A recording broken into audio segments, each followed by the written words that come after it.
Tell me when I'm on. Hello, everyone locally, and hello, world. This is Greg Salmieri coming to you from the University of Texas, Austin. And this is our afternoon of revisiting Ayn Rand's classic novel, The Fountainhead. It's about 12:30 here, Austin time. We're going to be going to about 5:30, and we have a lot of great speakers with short talks and panels just addressing different aspects of the novel. For people in the room, well, I guess this is true for both people in the room and people out in the wider world. What we're going to be doing is some short talks, like 20 minutes with a little Q&A, and then panels. We're going to have 2 talks, a panel, then a short break, then talk panel, short break, and talk panel, and that should get us out of here around 5:30, in time for some of us to get dinner and go to the second night of the Rachmaninoff concert going on at the Long Center. So we have, as Ben put it in a posted, full day of romantics who came from Russia to the United States. And indeed, one of the 2 composers mentioned by name in The Fountainhead. But Rand today, Rachmaninoff later evening. Our first talk is going to be by Gina Gorlin on Howard Roark and the Ideal of the Builder.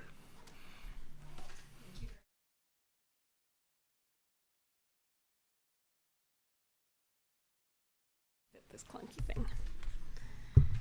Hi, everybody. It's wonderful to see you all. So, can you all hear me? Testing, etc.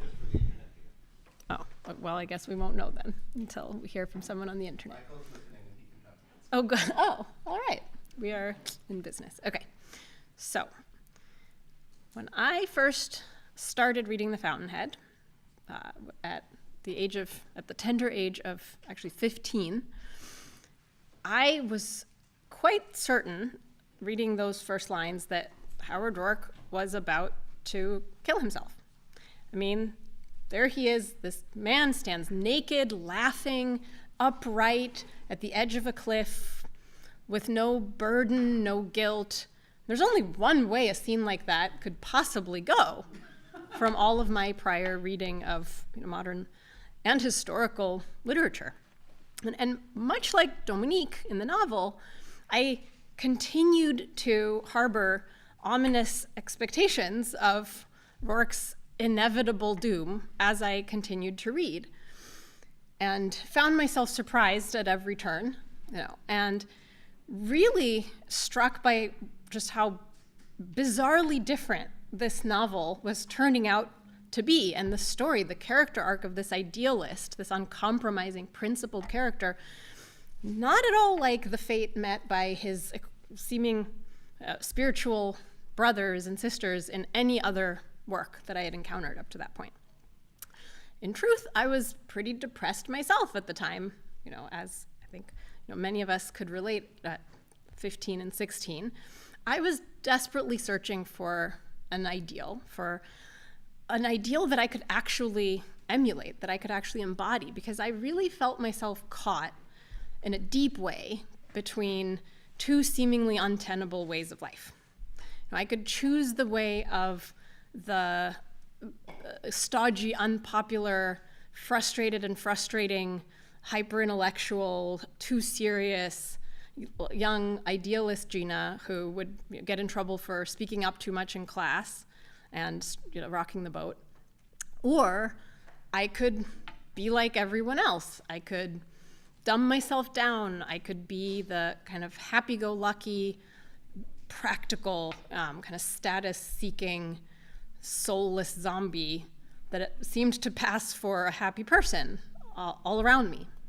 And neither of these contented me. As I read The Fountainhead, I discovered that this was a false dichotomy. Roark's idealism didn't come, as it turned out, at the cost of his practical success or his happiness.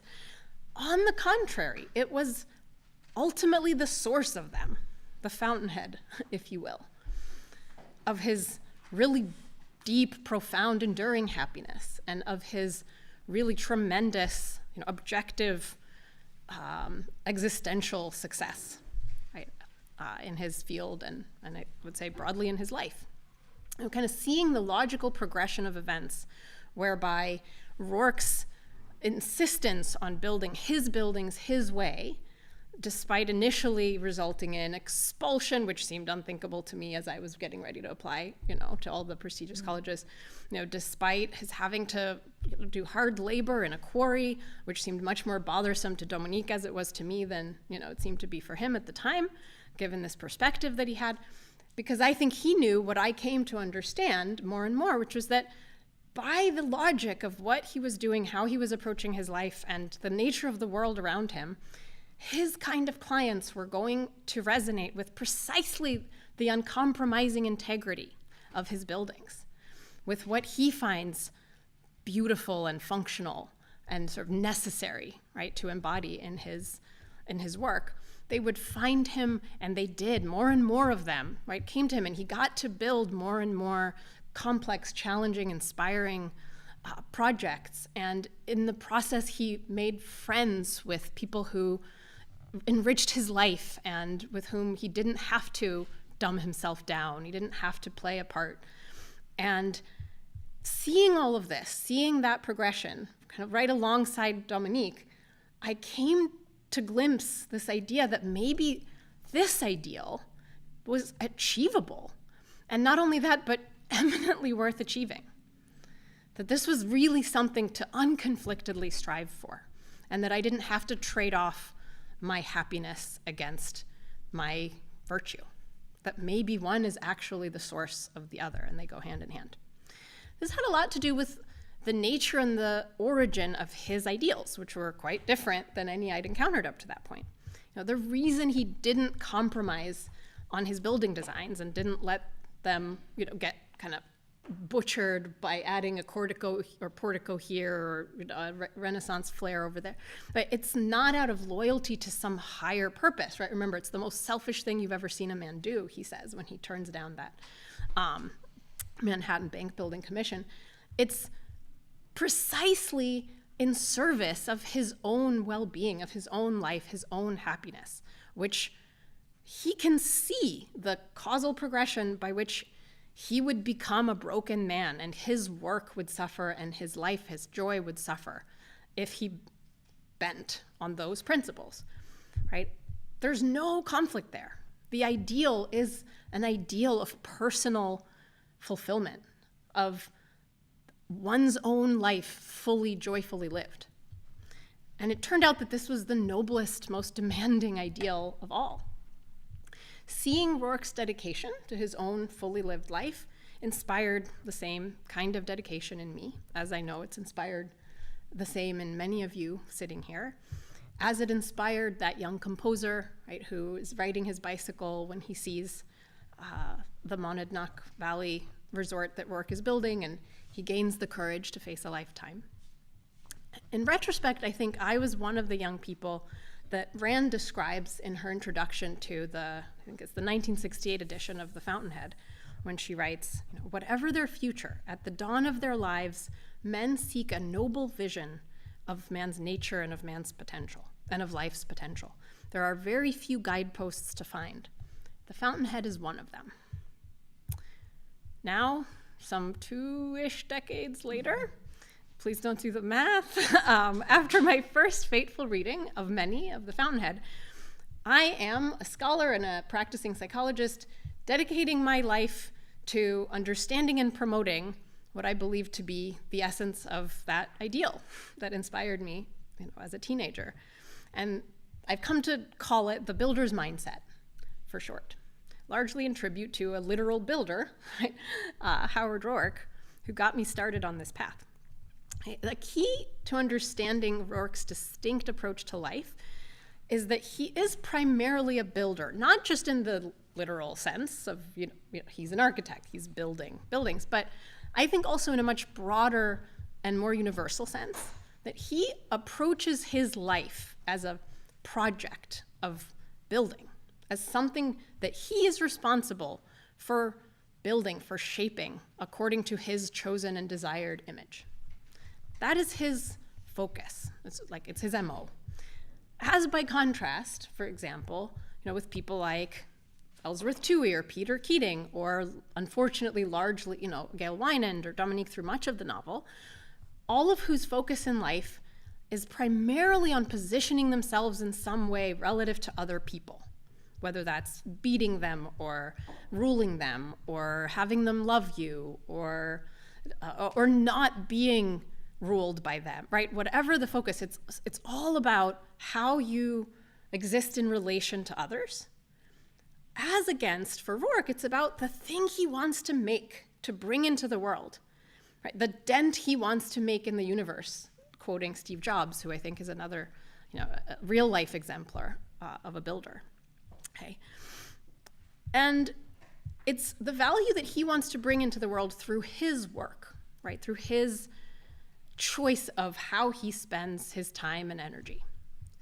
And what's possible to him and what's worth it for him within the scope of his life, right? To recall, I think it's worth quoting this one bit of the Fountainhead, kind of where Rourke basically articulates the whole builder's mindset in his explanation to the dean for why he doesn't mind being expelled and in fact kind of prefers it at this point, right? He says, I have, let's say, 60 years to live. Most of that time will be spent working. I've chosen the work I want to do. If I find no joy in it, then I'm only condemning myself. By the way, the 60 years, I hope for a lot of us now is just journalistically a concrete difference in kind of, the span that we can be planning for, but that can also vary widely and we plan individually based on our, projections of kind of the time we have and what's possible to us in that time. Right? If I find no joy in it, I'm only condemning myself to 60 years of torture. And I can find the joy only if I do my work in the best way possible to me. But the best is a matter of standards, and I set my own standards, which is really critical, right? So with this approach, Rourke is blasting through a very common false alternative, which I write about in my work on the builder's mindset, between what I've come to call the drill sergeant and the Zen master approach, which are imperfect shorthands for what I think are common patterns that we see psychologically in people who've internalized certain implicit premises that differ, from Rourke's own. Okay, we can see how Rourke sometimes works himself incredibly hard, right? He stays in his office days and nights on end till he physically collapses on his desk, and then he gets up and just keeps drafting or keeps visiting the tables of his draftsmen and making notes as if he never even fell asleep. And he throws away sketch after sketch right into the trash bin, which a lot of people forget that crucial scene, right? Because he wants to get it right. You could say he's being a perfectionist, right? It would be easy to call him a workaholic, kind of seeing some of these concrete ways that he drives himself and his team. And it's the same sort of workaholism you might think that leads to burnout and misery in the workplace, right? And that has real costs for personal well-being. But I actually don't think that that's at all like what Rourke is doing when he works himself really hard. Okay? I think it's really qualitatively different, and we can see it in the particulars of his own internal dialogue and in his reasons why, and in the contexts in which he's working hard. We also see that at times he's willing to sit about idly waiting for the right kind of commission, right? He's willing to rest. He's willing to take breaks.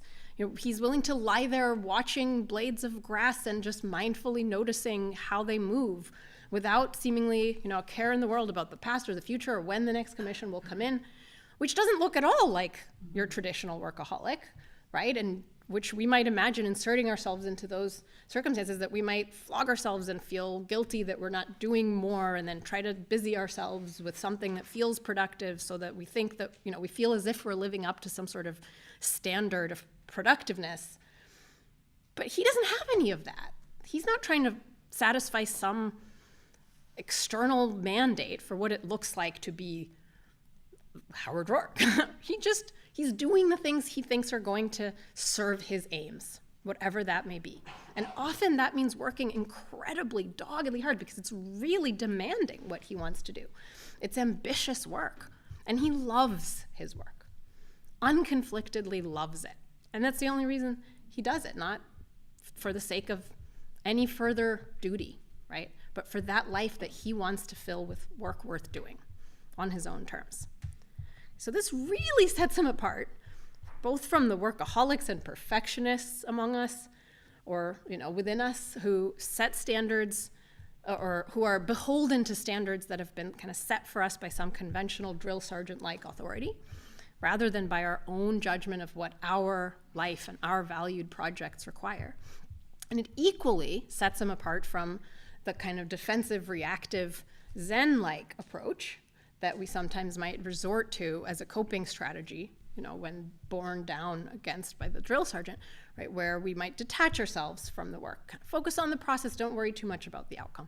Rourke is heck of worried about the outcome. I don't just say hell of a worried about the outcome. I'm like censoring myself, I don't know, right?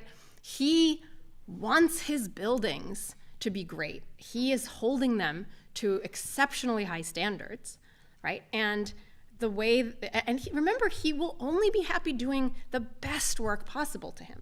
He's deeply, emotionally, spiritually invested in having his buildings erected his way. And it hurts when they get mangled and butchered, right? I mean, to the point where, I don't want to spoil everything in case anyone here hasn't read the book, but it kind of leads us to a really important culminating event where Rourke really kind of acts on his dedication to and his love of his buildings done right, done his way. It matters to him. The way Austin Heller puts it, right, where he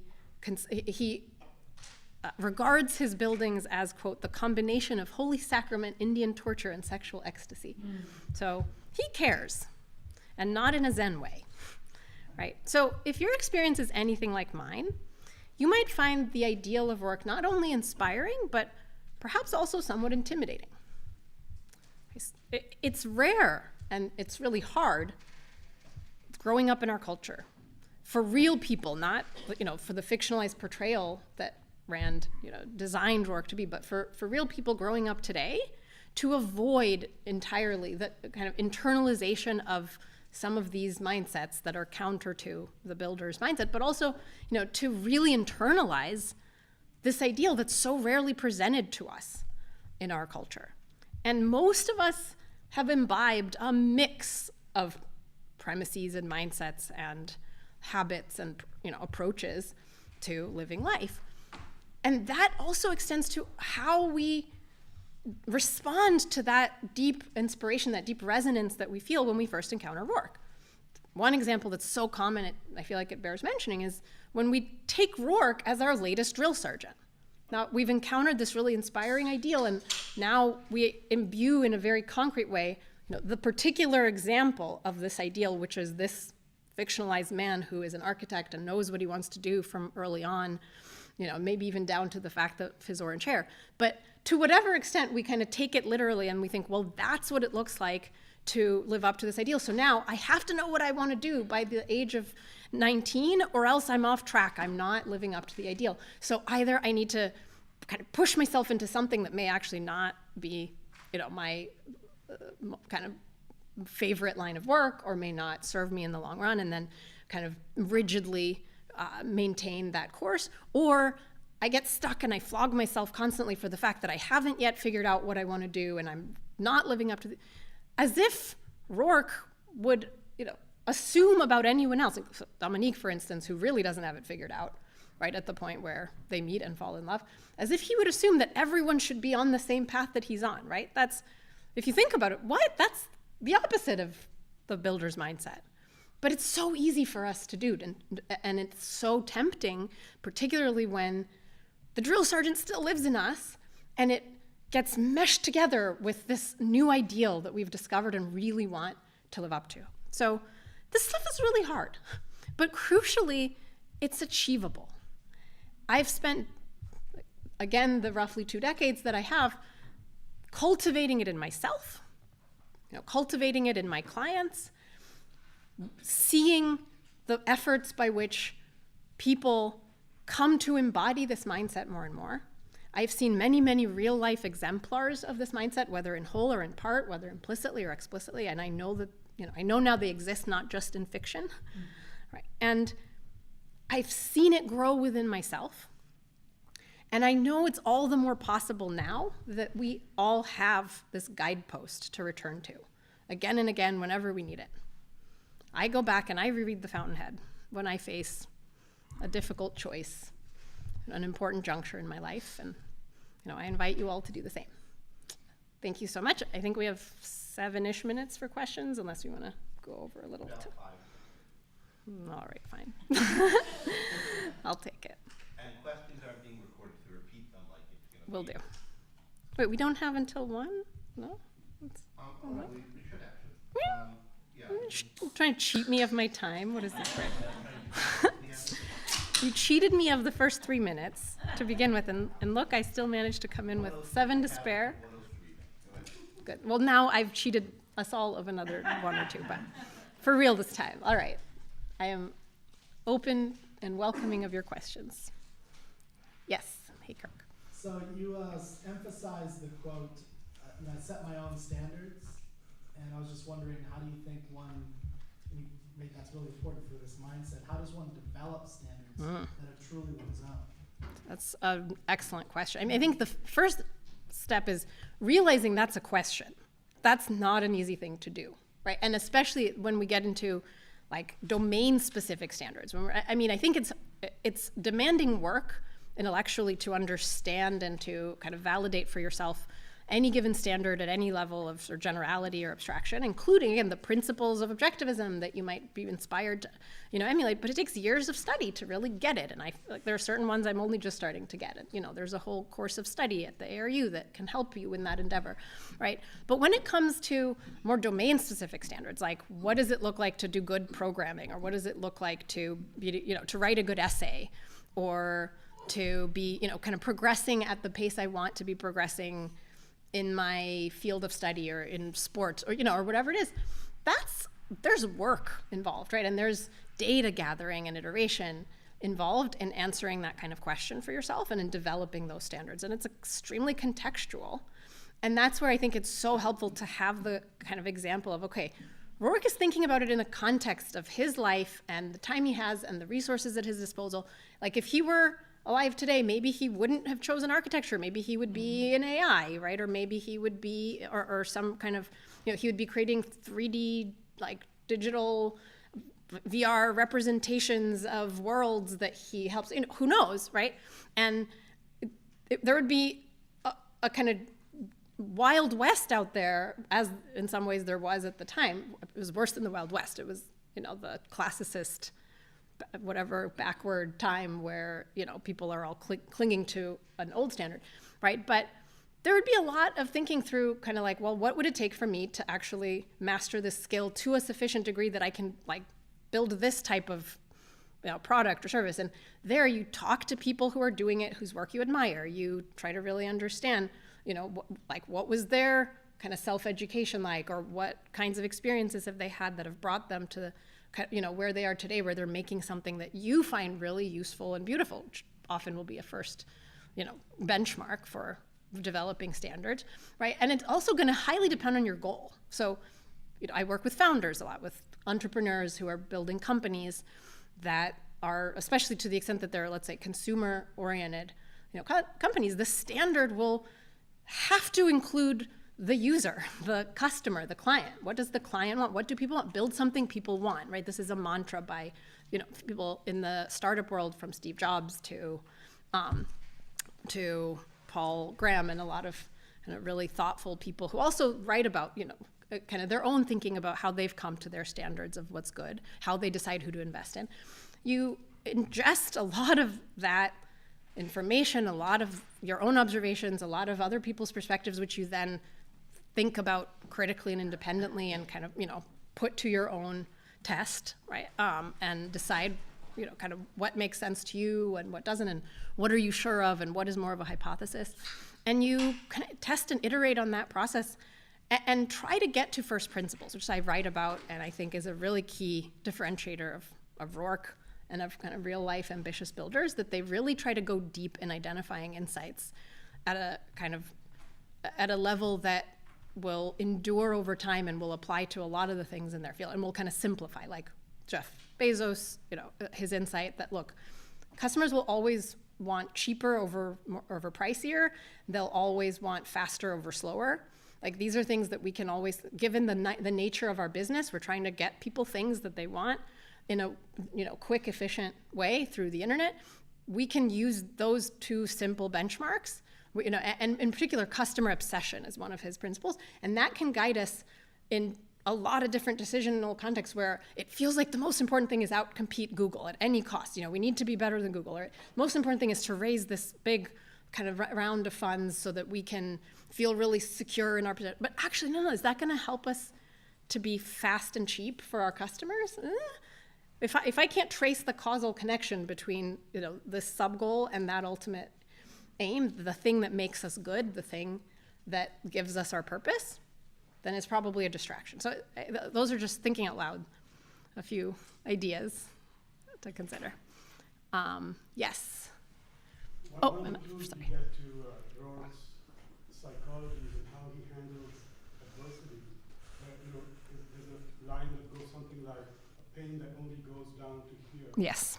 I've heard it described as Rohr is metaphysically happy. And Resilient. which is kind of a difficult thing for many of us to achieve in Indeed. life. But Indeed. any thoughts on that? How one achieves that? Because I can imagine all of us have dealt with adversity at some level. Yes. So these are great questions that tempt me to go on far beyond my allotted now 1 minute. The question is, how do we emulate Rourke's, I would call it maybe psychological resilience, where even the worst setbacks, the worst pain just goes down to a certain point, beneath which all there is just this knowledge that I am the man who is capable of building these buildings and of living, the knowledge of kind of who he is and what's possible to him. And I would say it's a long process, for most of us who don't have that kind of resilience to that degree.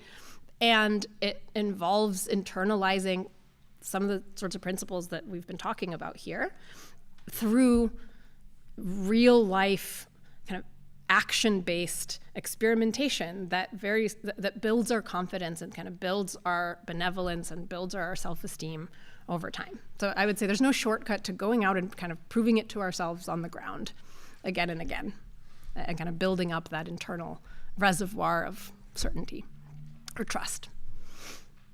All right, am I gonna get cut off now? So Gina will be back shortly as part of a panel, and then another panel later, so there'll be a chance to explore more of these themes with her.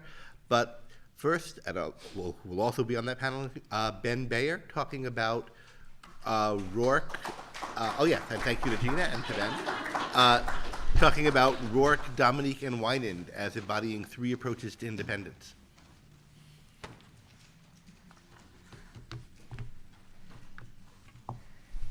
How many of you have seen the movie Dirty Dancing? I love that movie. But there's this scene in it, if you happen to remember, where a minor character recommends the book The Fountainhead to the main character played by Jennifer Grey. Her name's Baby.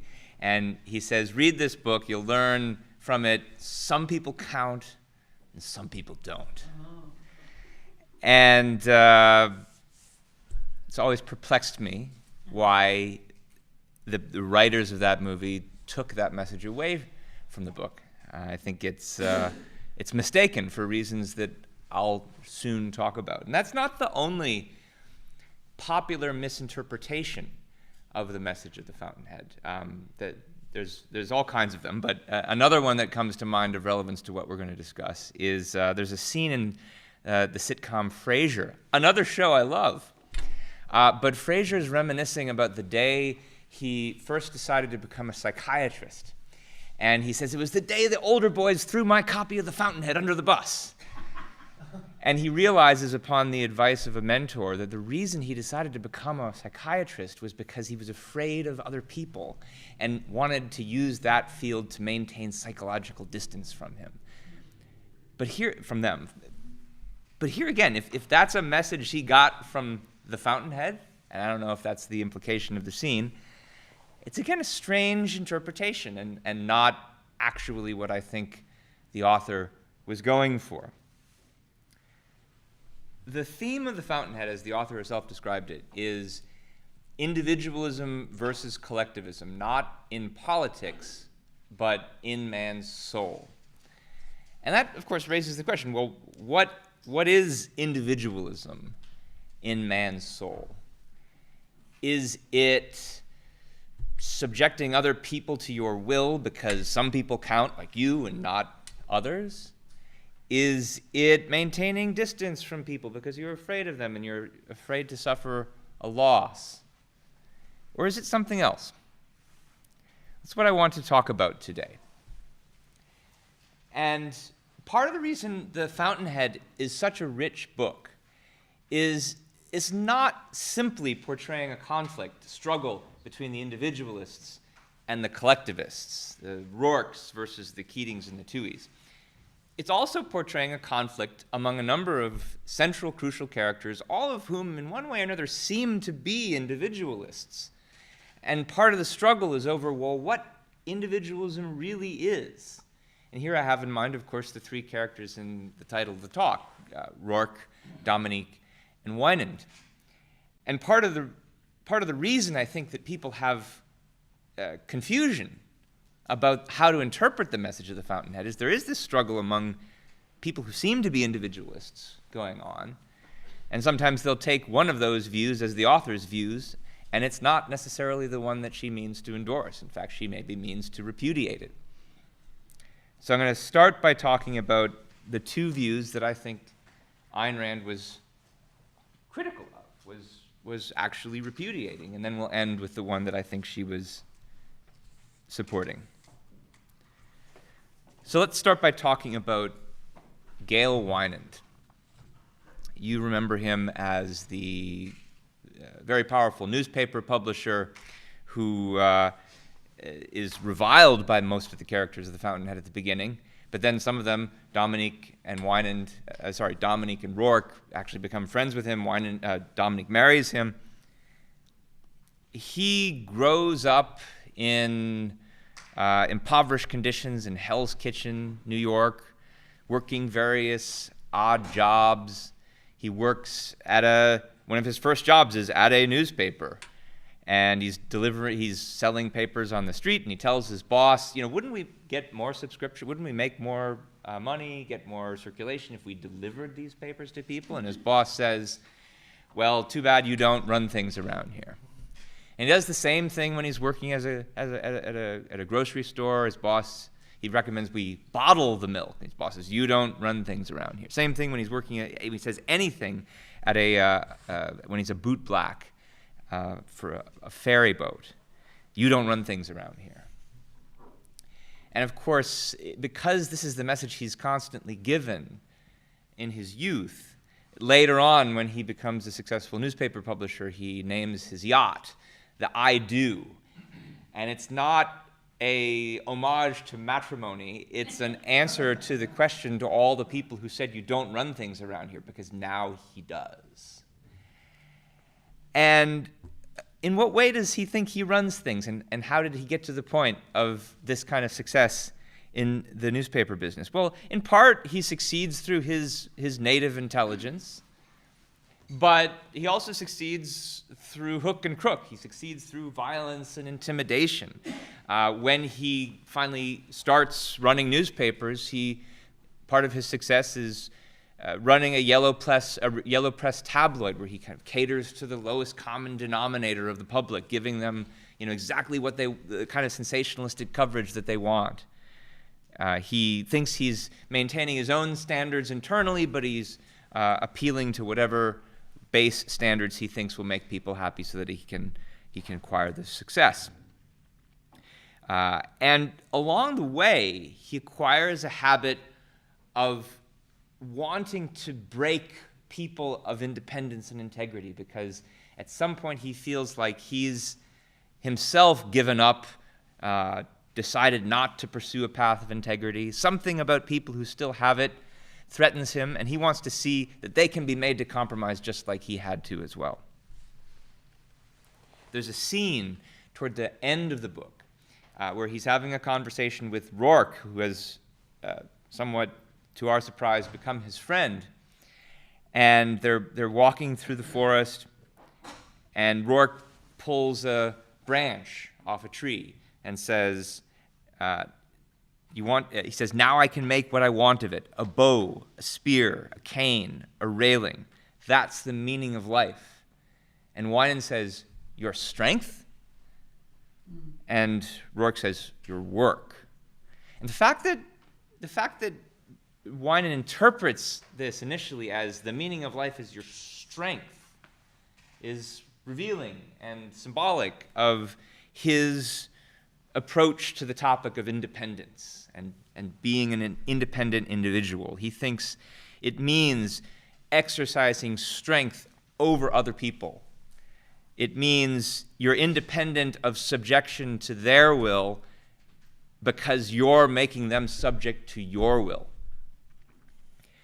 It's an idea that's reminiscent somewhat of the philosophy of Friedrich Nietzsche, with whom Ayn Rand's own views are often confused. Nietzsche in The Antichrist says, what is good? Everything that heightens the feeling of power in man, the will to power, power itself. What is bad? Everything that is born of weakness. So some people count, the ones who have power, the ones who have strength. Some people don't, the ones who are weak. That's Winan's approach. But it is not the view of the author. It is not Ayn Rand's view of independence. It's a view she repudiates, and you can see the fact that she repudiates it from what happens in the story, from the fact that Winan, in pursuing this path, it turns out that he's set himself up for failure. When he meets someone that he actually admires, someone whose integrity he cannot break, like Rourke, it starts to change his mind. He starts to think, well, I could actually use all this power and money that I've acquired in order to defend him against the attacks from the public.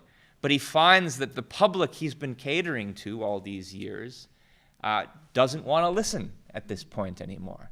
And so that power that he thought he had developed by catering to them is only an illusion. He realizes this to himself when he says, you were a ruler of men, you held a leash. A leash is only a rope with a noose at both ends. So at least in the author's view, there's something wrong with this take on independence that Winan has. This is not the kind of independence that's valuable, that's worth acquiring. Well, what kind is? Before I think we get a complete picture of that, we should look at the other major character, who I think is also not representative of the author's view, at least at a certain point in the novel, and that's Dominique. Dominique, of course, is the newspaper columnist, the daughter of Guy Francoeur, who's the architect, and the lover of Rourke. And there's a scene quite near the beginning of the story where we meet her for the first time. We're starting to get to know her. She's having a conversation with her editor at the Banner, the paper owned by Gail Winan, where she works. And Scarrett, her editor, offers her a new job, or offers her basically a promotion where she'd be doing even more writing even more columns on more issues. And she turns the job down. And she explains the reason that she's turning it down is because she doesn't want to have a job that she really loves, that she would be afraid of losing. And he's perplexed by this. He hasn't met anyone with this kind of attitude. And he asks her why. And she says, he asks her, what do you want out of life? And she says, I take the only desire one can really permit oneself. Freedom, Alva, freedom. And he says, you call that freedom? She says, to ask nothing, to expect nothing, to depend on nothing. Now, I really wanted to talk about that quotation today because it's one of the most misinterpreted quotations in the book. If you go to inspirational quote pages with lines from Ayn Rand, you'll find them listing this as something Ayn Rand said that was supposed to be inspirational, and presumably something she would have agreed with. And love is always around the corner. But she didn't. Because this is a quote from Dominique at the beginning of the story, when it should be clear that Dominique is a deeply flawed character who has a lot of development to undergo. And this quotation really capsulizes what the author takes to be her central mistake. What does it mean? How does she act on it? What impact does it have on her life? She's just like with her career, which she's afraid if she loves too much, someone might take it away from her, and then she would feel pain. She approaches all or most of her other values in the course of the book in exactly the same way. So, for instance, she meets Rourke in the quarry. She immediately falls in love with him. And she's now terrified that she's fallen in love with someone and she might lose him. And she might lose him to the world. And especially because he's this fantastic architect, unconventional, who's being attacked by the world might destroy him. And then what kind of suffering would she have to undergo because of that? So she makes it her mission, even though she's carrying on a love affair with him, to destroy his career, fully with his knowledge, as you probably remember, by going around trying to find clients for Peter Keating, his rival. And then when Rourke actually starts to succeed, and he builds the Stoddard Temple, but there's a lawsuit that takes the temple away from him, adulterates the design. This seems to confirm the worst of her fears. And so she marries Peter Keating because now she wants to remove herself further from the sense of loss, from the possibility of loss. She then marries Wynand for much the same kind of reason. So she sees this as this kind of freedom to ask nothing, to expect nothing, to depend on nothing. She sees it as a way of freeing herself from the pain of loss. But what it ends up being is freedom from values, or what it would mean if she were to practice it consistently, would mean freedom from the pursuit of values. Wynand himself actually sees this in Dominique at one point. He says that her theme is suffering because no happy person can be quite so impervious to pain as Dominique is. Her view is very similar to the philosophic view that's becoming, I think, popular these days among the popularizers of modern Stoicism, who think we need to steel ourselves against the dangers of loss by just not caring too much about things in the world. They take wisdom from someone like Epictetus, the ancient Roman philosopher, who says, eliminate desire completely, since if you desire something that is not up to us, you are bound to be unfortunate. But again, it's worth emphasizing that this kind of Stoic attitude and Dominique's attitude is something that the author repudiates. And you can see it from what happens to Dominique in the story. You can see it from the fact that Dominique herself comes to repudiate it. She does that when she gets to know Rourke well enough and finds out that he's right, when she sees him succeeding in his pursuit of extremely ambitious, challenging values, in spite of the fact that everybody's attacking him. She realizes that she just cares too much about what the world thinks. She cares too much about the world's attempts to take things away. And she realizes at one point that she's committing the same mistake as Wynand. She says to Wynand, we've committed the same treason somewhere. So we've talked about Wynand, we've talked about Dominique. What about Rourke himself? What is it that Dominique learns from him such that she transforms herself and makes herself worthy of his love in the end? What is it that even Wynand realizes about Rourke that makes him, at least for a while before he meets kind of with his tragic end, at least for a while starts to change? Rourke's independence Rourke's view of independence is very different from both of theirs. What he is, ultimately what he is an independent thinker. He's an independent thinker who chooses his own beliefs, who chooses his own values, as opposed to simply going along with what he's supposed to think, with what's conventional to think.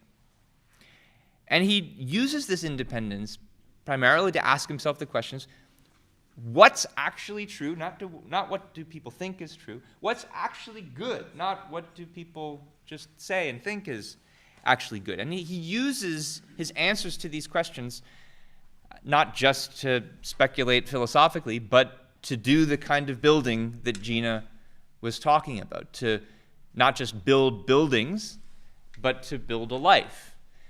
You see, of course, when his architecture is described, that it's not classical, it's not Gothic, it's not Renaissance, it's only Howard Rourke. He formulates his own independent principles of what makes architecture good. And when thinking about what makes a life good, you see him going through an independent process of formulating standards for himself as well. He observes early in the novel, there's something different between me and other people. He starts to call it the principle behind the dean. Why is it that some people are conventional and what he calls second-handed, whereas I don't think the way that they do? And what is it about the way they think that actually amounts to a kind of selflessness? What is the difference between that kind of selflessness and the independent kind of selfish attitude toward the truth and the good that I myself have? So Rourke isn't and doesn't believe in the kind of quote-unquote independence that both Wynand and Dominique practice. So he doesn't have the Wynand approach. The Wynand approach is kind of the drill sergeant approach to independence. It's the idea that we're going to, in our relations with other people, subject them to our will. Instead, Rourke is interested in creating values of his own that he will show for all comers to see. That if he creates the buildings that he wants, then the people who want that kind of building will come to him. And he's not the kind of freedom from loss independence that you see in Dominique, which is the Zen version of independence, as Gina would put it. Rourke makes himself vulnerable by taking big risks, by being willing to suffer pain, because he knows that putting yourself out there and taking risks is the actual only way to achieve values. And he does suffer pain. I mean, he suffers great loss, various contracts. The Stoddard Temple, he loses Dominique for a while because of the situation she's going through. But he, of course, does achieve his values in the end. And one of the things that's really important here, and it came up in the last Q&A session, is that even though he makes himself vulnerable to that pain and suffers it, the pain, as he puts it, only goes down to a certain point. And I think part of the reason that it only goes down to a certain point for him is because in the course of actually pursuing real values out there in the world independently, he's building up values of character, values Ayn Rand elsewhere talks about as the cardinal values of reason, purpose, and self-esteem, that insulate him from the worst kind of pain because he's developed this fundamental self-confidence in himself. That, I think, is what his take on independence is. And I think it's what the author's take is. But don't take my word for it. Decide for yourself. Take a look again at the novel. Read it again with this view in mind. There's no better excuse to do it than the fact that it's the 80th anniversary of the Fountainhead. And then think for yourself about whether or not the author is right, that this is what independence is all about. And that I think you'll come to agree with me, but that is for you to decide. So thank you.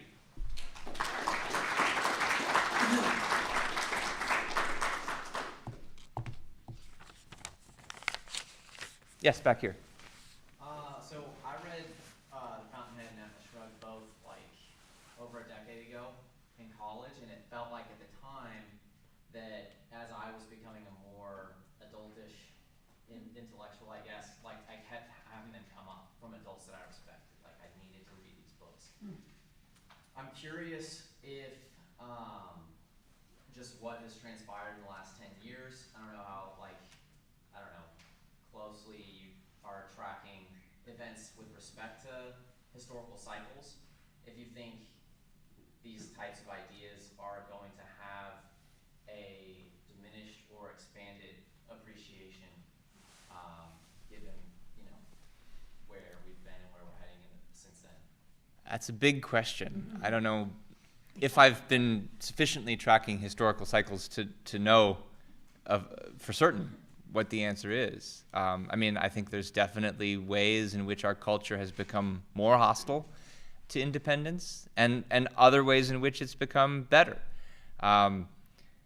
There are, for the first, there's 1,000 examples of groupthink and conformity and really anti-truth ideological dogma that you see on campus everywhere, and not just coming from the political left, but in other ways, I think, from the political right. But there's also been some, in at least a few cases, healthy reactions to it. I think there's been more. There's a larger number of people who are now realizing there's something wrong with both sides of our political culture, who think we need to learn to have better discussions, we need to learn to have better debates, we need to not in a knee-jerking way side with one political tribe or the other. I find it encouraging that there's more discussion of just the phenomenon of what they call tribalism. Which of these two sides is more powerful today? I think it's probably the bad side, but I see hopeful rays of light everywhere, and like the fact that all these people came to this event is one of them. So it's the best I can do on that one. Yeah. So I agree with your evaluations of the three characters. What I'm really interested in is how these characters interact with each other. And in the last part of the book, for instance, I was astonished how much love Rourke shows towards Gale, especially when Gale, he has to concede finally that the paper needs to write against Rourke, and then Rourke, he tries so hard to get in touch with Gale to say, you can get past this, you can move on, but it doesn't work, obviously. So why does Rourke have so much of love for whining? It's a good question. I was just talking with Jason about this the other day. It is mysterious, given some of the bad things about Winant. He really takes a lot of sadistic pleasure in trying to break people. Even Rourke, at one point, he tries to do this too. The best I can do to answer that question is to say it has something to do with Rourke's love for ability, and he sees Winant has so much of it, not just ability, but on a certain level, Winant has reverence for values, which he is treasonous to in certain ways, but it's still there, and it's like the symbol of that is his art gallery. And that's something that Rourke connects to and is then willing to make exceptions because of, which is a funny thing itself, because the love is exception-making thing is something he gets from Winant and is something I don't think that the author necessarily endorses. So it's mysterious to me. But it's also the case that I think one of the things I was talking with Jason about is that there's ways in which I think she's taking liberty with what's psychologically realistic. Like one of the things that she herself says, it's psychologically unrealistic that Toohey would be both as evil as he is and as self-conscious of his evil, but she's portraying him that way for kind of dramatic effect. And there's some kind of dramatic device going on here, I think, with the portrayal of this kind of relationship. Ben, since you just stepped on my talk, can I just add something to yours? If you can do it in 30 seconds, because we got other hands. In Rourke's trial speech, he's talking about the creators, and he says there's one in here today, quote, he won't admit it. So Rourke sees Winan as a creator. Yes, he created the banner to serve like these lowest trash values, but he made a newspaper, and then he made a media empire. And Rourke sees that he could have also made something good, and it took competence and drive Yeah. to do that. And that's the ability issue. And I think part of it is that Rourke thinks if he can only reach one in the right way, then he can amplify that and encourage that. That's not why he loves him for what he sees in him and for what he sees reflected back. I don't think that it's dependent on him. We'll have a whole panel on it. Ask us again during the relationship panel. You could ask one another. Good point. There, a hand in the back. Well, on a similar note, considering Dominique is such a second-hander and has a malevolent universe premise, what does Howard respond to? Well, I don't. Like, what are the? Because she's gorgeous. I mean, what she's second-hander. She thinks everything's negative. Malevolent universe premise, and he looks at her and is like, yeah. I don't think she's a second-hander, even though she has a malevolent universe premise. Completely focused on me.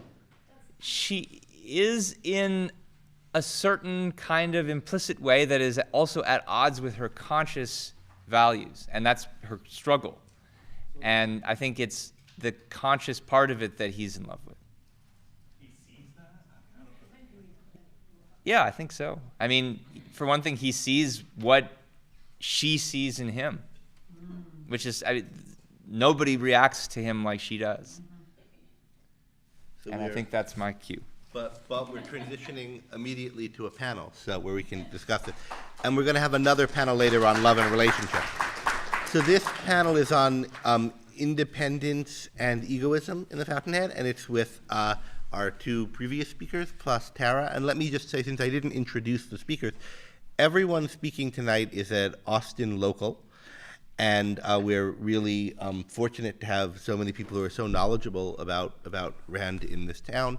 Our first speaker, who's now joining the panel, is again Gina Gorlin, who is a clinical professor. What's the clinical associate professor of psychology here, teaching in the graduate program at the university.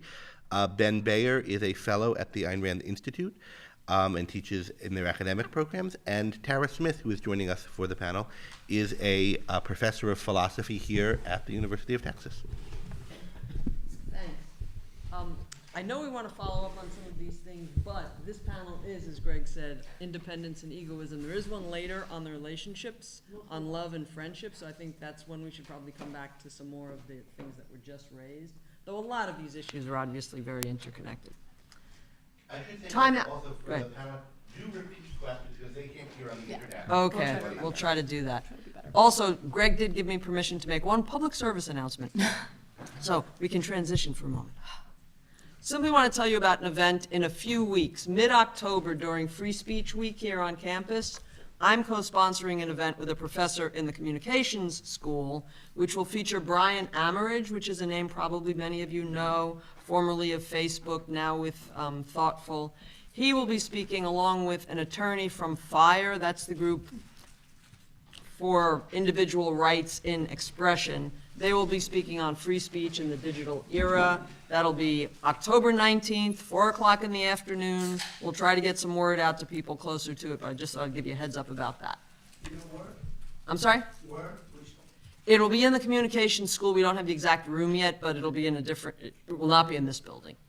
Okay, thanks. Back to the Fountainhead. So many fun things to pick up on here. I've been asked to kind of lead the panel a little bit.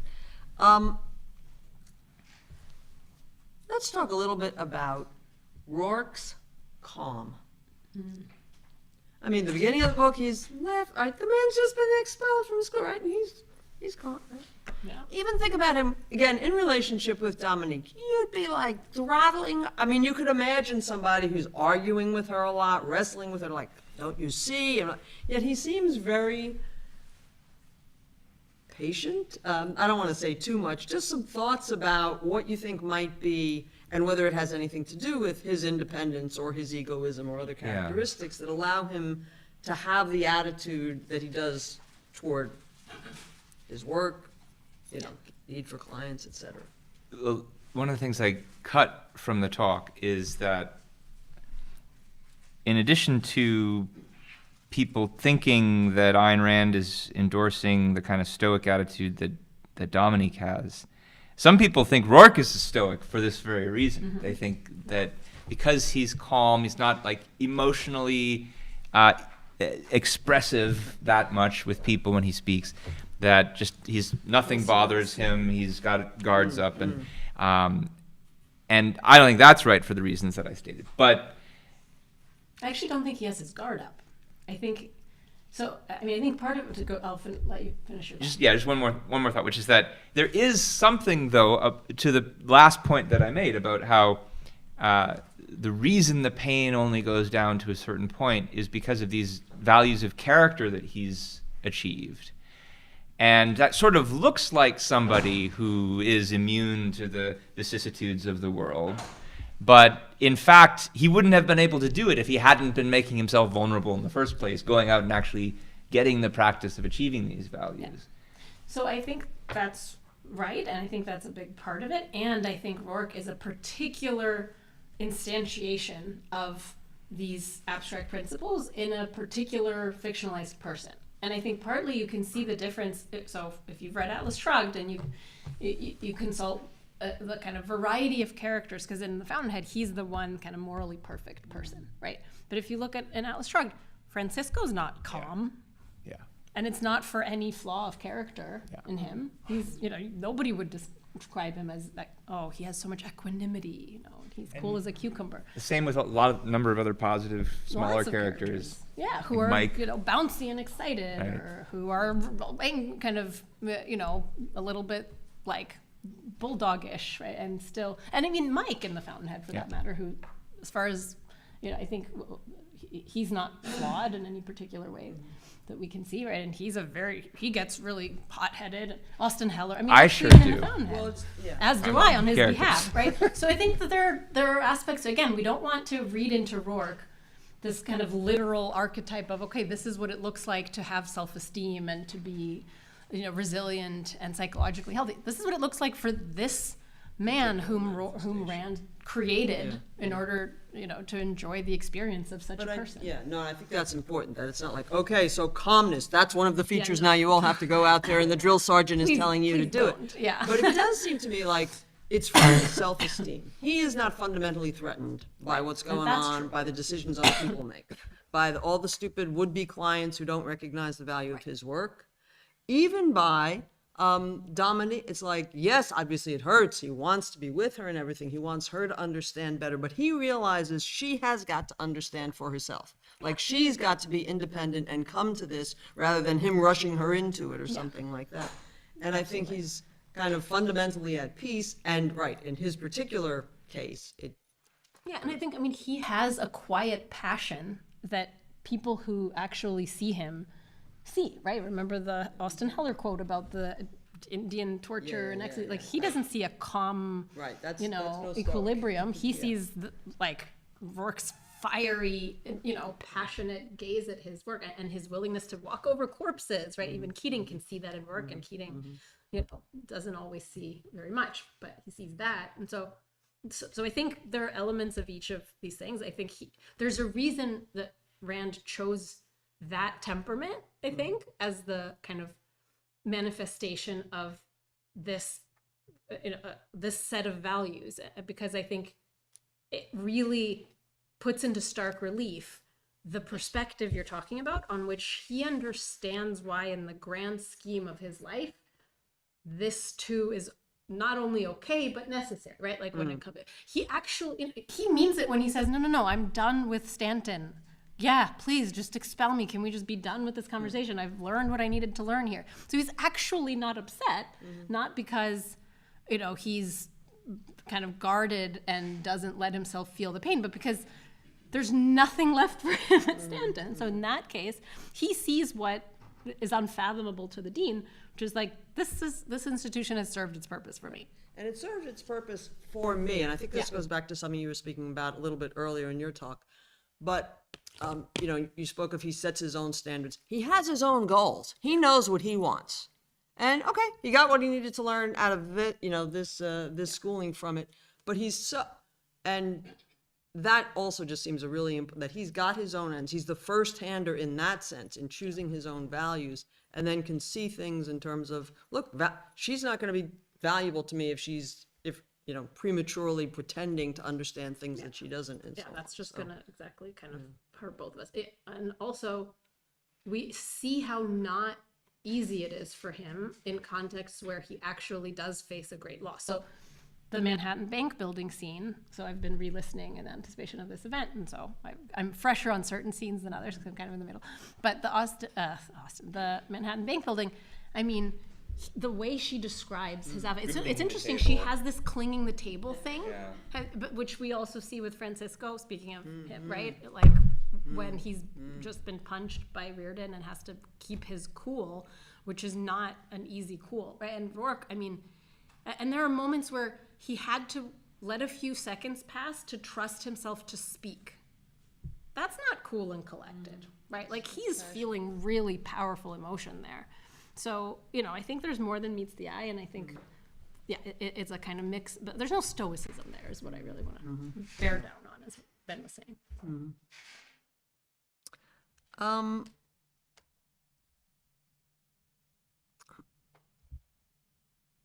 Do you see, Gina in particular, in terms of your work with entrepreneurs and builders and so on, do you see some similar qualities in what allows some of them to be as resilient in facing the rejection that they do? I don't know if you want to draw it. I mean, you made reference to this at least broadly in your opening. Definitely. Yeah, and I mean, and I do think we see that resilience gets built over time. And with Rourke, he kind of comes out, you know, we meet him when he's basically already got it, right? And there are still things he needs to learn, as Ben was saying, right? There's knowledge that he needs to kind of accumulate and deepen understanding about, like, what motivates these people. But he's basically already built the level of that self-esteem, that profound conviction that ultimately his ideal can be achieved by the time he's this, 19-year-old kid, and we meet him at his, expulsion.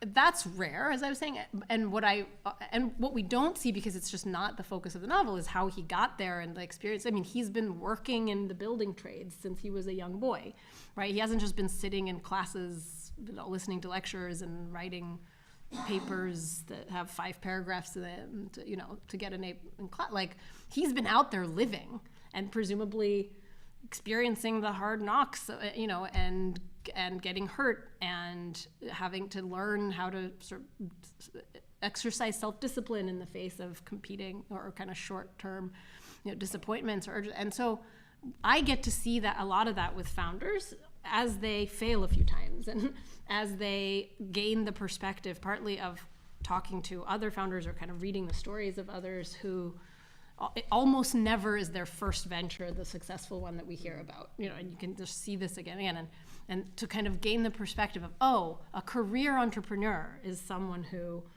has tried this in a lot of different contexts and iterated and failed and made mistakes, and that's part of the learning process. And like, they form a conception of what it means to kind of build and to be entrepreneurial that's wider than any one outcome or kind of any one particular setback, and they're able to contextualize the things that are happening to them within that in a broader perspective. And they have enough of their own judgment about what they're building and why it's good, or kind of why it's worth betting on, that they can take a lot of the no's, a lot of the rejection, a lot of the hits from investors, et cetera, and that doesn't make a dent in whatever it is they see about their product. It may be disappointing, like, what? I thought this guy would see it and he didn't, or it may actually lead them to self-reflect, or maybe I missed something, but there's not this fundamentally second-handed, like, reliance on the investors or on the customers to see reality for them. Is that along the lines? Let me come back to Dominique a little bit, and we will open this up for questions from you guys in a few minutes. She's such a hard to understand character, and you were speaking about her a little bit. You took her on somewhat. Protective. No, I mean, you love her and you hate her and you're exasperated by it. You know, I mean, just like,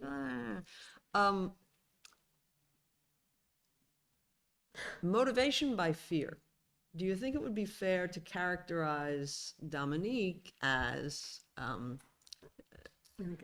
Stands out pretty. yeah, I mean, As do you opposed think that's to motivation by love? Yeah, Yeah, a huge element of that. And it's the element of that whole kind of worldview I was describing, where you're worried more about loss than about what you're trying to gain. And I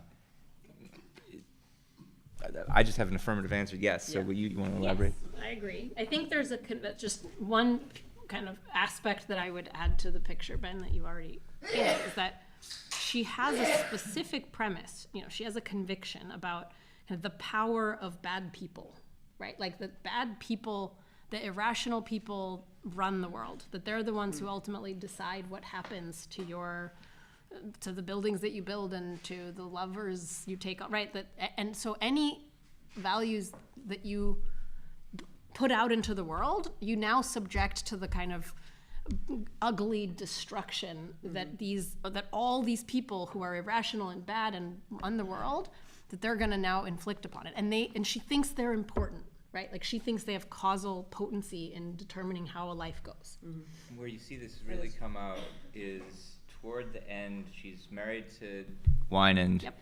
and they go to the theater one evening, and it's some modernistic absurdist drama, and they have a conversation about how you realize that the people we're up against, you realize that the people who I thought were going to destroy the greatest values in the world are many and smutty and small. And so this is a presaging of Ayn Rand's view of the impotence of evil, and that part of what it takes to overcome the malevolent universe premise that she's got, and which leads to this motivation by fear, is this better metaphysical view of the world, that actually evil only has power when good people give it to them. But how does she realize that? She realizes that because she now understands Wynand. Yes, she sees that he's been giving it to them. It wasn't the Keatings, it wasn't the Kiki Holcombs. Exactly. They're impotent except through Wynand's, the power he Right. gave them. So And it he was gave this the same great kind of power. mistaken the man. idea of the Yeah. yacht is that Yeah. I've got to defy the world as if the world, Yeah. no, you don't have to defy the And it wasn't that different a mistake. Like his mistake, the form it took was much more lethal, right? Like it actually caused a lot more destruction. And in that way, I think he's sort of less redeemable existentially than she is, because he's like caused multiple people's deaths, right? And Wynand himself destruction. starts to see it at the very, very end, Yeah. after he's already met his tragic, Yeah. and when he realizes, I've got to just shut down the banner and Right. stop letting It's too late. Tui Yeah. work for me.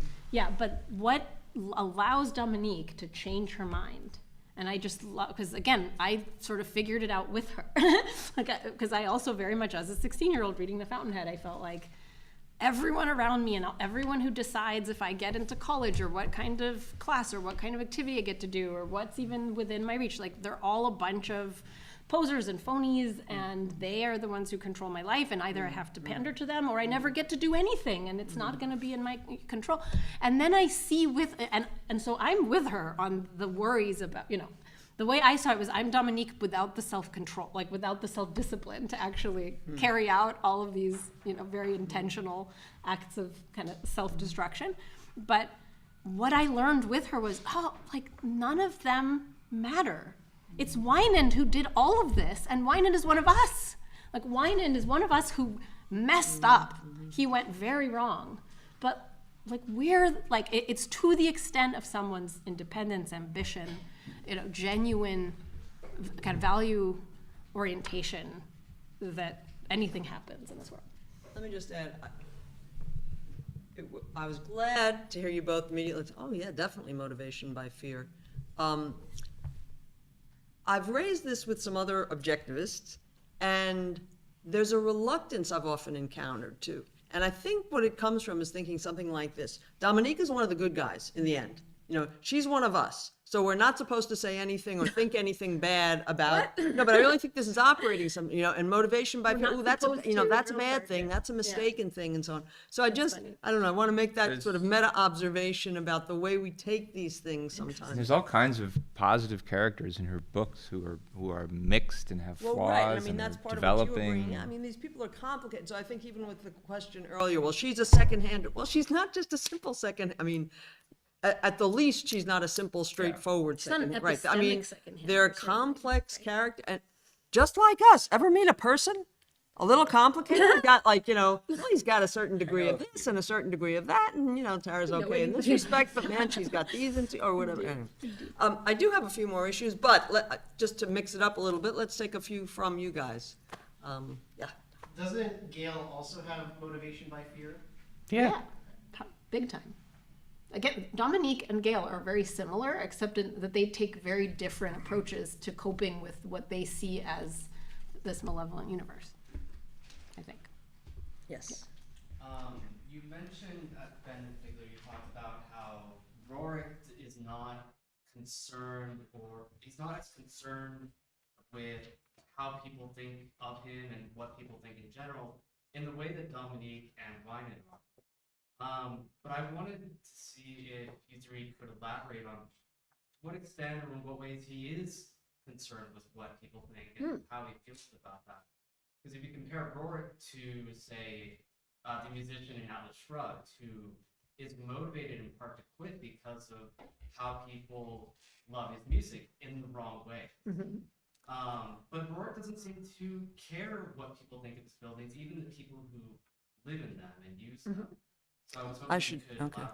I should repeat the question. So basically, it's, although there are differences, we've said, in the way that Rourke views the importance of the attitudes of other people and some of the other characters, how does Rourke, or to what extent does he genuinely care about what other people think and do? And Yeah. No, if we could elaborate on that. really glad you asked. Do you have a burning? Okay, I'll just jump in. No, I'm really glad you asked, because there are really important ways, and I've seen this mistake oftentimes. Like, well, to be like Rourke, again, kind of one of these, second-handed interpretations of Rourke that then leads you to, like, imitate him instead of actually developing your own independent judgment, is like, well, he doesn't care what anyone thinks, so I don't care if no one ever uses my product. I don't care if everyone else thinks that I'm a jerk. Like, I'm independent. Like, there are all sorts of ways that he cares about other people and what they think, right? And so, for one thing, one of the major differences between his perspective and Dominique's is he believes fundamentally he believes he will find his kind of clients. If he didn't believe that, like, just take out that one conviction, he would not have any of the sort of confidence all the way down that he can be an architect. Because you literally can't be an architect without clients. You can't do it, right? And he says, I don't build to have clients. I have clients in order to build. But, like, he needs the clients. And that's on a kind of instrumental level. Like, he needs to believe that there are people out there, and he needs to find those people. And I was having a debate with my husband, Matt, the other day about, like, how different would it be if he were living in the age of the internet? Like, couldn't he much more quickly network online and find his, like, the Henry Cameron fan, forum or whatever, like, just, like, go find the people. And Matt doesn't think it would actually make a difference, which is interesting. We could debate that separately. But the fact is, like, he's waiting for his kind of people to come, and his main source of, advertisement are his buildings, right? But if you kind of take that into another kind of field or another context where, like, you're building a software program, or you're writing is largely about communication, right? About making something objective to other people. And so if you're a writer who doesn't care about the audience, about the people you're writing for, you should reconsider your line of work, because why are you writing? For whom, for what, right? Like, and how do you expect to then get remunerated for your work if you're not actually thinking about the context of the people you're writing for, right? So there's the instrumental. Sorry. Good. I know, I've been on for too long. But the one last point that I think is important is there's the spiritual way that he really cares.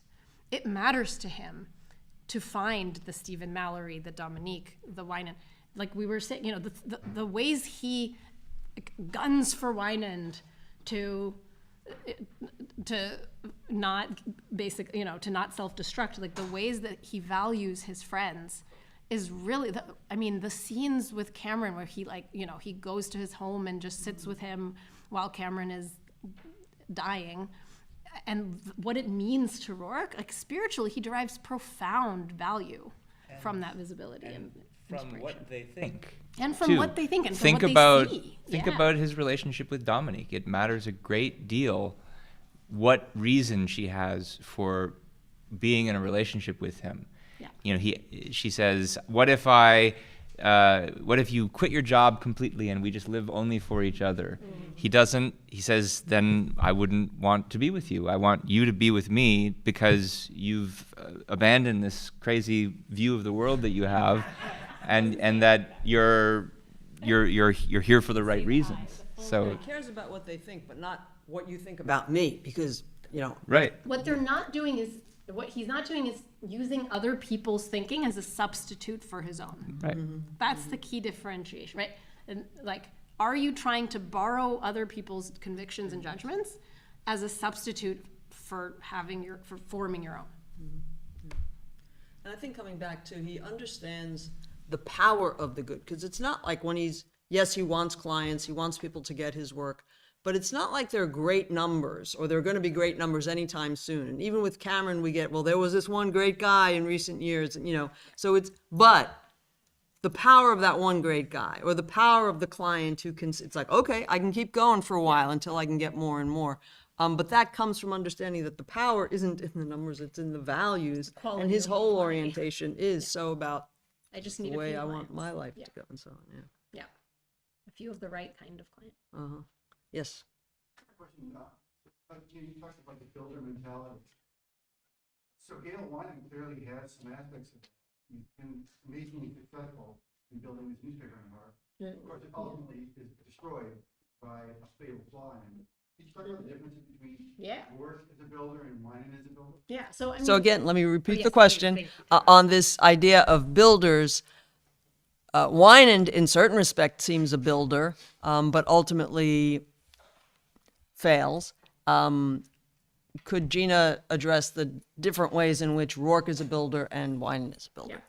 Yeah, so I think Ben addressed this really nicely in part in his talk, which is that a builder is focused on creating value by his own standards of the good, and then exchanging value with other builders to the extent of their mutual, to the extent that it is win-win, to the extent that both are kind of selfishly, seeing the value of the exchange. Winand is basing every decision about the newspaper he's building and what to publish and what to invest in, not around his judgment of what is good writing, what is a good message to put out there, or what is good art, right? He's basing it on what's going to allow me to control and influence people the most. What is going to get the most? Think of it as clickbait, right? He's trying to manipulate people's public opinion and impressions so that they kind of flock to his paper. And so his standards are not his own as far as what actually drives his decisions day to day, minute to minute.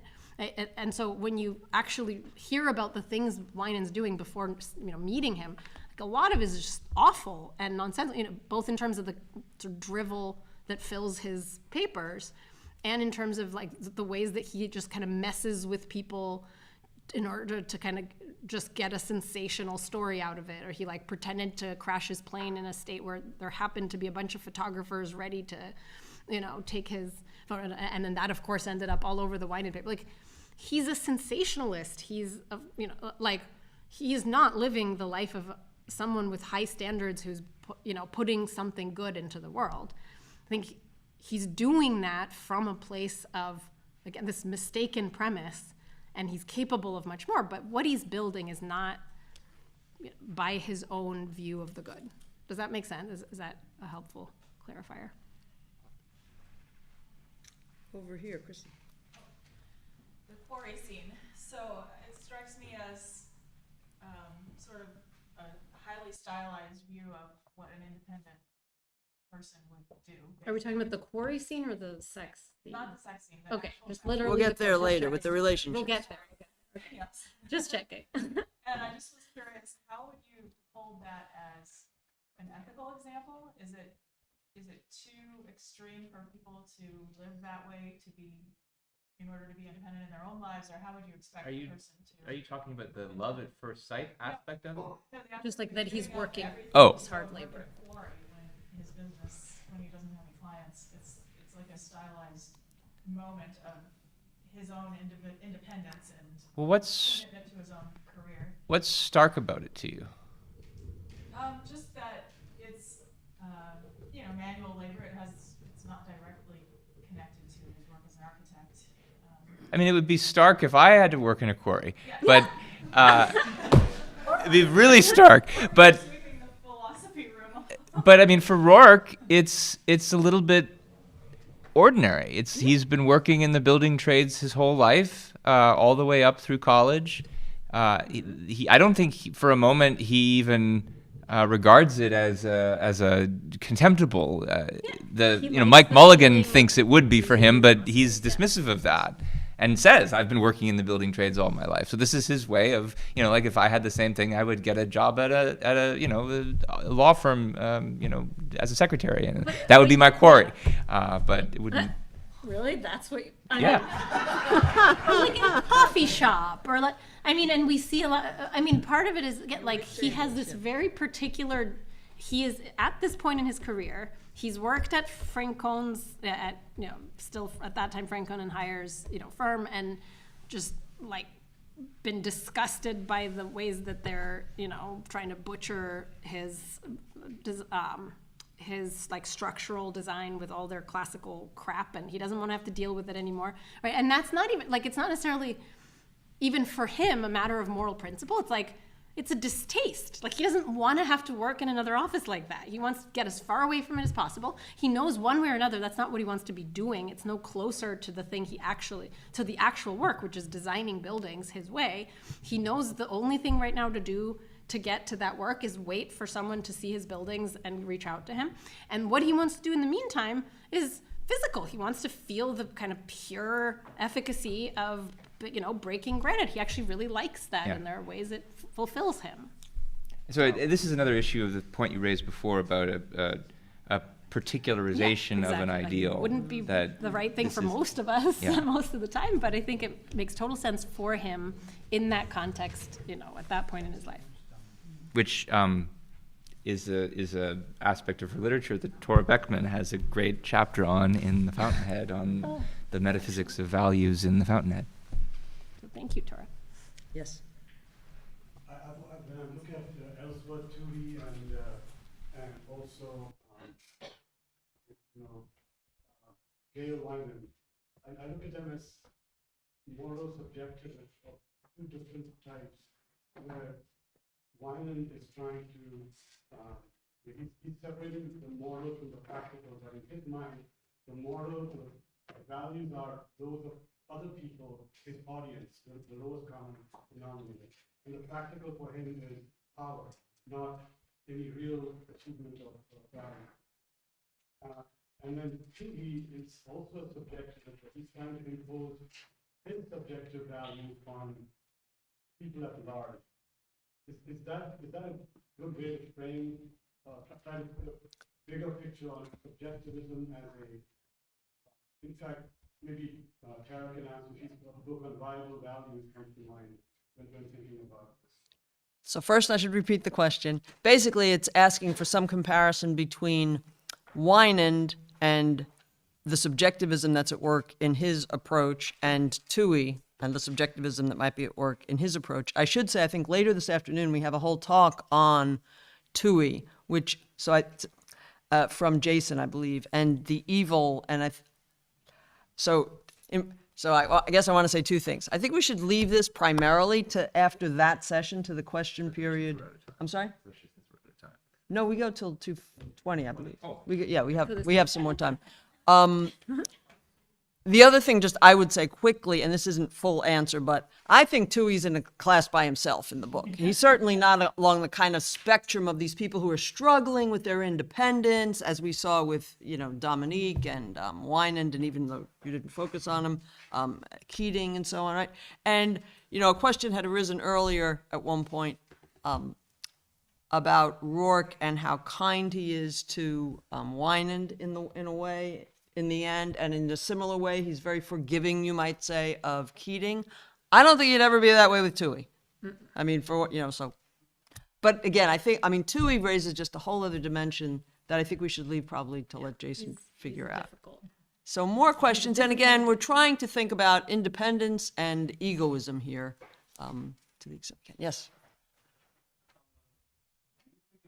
Fair to characterize Rourke's independence not as creating or forming his beliefs, but as validating or maybe reinforcing them based on others' thoughts?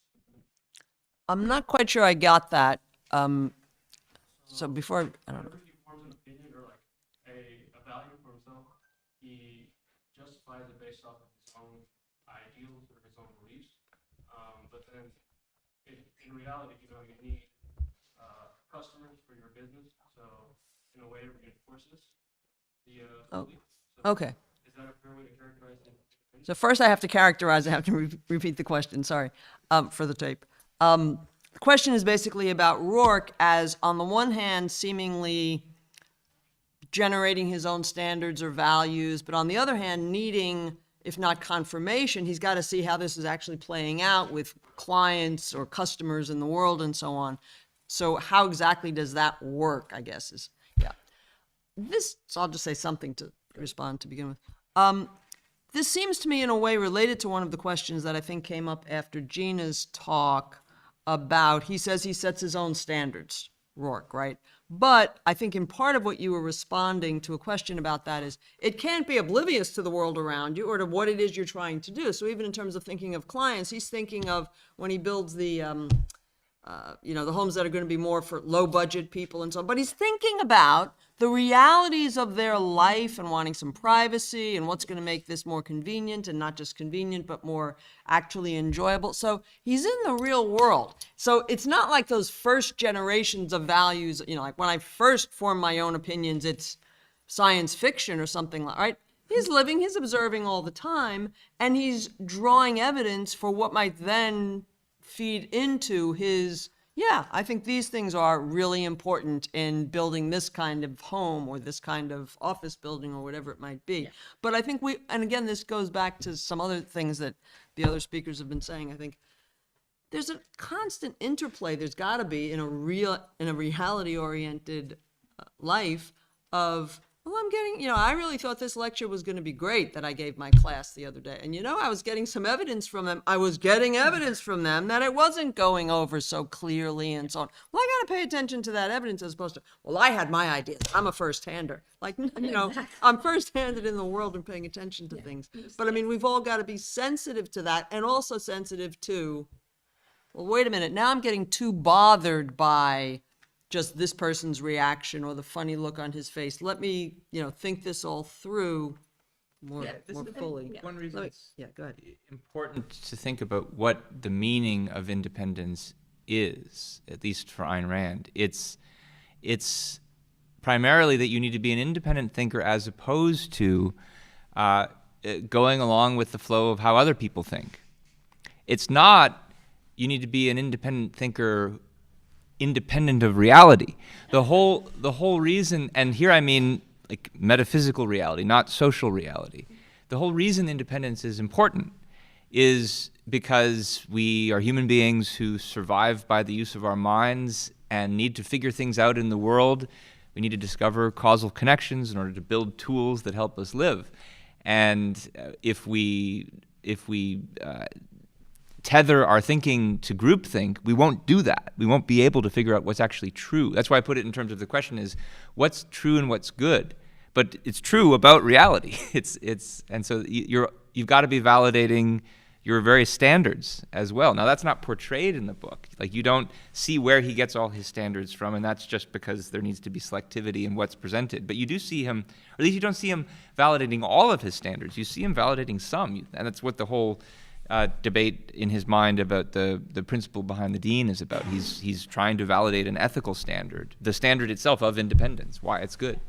Can I just, as one last maybe concretization, just offer an example of how this distinction manifests in a field like mine, psychology, which is all about people, right? So like my field of inquiry is, how do people think? What allows people to change their habits and their mindsets? What motivates people?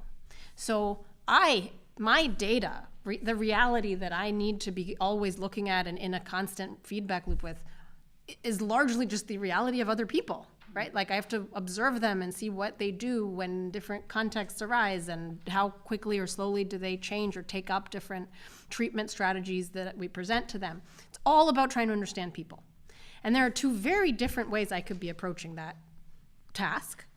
And I've been tempted down both like I've experienced both of these approaches. One, okay, so I think cognitive behavioral therapy is this really promising treatment. I think that because of a combination of, I've read studies where I can kind of see how they checked, for the effectiveness of this treatment versus a bunch of other ones. And this treatment allowed people to change their thinking. And I already think that's a big part of what then motivates people's behavior. And that makes sense to me. And I've also tried it out and seen how people are really engaged with it and they get better and they have a sense of agency. But then for some reason it didn't really work for this person or that one. And so, I don't know, maybe I need to check my assumptions about CBT being this universal cure-all because it didn't work for, people who also have the substance abuse or whatever. Versus everyone in my field is in love with CBT. It's much easier to get published if I'm pro-CBT. I'm seeing some of these problems, but I'm just going to not think too hard about that because I don't know how to even, it would be so complicated to try to even explain what's wrong and to try to, what would I do instead? I don't know. Do I have to just make up a new treatment? That's really hard. So what? Everyone already does CBT. I'm just going to go ahead and champion CBT. Two very different approaches, where the first one is an independent thinking approach and the second one is a second-handed approach. I hope that helps. Take one more for now. I wanted to ask if you can highlight parts of the story that might explain how Rorik is so certain that he's on the right path, as opposed to being a martyr for good architecture.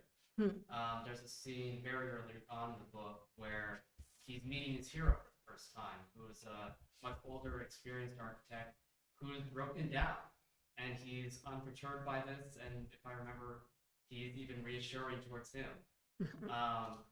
So what explains this about the character, and specifically like what's in the story that actually helps us understand that? So again, the question has to do with Rourke's motivation And certainty. and certainty, and how is it that he can be so certain?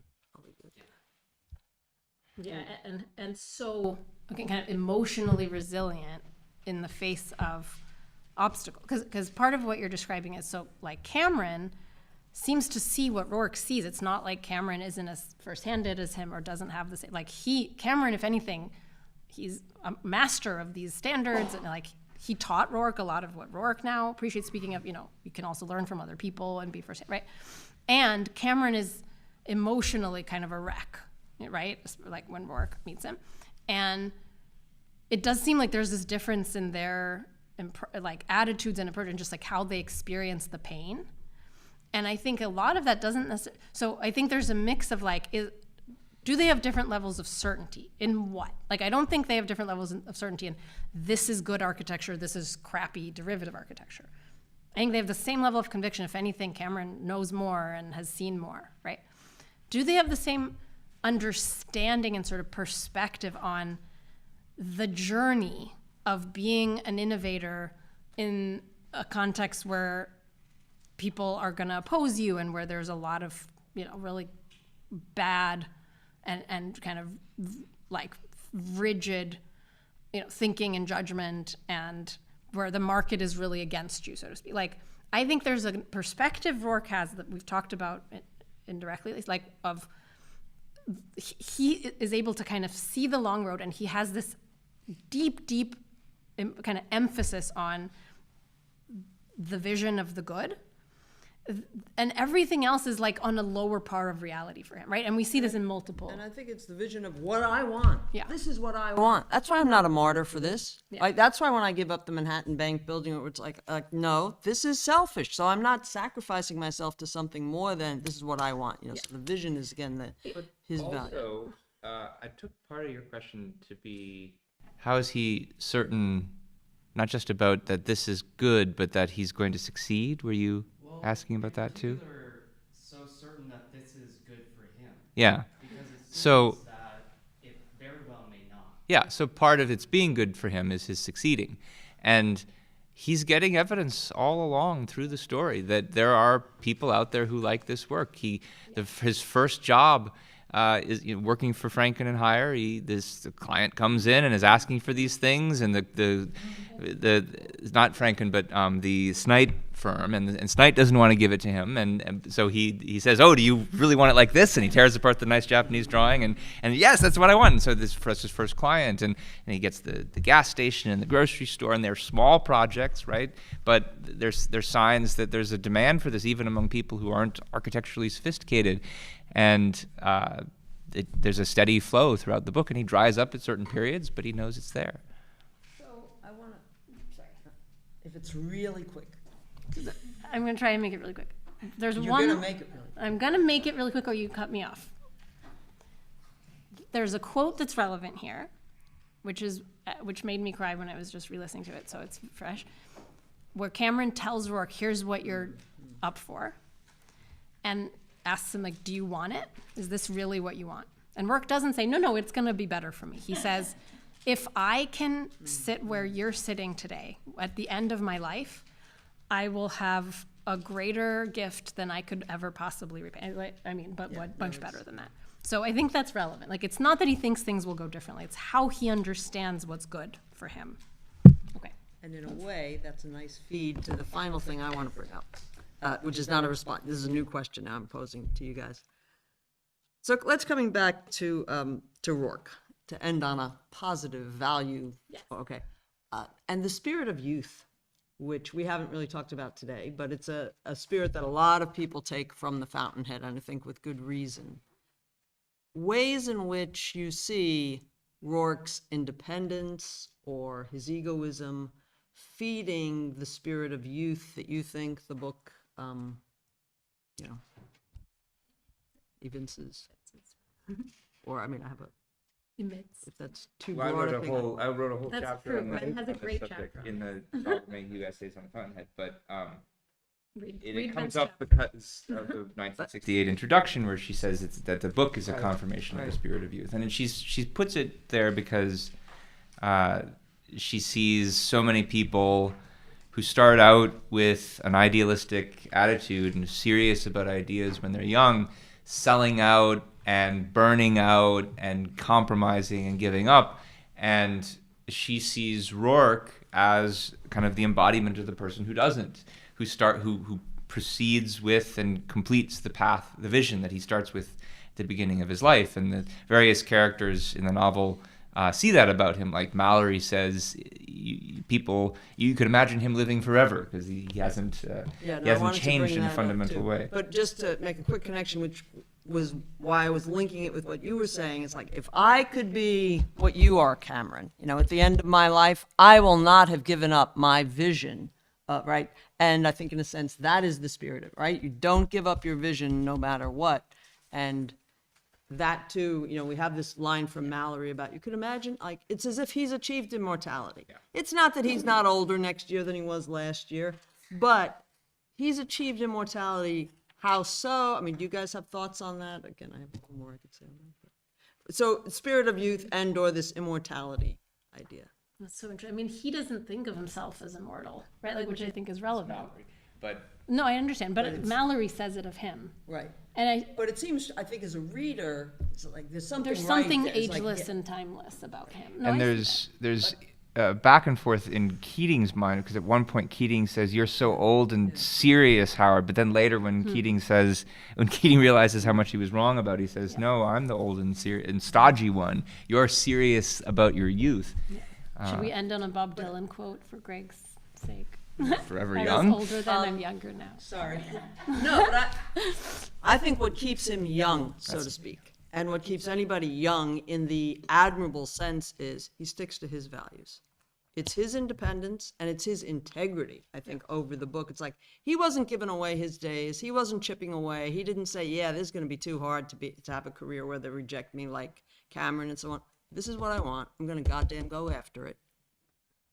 My days are investments. They're growing my life. So yeah, I'm getting older, but I'm getting richer, right? As opposed to, well, they're dribblings away of squanderings. And Yeah, I so think there's a some of way you that can feel is- more vital as you get on in life, to the extent that you really internalize this spirit and really like live and fully live and figure out like, how do I really fully live? What do I really want my life to be? And really, really go after it. And I think people experience this. Like, I feel younger now than I did a decade ago.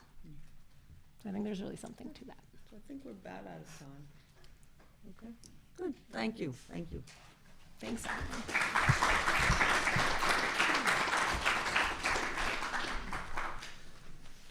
Thanks to everyone. So we're going to take about 10 for, people get a refreshment, use the restrooms, do whatever you want to do for 10 minutes.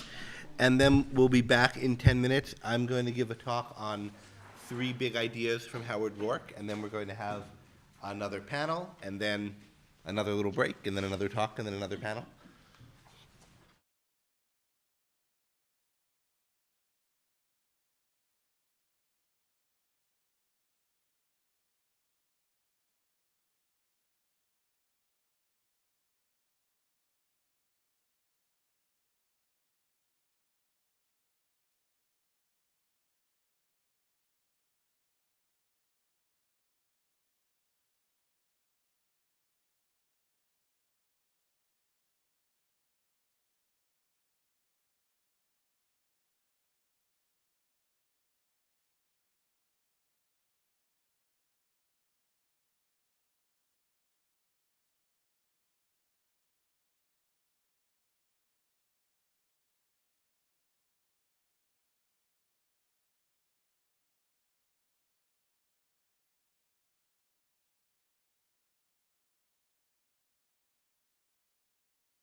I hope everyone had a good break. We're going to resume our revisit of the Fountainhead. I'm going to just give a brief talk on 3 big ideas from Howard Rourke. I'm Gregory Salmieri. I run the Objectivism program at the Salem Center and teach philosophy here. And I'm going to talk a little bit about the philosophy in the Fountainhead, a little bit about Howard Rourke's philosophy, at least 3 big ideas from it. I'm going to not say these are necessarily the biggest or the most central, though I think they are very important. And they're important to what I've taken away from the novel. The first one of these 3, I think, is the hardest to quite capture. There's not some one quote, as there are for the other 2, but there are a number of quotes where it comes up. I'm going to read a few. Nothing can be reasonable or beautiful unless it's made by one central idea, and the idea sets every detail. A building is alive like a man. Its integrity is to follow its own truth, its one single theme, to serve its own single purpose. A man doesn't borrow pieces of his body. A building doesn't borrow hunks of its soul. Its maker gives it the soul and every wall, window, and stairway to express it.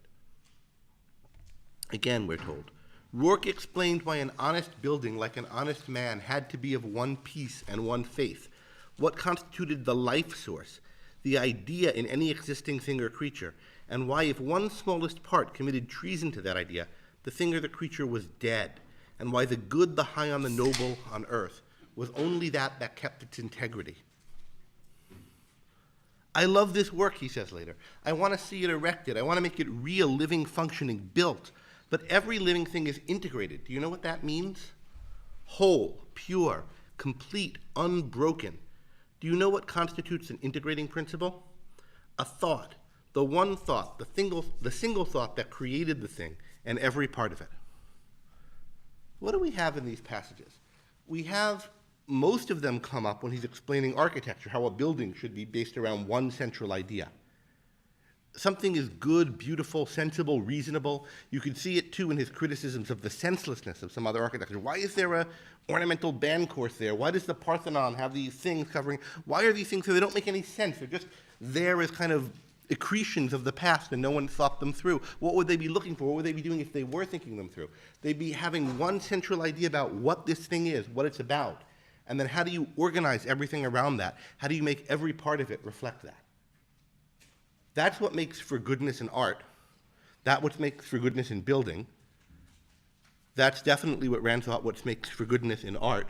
You have to have a theme, and in a novel, a plot theme that everything is central around.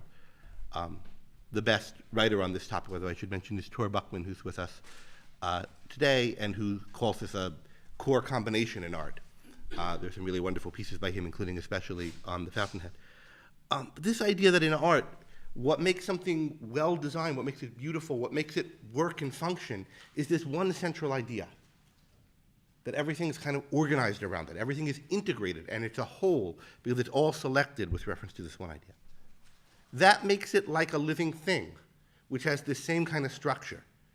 Now, interestingly, and the Fountainhead kind of leaves it unanswered, if the integrating principle has to be an idea comes from a mind, how is that the case with living things? Because Rourke, as is clear from the novel, is an atheist. He doesn't think there's a God who's a maker. So there must be some force in nature that's somehow analogous to this, not something that's explored in this novel. I think Rand has views on it that are explored elsewhere. But there's an integrating principle, some kind of central thing that makes a living thing a whole, that makes it one thing, that makes it alive. And a living thing works by all the parts of it being selected, adapted to that one central kind of theme or thing that it does, thing that it is. That's what we're trying to achieve in art. And that's also what somebody should be in their character. So we have this 3-way kind of analogy between moral integrity, the kind of vitality of a living thing, whereby there's kind of a central kind of integration to the living thing that makes it one living thing as opposed to a heap of organs, and what makes for good art, kind of integration that makes for good art. And I think this is a powerful idea. This idea that there's something good and right in what you're doing, in what you're making of yourself as a person, and in what you're making, in whatever kind of product you're producing, of to be good, to be well done, to make sense, it has to be organized around a central idea, a central concept. Part of what you do, your work as a human being, your work as a thinker, your work as a maker of something, is you have a central idea for something and everything else is selected in accordance with it. When you're writing a paper, when you're building a building, when you're planning a career, what are you doing? What is it to know what you're doing and for what you're doing to have a sense to it? It's something like this. You have a standard for how you select the parts of your action, for how you select the particular things you're going to do, for how you spend your time, for how you spend your resources on the product, based around an idea of what it is in essence that you're trying to do, and how everything else is a part of that. I think that's a big idea. It really can change and shape your life, to think about your life that way, and to think about anything you're doing that way. How do I write more that way? How do I, whatever field you're interested in, do it more that way? That's what it is to be rational in pursuing goals. That's what it is to have the things you create and pursue have a kind of sense, a logic to them, to have them be beautiful, good. A lot to be fleshed out about just what this means. How does it relate to the thing that makes living things living? How does it relate to moral integrity exactly? I'm not going to pursue those here except to flag them as questions. But it's a big idea in the Fountainhead. It's a big idea from Howard Roark, and it's something that got me thinking a lot when I first read this novel. Second big idea. What you feel in the presence of a thing you admire is just one word: yes. The affirmation, the acceptance, the sign of admittance. I'm quoting, of course. And that yes is more than an answer to the one thing. It's a kind of amen to life, to the earth that holds this thing, to the thought that created it, to yourself for being able to see it. But the ability to say yes or no is the essence of all ownership. It's your ownership of your ego, your soul, if you wish. And here's the big idea. Your soul has a single basic function: the act of valuing, yes or no, I wish or I do not wish. Your soul, your mind, your ego, your consciousness does a bunch of things, but there's a single basic thing it does. Everything it does is maybe organized around or adds up to this. If any living thing has some central idea that it's organized around, maybe the central idea of a human being, a human soul, a human consciousness, the central feature or function of it that everything else is related to or derivative of or part of in some way, is this act of valuing, yes or no, I wish or I do not wish. The mind, the consciousness, the soul, is here for self-direction, for picking things as ends, for shaping a life around those ends, for shaping action around those ends. Something like that. There's some kind of choosing, picking, selecting, and going after things that is the essence of what we are, of what our minds are, of what our souls are, of what our consciousness is. You understand what consciousness is and what it's for, not by thinking of it just as something that receives knowledge or even tries to get knowledge, but by something that directs, something that chooses, selects, focuses you around something. And notice how this is related to that first big idea. For something to be good and beautiful, at least if it's made by a human being, it has to be organized around a central idea. Then that central idea must be selected, valued, chosen, said yes to by the person who made it. And then all the other things within the thing need to be valued, selected, said yes to as things that advance, cohere with, work with, somehow further that idea, and rejected if they don't. No to the things that don't fit with the central idea. No to putting pilasters and columns on a modern skyscraper, on this skyscraper. No to adulterating the idea. No to things that you might not at first think of as adulterations of the idea, that you wouldn't think of as adulterations if you didn't have a clear conception of, well, what is the idea? What am I after here?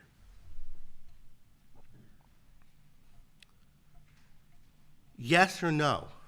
Yes or no is something that comes from a soul, that comes from a mind, because I think for Roark, mind and soul are the same thing, that comes from a mind, and that the basic thing that the mind's doing, what it's there for, is this yes or no.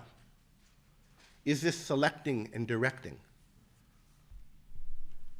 And let me add some more context to this if we think more about the beginning of this quote. You feel the yes. It's not just something that you consciously, deliberately do and come up with. It is that. It can be that. But it's often just experienced. So what is the relationship between this act of valuing, which is something we do? Elsewhere, Rand talks about knowing how to value. Like it's something you can learn to do and do consciously and deliberately. It's a rational thing in some way. And yet somehow it's also something that could just happen to you in a moment. How are these things related? What is it to be a valuer? You feel yourself valuing something. It's an answer you feel within you.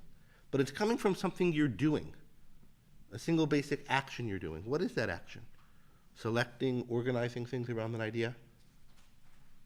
When you do it, and when you have this response that's part of it, the response yes, the yes you say, the yes that comes from your soul to something that you're selecting as a value,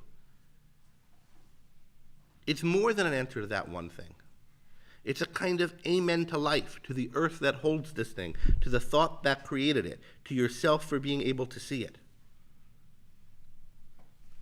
So you have this basic thing you do, this selecting, and maybe directing yourself towards things. That's what your consciousness is there for. And in selecting something and directing yourself towards it, you're selecting and directing yourself towards that particular thing. But the act of doing that is somehow carries with it or is embedded in a broader attitude towards the universe. In picking the particular things to go after, in feeling the feeling you have towards them, that's the concomitant of this directedness towards them, you're also taking an attitude towards life as such and towards yourself as such. There's a lot unanswered, unexplained here, a lot to say about and think about this quote in this passage, but I think it's a big idea. It's an idea that kind of is thought-provoking and shaping, that fits together with other ideas in the Fountainhead and elsewhere. I'm not going to try to do all the piecing together here, but I just want to kind of highlight it as something to think about. What does it mean to be a valuer? What does it mean to value? To what extent is it a self-conscious, deliberate process? To what extent is it just something that happens to you? But if it just happens to you, it's not something you do. So there's a sense in which it has to be something you do, and yet it can manifest itself in just this response you find to things.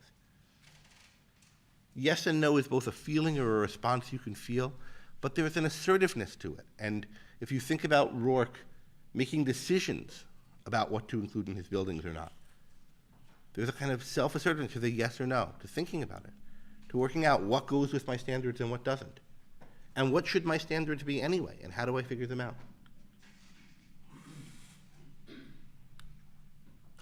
So the first big idea is the idea of integration around a central idea. Integration around a central idea is something we should look for and aim at in human products. We should aim at it in the things we create, in creating ourselves, in creating our careers, in creating buildings, in creating papers, in creating novels, in any work we do. Like, what is the point of this? What is the central idea? What am I trying to do? And we should think of that as analogous to moral integrity and analogous to the thing that makes a living thing alive. At least that's how Rourke thinks of them. And there's something that feels very right to me about that, and always has. And I've been trying to explore that insight over the years. Second one, that what our soul, our mind, our consciousness does is values, is directs, is picks things and sets them as what we're after. That in picking and setting specific things as what we're after, we're not just adopting an attitude towards those specific things, but we're adapting a broader attitude towards the universe. But crucially, we adopt it by setting ourselves towards this person, this career, this building. And that this thing that we do, this valuing, has a kind of reasoned side to it, a kind of assertive, deliberate, self-conscious, possibly methodical side. You could see it in the method of Rourke's work as an architect. This isn't exactly in the quote that I showed you, but if you think about all the talks about the method in the Fountainhead and all the level of self-consciousness and principle involved in his assessment of buildings, But also there's this felt, experiential, emotional side that can just come over you in a moment. So that, for example, you could fall in love with someone at first sight, or see a building and it immediately strikes you as brilliant or crap, or hear an artwork, or meet a person. Not that your initial judgments are infallible, but that they're there, and they're somehow products of the soul that you've made for yourself. Notice that the people who aren't valuers don't have strong, intense initial reactions, or at least not strong initial positive reactions. Sometimes they have reactions of fear. So first, two big ideas. Integration by a central idea as crucial to what human beings do. Valuing as the single basic function of our soul, perhaps the way by which we integrate ourselves and the things we create around central ideas. And here's the third one, reading a quote. "Look, gal." Rourke got up, reached out, tore a thick branch off a tree, held it in both hands, one fist closed at each end. Then his wrists and knuckles tensed against the resistance. He bent the branch slowly into an arc. "Now I can make what I want of it. A bow, a spear, a cane, a railing. That's the meaning of life. Your strength?" asked Gal. "Your work." He tossed the branch aside. "The material which the earth offers you, and what you make of it." What is the meaning of life? It's your work. Your work not as something that was assigned to you, not as toil. The meaning of life isn't work. It's your work. And what makes it your work? It's what you make of the material the earth offers you. Here you find yourself in a world. You find yourself with maybe certain abilities. You find yourself with certain things around you. And what are you to do? If you love this earth. Rourke, as a young man, tells the dean, "I love this earth, but I don't like the shape of things." What is he doing? He's reshaping the earth. He's literally reshaping it, making buildings. But there's a more broad metaphorical usage that applies to maybe what you're doing is writing novels, composing symphonies, building software, whatever it might be, cooking, cleaning. What are you doing? There's a world that you find, and you are making something of it. You grab both ends of a branch, the branch that's there already, that has a certain nature, that is capable of being changed in certain ways and not in others, that will react to forces exerted on it in some ways and not in others. And you bend it slowly into an arc. Now you can make what you want of it. A bow, a spear, a cane, a railing. That's the meaning of life.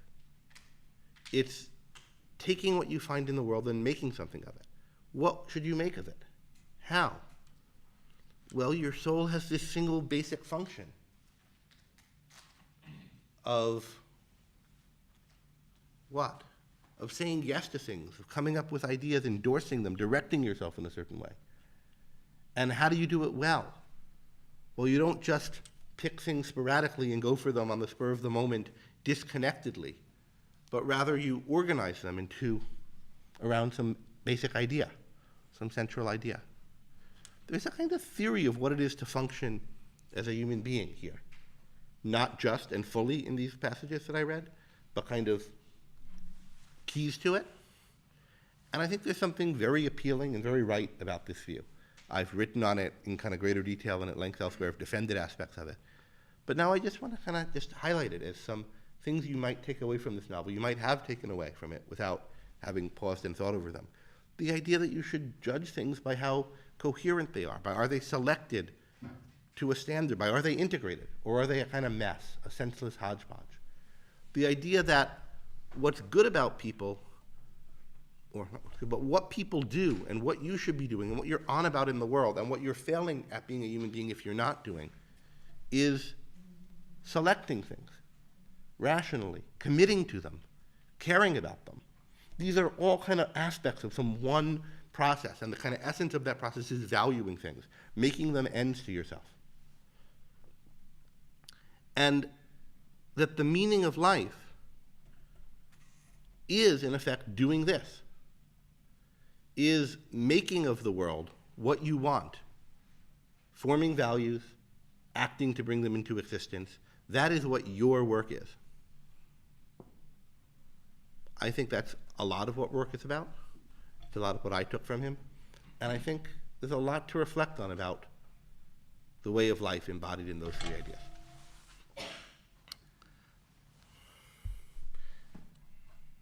We have a few minutes for questions, and then we'll have a panel.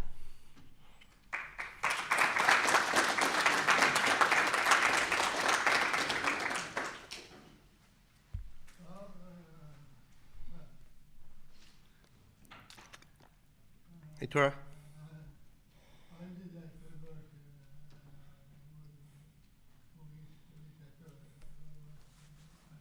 He's mentioning the standard of selection work he wrote. Yes. Yes. So there are a few really important pieces by Tora Goffman on. I'm going over my microphone. There are a few really important pieces by Tora connected to this first theme in particular. Both of the pieces in the book on the Fountainhead that Robert Mayu edited, Essays on Ayn Rand's The Fountainhead, which has just gone up. I think both of Tora's pieces are now up. If not, one of them is and the other is coming up on one of ARI's web pages. And also,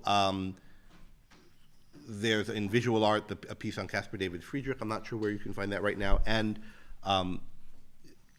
the piece in the a companion to Ayn Rand, which I edited on Ayn Rand's Romanticism.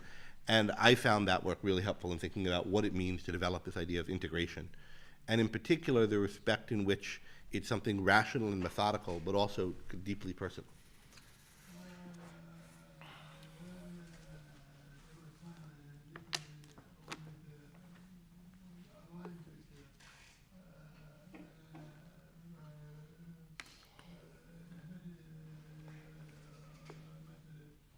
The method?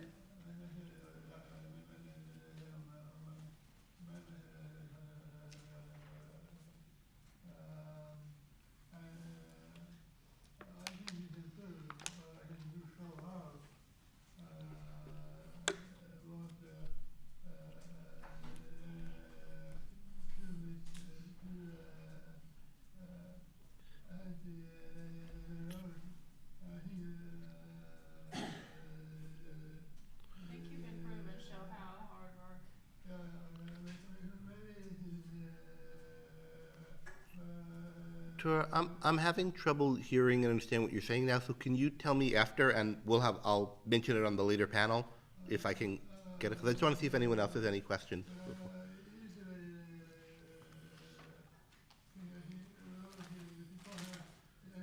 Can you talk about how this drives you as a philosopher?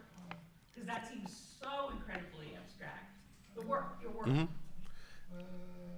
Mm-hmm. Well, I mean, one of the things I've been really interested in is what is it to have a value? And what is, how it,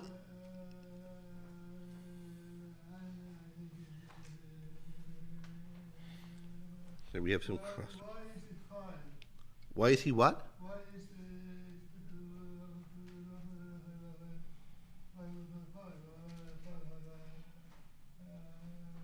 I'm sorry, I'm just not able to understand the words well enough. Let's take this up after. So, Anne, you're asking how there were two questions. One is how do I try to use these ideas in my own life and my own career, and that is the career of a philosopher. And then the other is like, what do I think about these ideas philosophically? I'm not sure which you're asking. The first, I mean, I think about, first of all, in what I'm writing or speaking, like, what is the point of this? Is this just some casual reflections on the thing? Sometimes there are, improvisations on a theme, but then the point is that they're improvisations on a theme and they're not, it's a very different thing than an ordered paper. Other times there's like a point I want to make, and what is the point, and why am I doing it, and how am I trying to make it? And I think a lot about the structure of writing in that way. And I'm dissatisfied with writing when I do it, or else it doesn't seem to add up to anything. But then, and likewise for classes, and I'm not saying I always succeed at getting them to add up to things, but I'm always thinking about them in that way. What's the essence of this thing? What's the central idea? What's organizing it? And what role do the other parts play? And then when I think about it as a career, I mean, I think for Rourke, there is a central idea to his life, like the central ideas to his buildings, and it's summed up by that idea, Howard Rourke, architect. And everything else kind of in his life is around that. He has his career, it's central to him, and it means more than just he's Howard Rourke and he's an architect. There's a particular style, a particular approach. Cameron describes it as something people carve on a doorway and go out and die for, right? And I think there's a particular view of what I want to be accomplishing as a philosopher, what I think the job of a philosopher is and what I'm trying to do with it. And I think about my various projects in light of that. I mean, I could tell you a bit about what my particular goals are. I mean, I'm very interested. Can you identify, like, I mean, is that too hard? Is there a central idea to your work? Yeah, I mean, I try to find the place where deep and technical ideas that might seem like they're intricate and intellectually interesting, but too technical and so forth to be things that would be inspiring and that you would live by. The place where those intersect with what's actually really important and drives the life and is passionate. And wherever I see that kind of thing, there's something tricky and hard to work through and thorny, and people who approach it tend to do it in this abstract puzzle game way where it's not on fire and alive and exciting. And on the other hand, there are people interested in how to live and exciting things, but they're not doing anything that's sort of tremendously deep. How do you take the ideas from the first, get them right, and see how they, answer the kind of questions in the latter realm? That's the kind of thing that's a common denominator between everything I'm interested in philosophy, the kind of depth and rigor and technical stuff applied to what matters and you can be passionate about. And then trying to do it in a way that seems seamless, so it doesn't seem like you're taking two things separately. So that's like kind of what I personally think of as where I gravitate towards, and I think of that as what I'm trying to do whenever I'm thinking about things. Thank you. Thank you. All right, we are out of time for this, so it's time to have our panel. But Gina hasn't.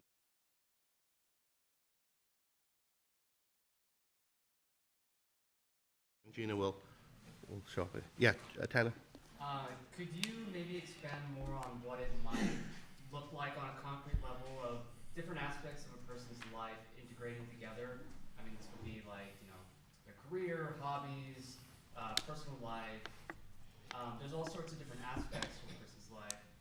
What does it really look like for that stuff to actually fit together? Because there's a kind of maybe comical way in which it can, like you have a theme for your office desk that's all themed about cars or space.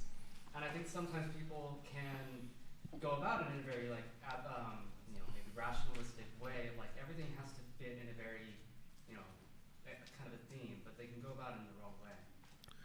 Well, I mean, I don't want to put down someone who's all about space or cars. They select things about that. But I think where you really, particularly if you're, at a certain age, that's what it looks like to be really kind of on fire about something.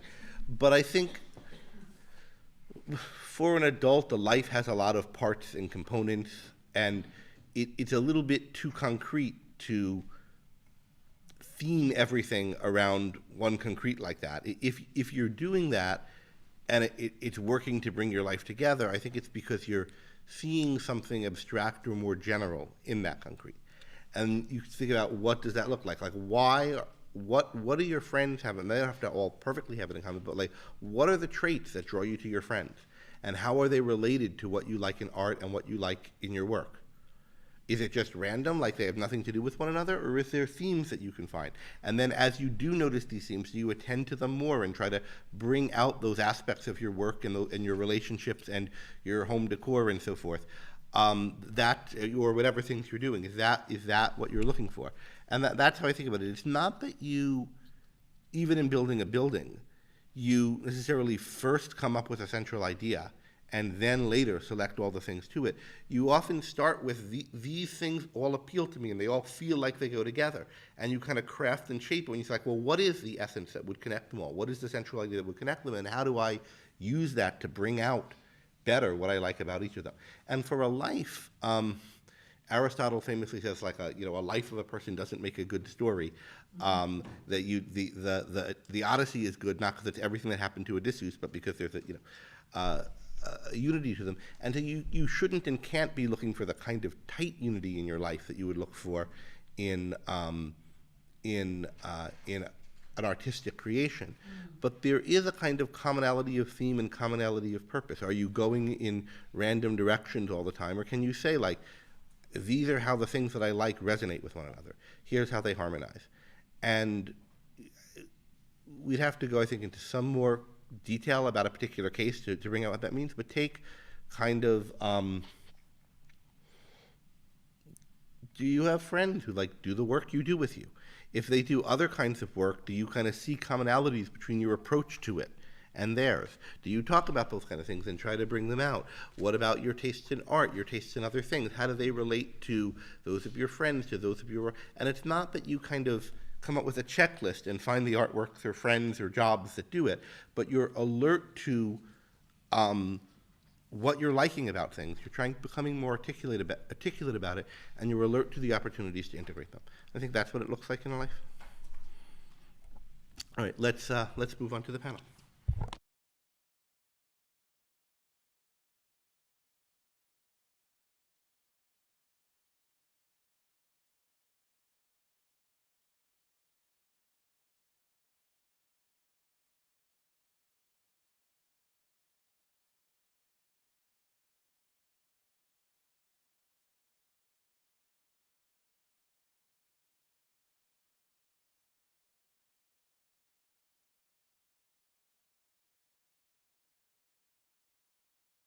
Is on love and friendship in the Fountainhead. We haven't talked about all the other things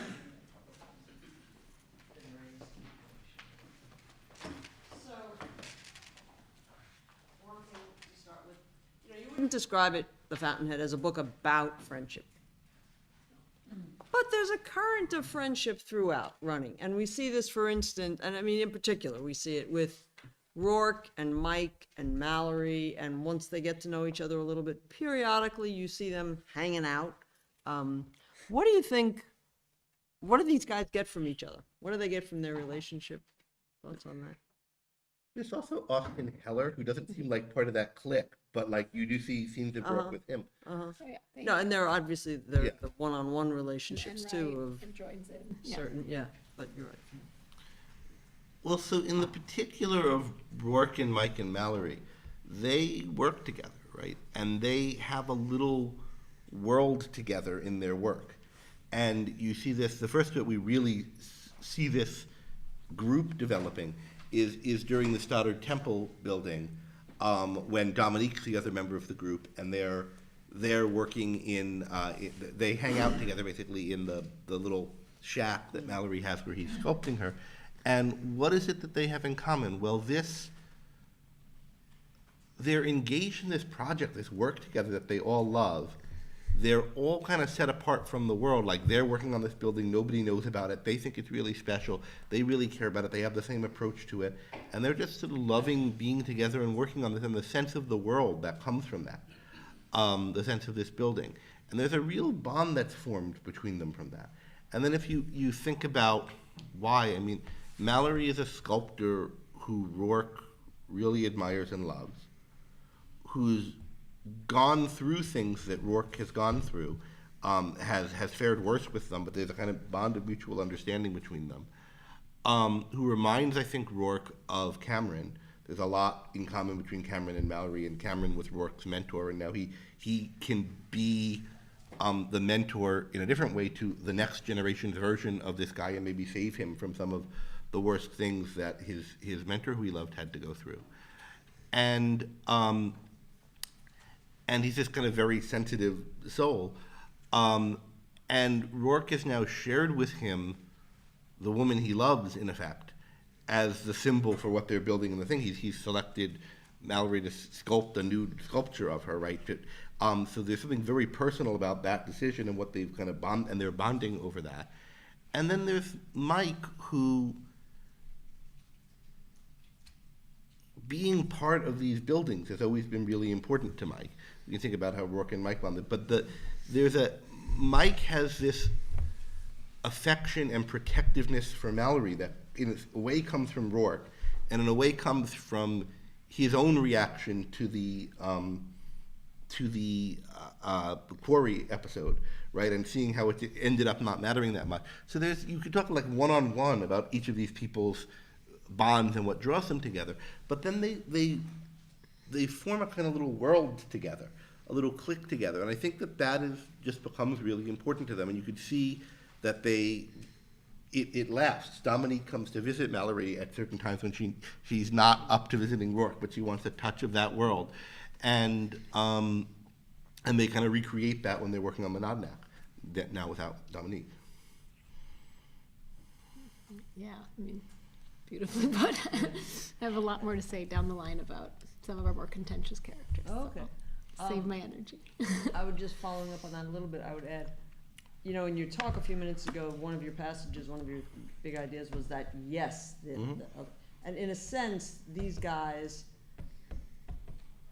I mean, you said they share a sense of values in architecture, values beyond that as well. But I mean, part of what you get in a good friendship is an affirmation of some aspects, at least some important aspects of the way you see the world, or the way you see how to do architecture, or how to do philosophy, or whatever it is in the environment that you guys might have these things in common with. But it's a shared values that I think can be the undercurrent of the more valuable relationships. They're all people who, in a way, are lonely. Different ways for different ones of them. Because I don't think Rourke would think of himself as lonely. But he's someone who, there are things he really loves and recognizes, and he knows and just accepts that that's not, most people aren't going to respond to them. So when you find people who do, and who have that, that's something to really be excited about.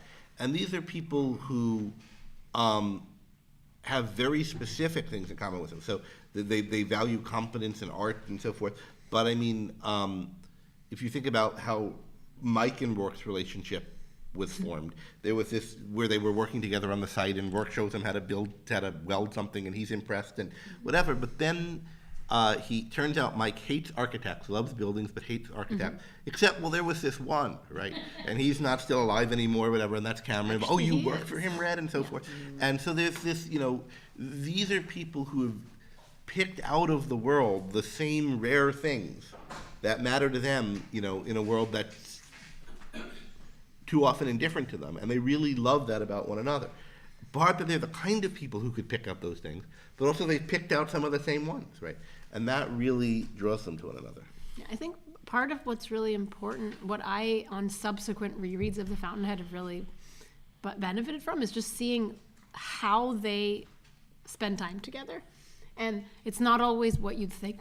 It's not like they're taking turns lecturing on the values of, independence and justice and competence. Like, they hang out. They're all kind of relaxed, and there's outrageous stories. do they?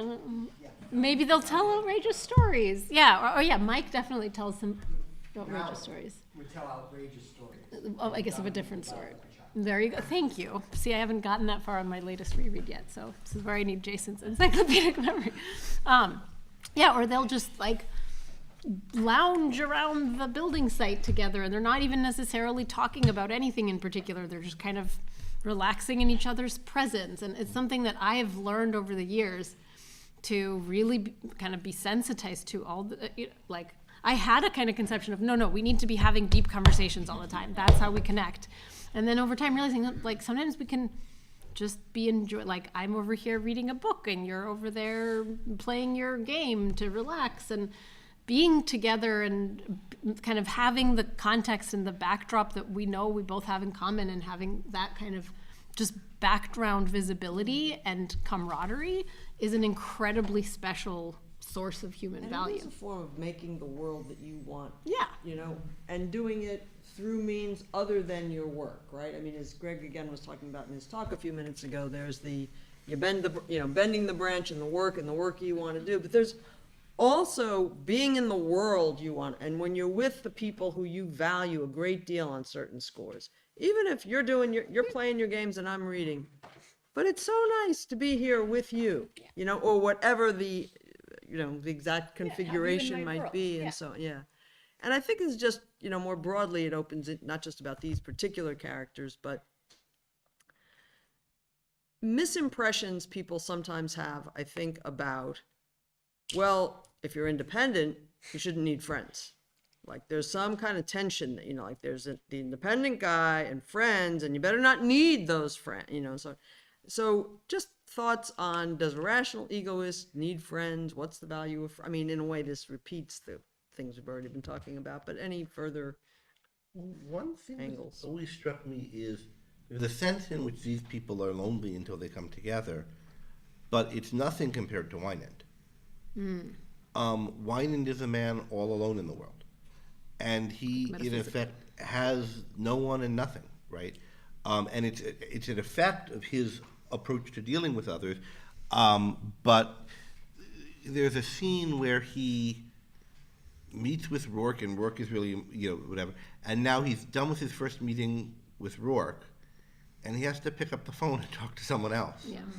And it's like back to the normal way of dealing with things, back to the grind, back to having to be this, this other way, back to being isolated. And there's a way of being in the world, a kind of independence, of thinking for yourself, a not having the wrong relation to others, that frees you to have this closeness where it is and where it's possible, and where it's not, it's just not, it doesn't matter. What matters is that it is possible in the places where it is. And there are wrong ways of dealing with others that distance you, and isolate you. cause you to have to be distanced. And go ahead, No, I think this is on the same, I've always, partly due to my own temperament and partly sort of how I've digested the ideas, I've always erred on the side of, if anything, being too social, being too gregarious, and so, and I've kind of needed to think that through. But one of the ways that I think have sort of experienced what you're talking about legitimately is I've always, I've become a psychologist, my whole job, again, is about like connecting with people and then reaching within them and bringing out the best, or helping, partnering with them as they kind of think through their lives. So I love people, and I love being in rooms with them and talking to them and connecting to them. And I've often experienced these moments that I would then sort of reflect on, where I'll just connect with strangers over really small shared experiences. And I remember many little moments that have stuck with me, like in college when I was pulling the second all-nighter to write, one of my many final papers. We have this finals period, so everyone is in this shared, kind of experience of, we're kind of making that final push, and like we're exhausted, but we're here in the library. And I went to get my fourth cup of coffee from the little, before children.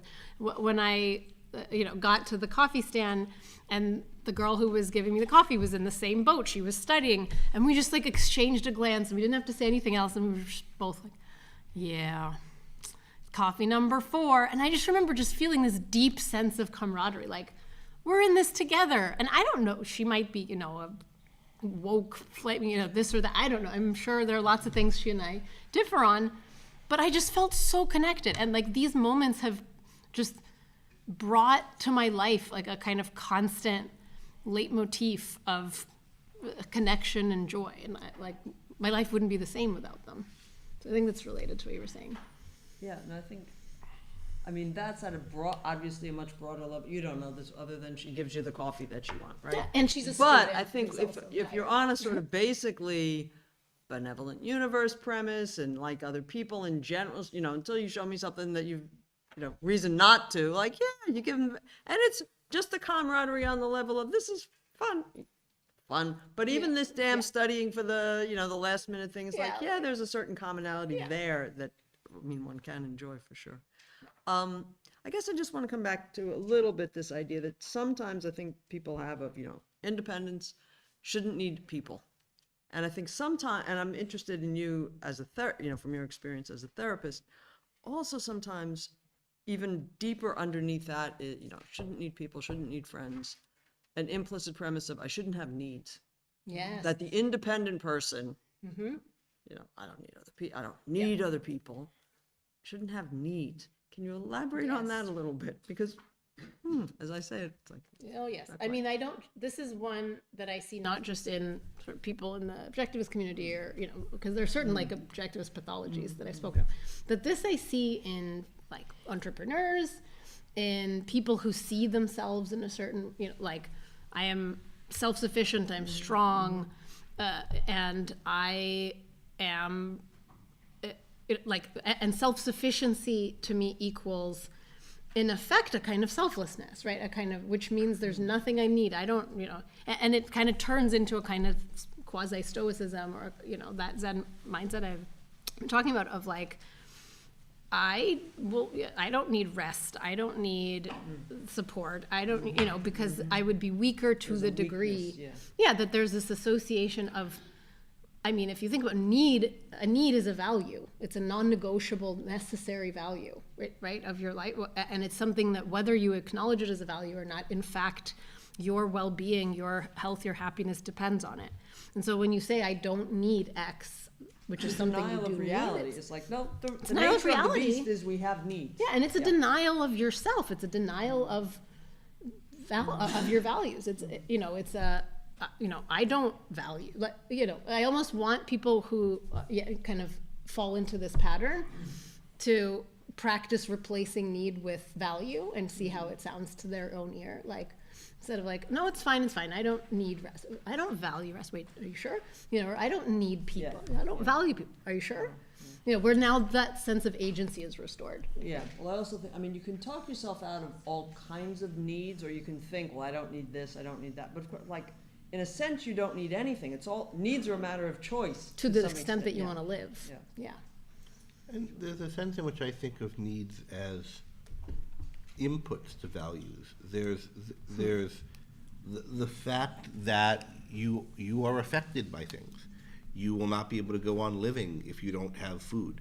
You will not be able to go on thinking and working if you don't have sleep. You will not be able to, etc. For what living things are things that do things, and they have requirements to keep on doing those things. And it becomes a value when you set yourself for it. You set yourself towards, you say yes to something that will, among other things, fulfill some of your needs. So I think of, if you didn't have needs, you couldn't have values. If you were something that was unaffected, that would just go on doing what you did no matter what happened, like the indestructible robot in Rand's example, for people who know the essay The Objectivist Ethics, you wouldn't be the kind of thing that could value. Yeah, and to associate that with strength, right? Like if we think about like what is the underlying conception there of virtue, of like it's virtue almost is a version of the Dominique mistake of values go away. Like, no, I don't need a thing. Yeah, which if you think about it, the strongest position is to be dead on that premise. And you don't need anything or anyone because there's no you to be needing it. There's nothing to sustain. The kind of imperviousness. Yeah. And just a thought to sort of finish, I guess, on this theme. It's okay. Well, state what's been implicit in what we've just been saying. Like, it's okay to need people and to need certain relationships. And need in the sense of, like your life is a hell of a lot worse without this person in your life. I mean, just think about, and there may be certain individuals in certain of your lives, it would be devastating to lose that person. That's not a defect, that fact, right? I mean, it's great. It's like it's that, valuing, right? Yeah. So needing and valuing. Anyway, just wanted to. Yes. Okay. There's a scene in Atlas Shrugged where another two characters are they're actually in bed together, but they're they're in the context of a romantic relationship, and one of them who is always, other people in his life are always demanding things of him. He says, well, you don't need me, or, you know, what I like about you is you don't need me, and her response is, I need you desperately, but not in the same way. And I think the ways in which people need one another matter. And is it a kind of need that's coming from a place of weakness, a place of lack, or is it a need that's coming from a place of strength?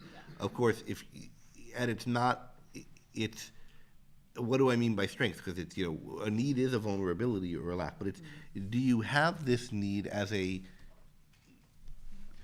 something you need to sustain, something positive you're doing, some direction you're going in? Or is it a Band-Aid, a lack, a patch, a crutch? Of substitute, right? A I mean, it substitute. kind of comes back to what we were talking about earlier. This is a version of that, of like, well, do you care about what people think? For what purposes and in what sense? Like, you care because you're using their thoughts in place of your own, or because they matter to you and you're exchanging value with them? There's, on that theme, there's a series of notes Rand wrote on psychology while she was writing Atlas Shrugged, and she identified like certain basic alternatives, and one of them was how you regard people in reality. Do you regard people as something that's out there in reality to know about and interact with?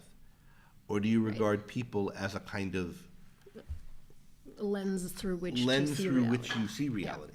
So that if I'm looking at Tyler and thinking about his thoughts, are they like, there are lots of things out there in reality, one of them is Tyler, and he has some thoughts, and like I want to You know wanna about other understand things, those I want to know thoughts, about him and his thoughts, and then I'll work them into my, I'll treat them like other things I know about with respect to my thoughts, likewise his wants and needs and everybody else's.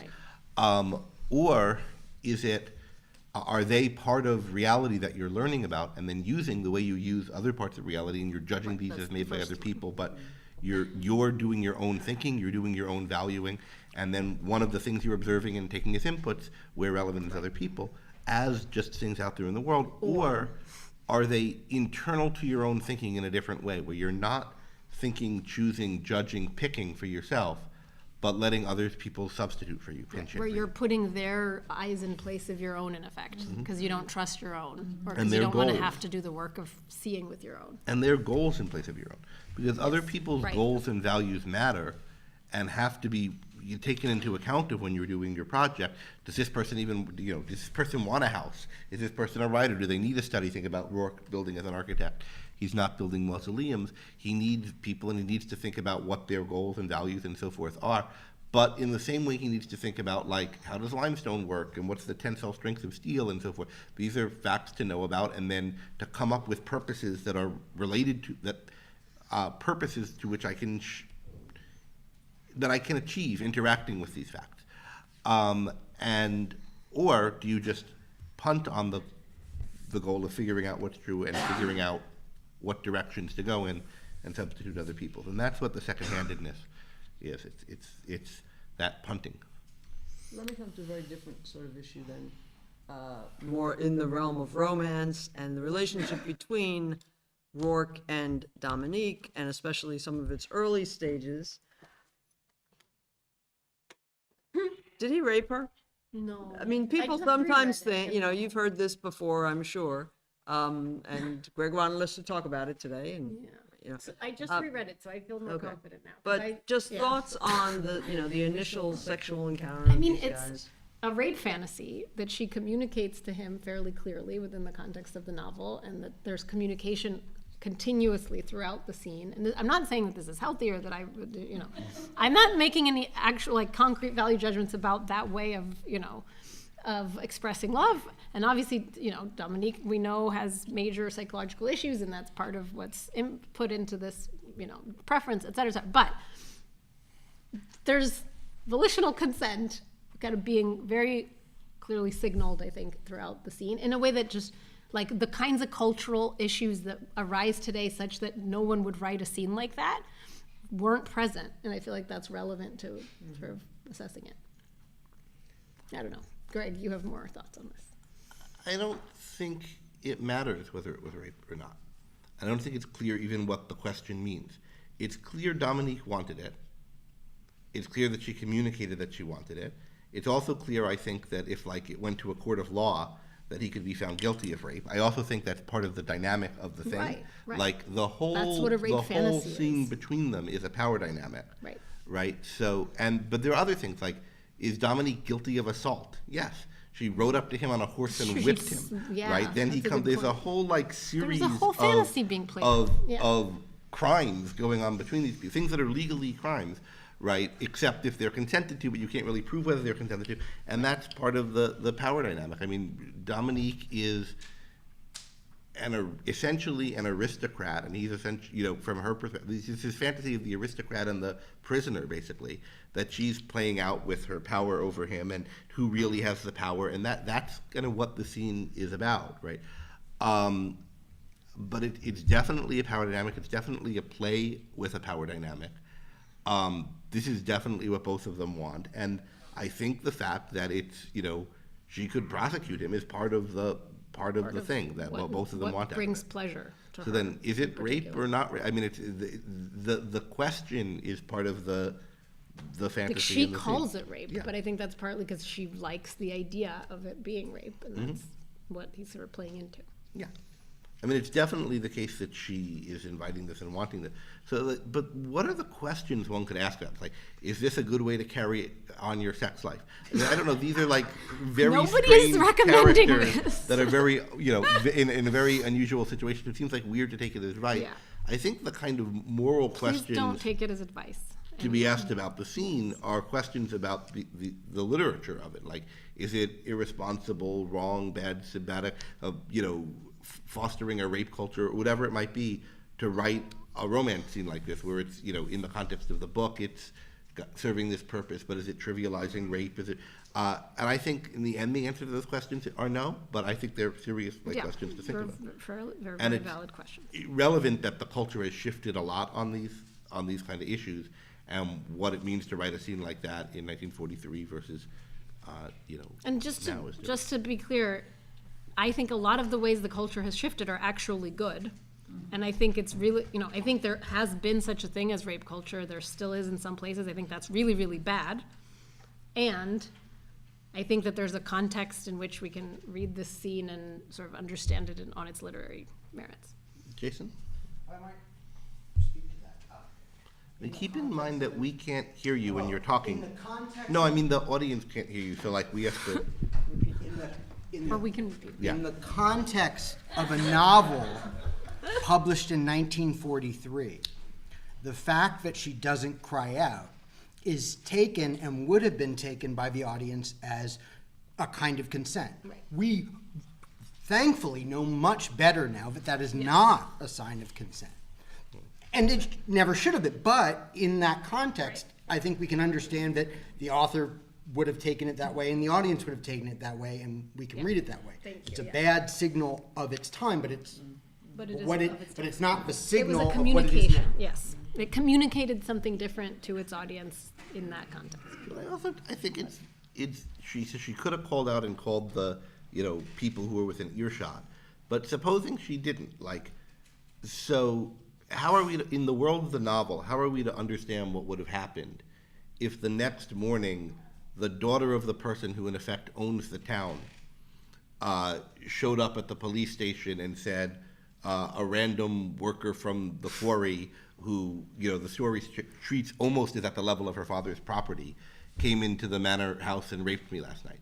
I don't think there's any doubt that in the world of the novel the response wouldn't have been Arrest him. and would have been, well, you should have called out or something last night. We're in a world where all the standards of social propriety and so forth are stacked on her side. She's the, in effect, aristocrat of the area. So that's not how in general it was for women who were raped, but we're in a kind of unusual situation where all the social power, all the social capital is on her side and none on his, and that's part of the setup of this scene. Again, if it's problematic historically, it's because most rapes aren't like that, and but that's how it's set up here, right? So, insofar as it gets you to think differently about people who are unempowered, but that's not what's happening here. I also think that sometimes the way it's raised as often as part of broader just smearing of Ayn Rand or criticism of Ayn Rand is based on a lot of second-handedness, in the sense that we know what we're supposed to think about rape in general, Even without looking to many nuances of the scene, it's just like, you know, did she want it or not? We know we're supposed to think about this, so therefore, you know, but again, what we're supposed to think about this versus read everything leading up to it, read what's actually going on there, and then have this, you know. I think it's still a what kind of confusing scene in characterization. other ways. Yeah, no, right? there are things in it that definitely aren't bad. Again, I wanted to open up to Yeah.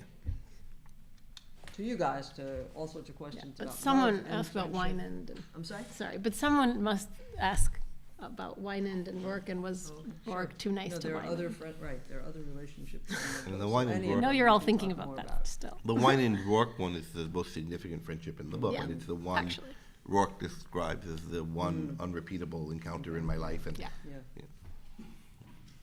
So if there's not an immediate hand, can I speak to that? No, there is, okay. Go ahead.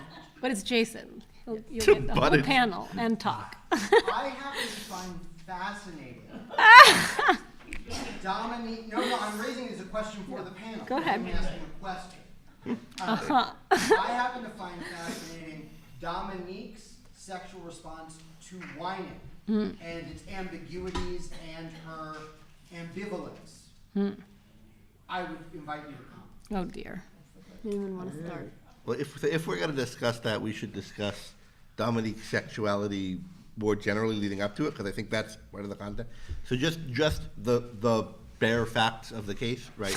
So prior to her first encounter with Rourke, Dominique is oftentimes has the attentions of men. Indeed. She, on occasion, allows them to kiss her. She is like Stone cold. totally unaffected. They could all feel it and tell. And, you know, Keating asks you, like, is it always like that? Yes, Peter, exactly like that. So she's sort of like steeled against the world, you know, and she calls herself a perfectly frigid woman and so forth. Right? Okay, then there's the encounter with Rourke, which she's, you know, wanting leading up to it and fetishizing it and whatever is going on. And then there's the kiss with Keating afterwards, right? Where our favorite, he kisses her, just It's a touches her. revulsion. He just and touches, this like, is immediate yeah. kind of revulsion. She Like, can't be like this kisses kind of her ice shoulder or something. queen anymore after. And he after realizes the- she's been with someone. Right. So there's that, but then she's able to like get back to that icy place with Peter, right? And so their marital life is she's just there. She sees this as this great accomplishment that she could be, you know, whatever, Cold to all totally of indifferent and not feel anything, and including revulsion. She's just impassive. And Dissociated, you could yeah, and that she can't do with whining. Like she's trying to pull off the same thing, and she can't. But it's not revulsion either. She's like she feels him as a man. So that's the phenomenon. Like what's going on with that? But like it's not just how she feels about whining, but given that she's got this thing with Keating and Rourke and so. Yeah. I mean, we've talked about how they're actually more similar than different, right? And how fundamentally, like, realizing who Wynand is, realizing, oh, like, there's this deep fundamental way in which he's actually one of us, right? Like, he is a creator, and he has the soul of a first-hander and of, you know, this kind of ambitious builder of empires and of, you know, of great things who went very wrong, but so has she, and they actually really understand each other in that way. Like she can't but respond to him, and I think, and she's still confused about that. Like I think she's still in the process of figuring out. You know, he's like her. He's a confusing mixture, right? Where we've all assumed up to that point in the novel that he's the most contemptible slime bag who empowers, you know, all of this slime and is like the lowest of the low. And then suddenly she discovers that he sees what she sees, and he's also. First, you know, like he has his own independent judgment and high standards of excellence privately, and he sees her. I think that's all true, but it makes it sound very intellectual and more intellectual than as it's experienced as. Sure, for no. both Dominique and Rourke when their encounters Yes. with Wynand. There's a sense of he's a presence in the room. When Yes. Rourke walks across there's this sense of, oh, that's Gail Wynand. He's this is a force to be reckoned with Yeah. in the world. And I think that's also part of what's going on with Dominique. Seeing him. I forget exactly what's said in that first scene where he kisses her, but it's something like the fact that he's a man and she's a woman. There's But I think that, as Dominique experienced it and Rand writes it, is something significant. Like that Wynand is a man and Dominique's a woman. It's not like, well, everyone here who's female is a woman and everyone here is a man. Like most men aren't men. They're just taking up space and they're not anything like what a man should be. And most women aren't women, I think, in Dominique's view. And they're just, kind of amorphous things taking up space. But like this is a man. There's a him there. With a, There's a who there, though, Right. right? As There's a who opposed there. to the utterly selfless Peter Keating or something Right. like that. Right? There's There's just a like person mirror there, of right? mirrors. Yeah. I mean, this. There's some this- shred of yeah. independence. Yeah. Or some elements of it. Exactly. and then it is gendered, and I think Yeah, Rand for has a very gendered view of a lot of things. And Yeah.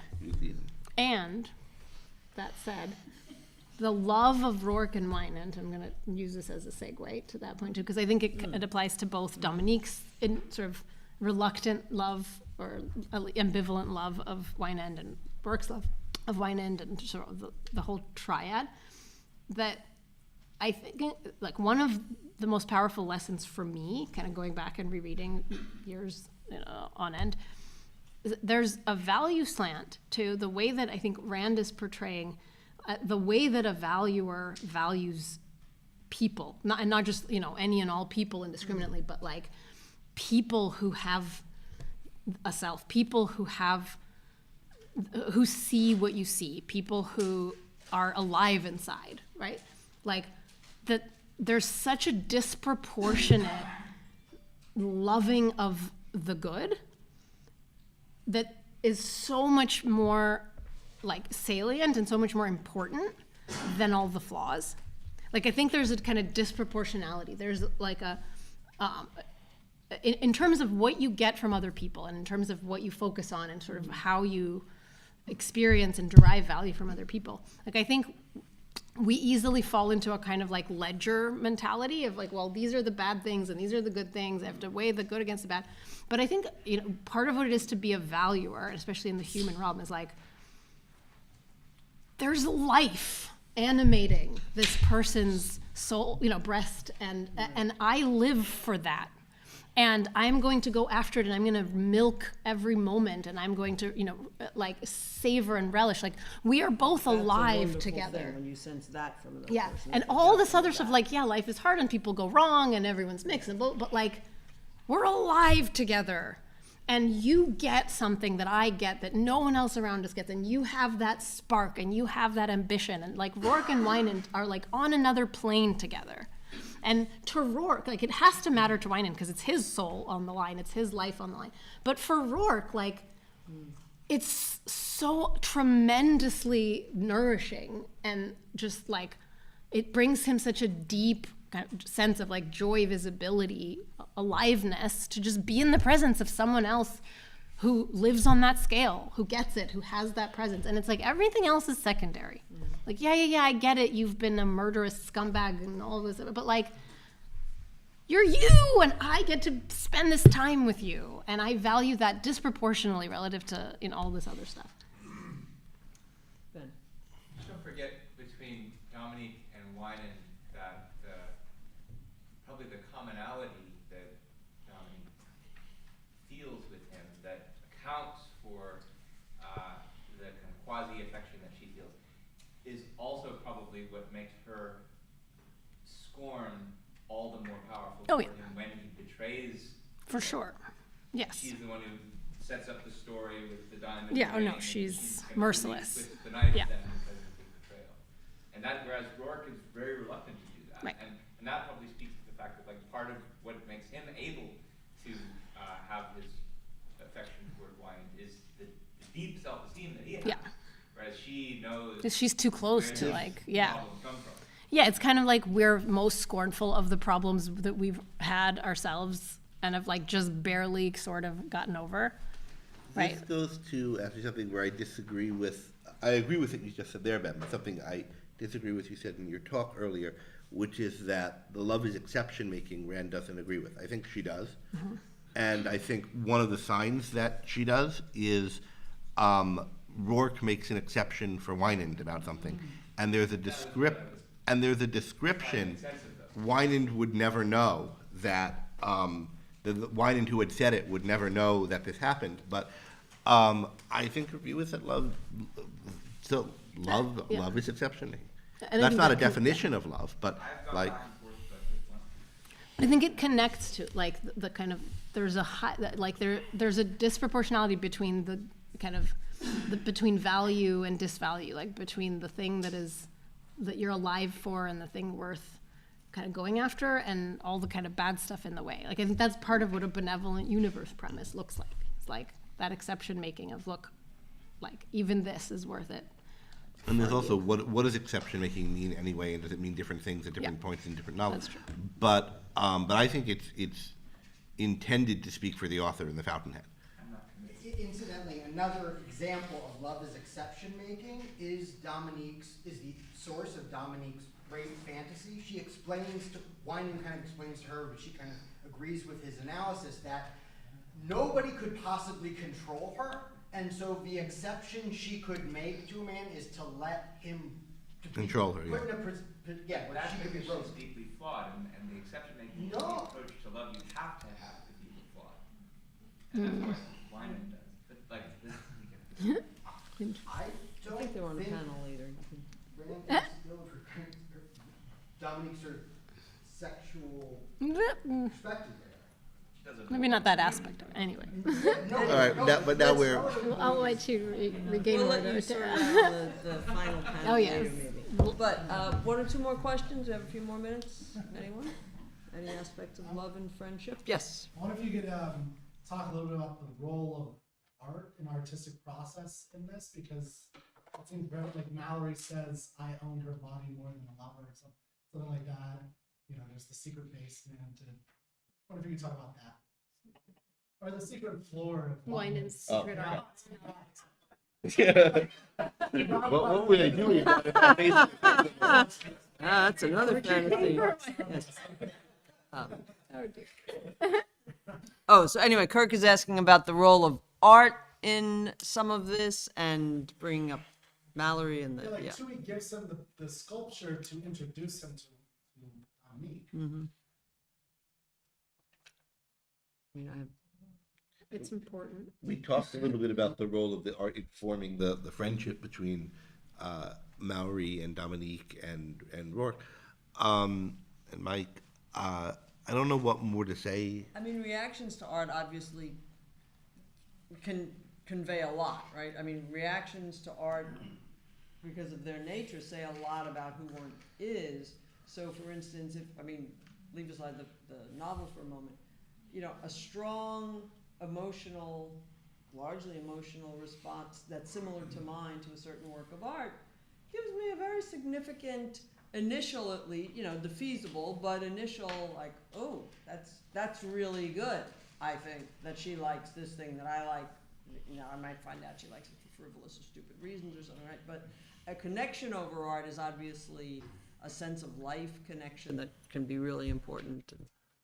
I think there's this, maybe this is relevant to what you're asking, there's a certain psychological overlap, though it would be easy to overstate, between what we get from art and what we get from other people. And like in times in my life, I've experienced it as like, art for me has sometimes served as like the temporary one-sided substitute for what I really crave in, you know, the two-sided experience of a relationship. You know, where like I want that inspiration, I want that sense of, you know, like my world kind of stylized, and you know, and it even comes down to like you know, having vicarious friendships with characters in shows that you like. Like I know for me that's sometimes been a kind of holdover. Greg remembers maybe when he was showing me Star Trek: The Next Generation. He and Karen were having me watch TNG while I was single for some stretch of time and a little bit lonely, and it was like a way to. That maybe this is too much self-disclosure. Anyway, the point is... I'll cut you off. I'll save you from only your friends. Art and sense of life. Thank you, Dan. No, but, you know, at the same time, just even having said some of What? we've What is said, what is this you crosstalk? don't want to think about... you don't want to think, well, if you like this, you know, if you like this work, or you have a similar reaction to somebody else on a particular work. I mean, that is not... you know, the grid for getting, oh, this is a good person, or this is a B+ person, or anything like that. And similarly, just more broadly, not just with arts, But in friendships and relationships, I think one of the caricatures of Rand sometimes, and Rand's view of egoistic friendships and egoistic relationships, is that it's all transactional, in the sense of, well, if you can get me tickets to that concert, then it's worth my making dinner for you. Or like, this sort of like, that's not what it's about, what a self-interested relationship is about. And One thing that is striking about these characters that's not true of everyone and not true of every character, these are all people, and part of what they have in common is that they take art very seriously. And art means a lot to them, and in somewhat different ways. So Rourke and Mallory are artists, right? Dominique is someone who responds, she's in effect a born art critic or art appreciator, but she's, not doing that because of being alienated from the world. And Winand is somebody who the one area that he's preserved, where he can actually pursue his actual values in secret and not let anyone see, is art. And it's very important to both him and Dominique that their art be kind of protected from the world that they're so malevolent about, right? So Dominique destroys the sculpture she loves. Dominique locks the art he likes in this vault that you call the basement, but it was a windowless gallery that nobody's allowed in. And I think it's significant to the Dominique-Winand relationship that Dominique comes to Winand through having seen the artwork of her, first of all, which he accepts as a gift from someone he hates to put in his gallery, which is something he's never, no one has the kind of audacity to send him an artwork, and then, whatever, and it turns out, too, he did it for all the wrong reasons. And then he meets her, and then he takes her into the gallery, which he's never done with anyone before. So she's the one with which he's willing to share this. So for these characters, like, art is the place where their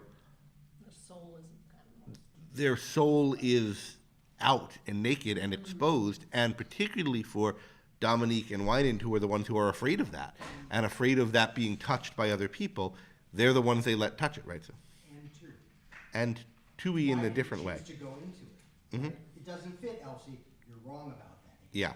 And so Tui, pursues art criticism because he understands the ability to, the connection of it to the soul and the power it gives you over someone, which Winand doesn't.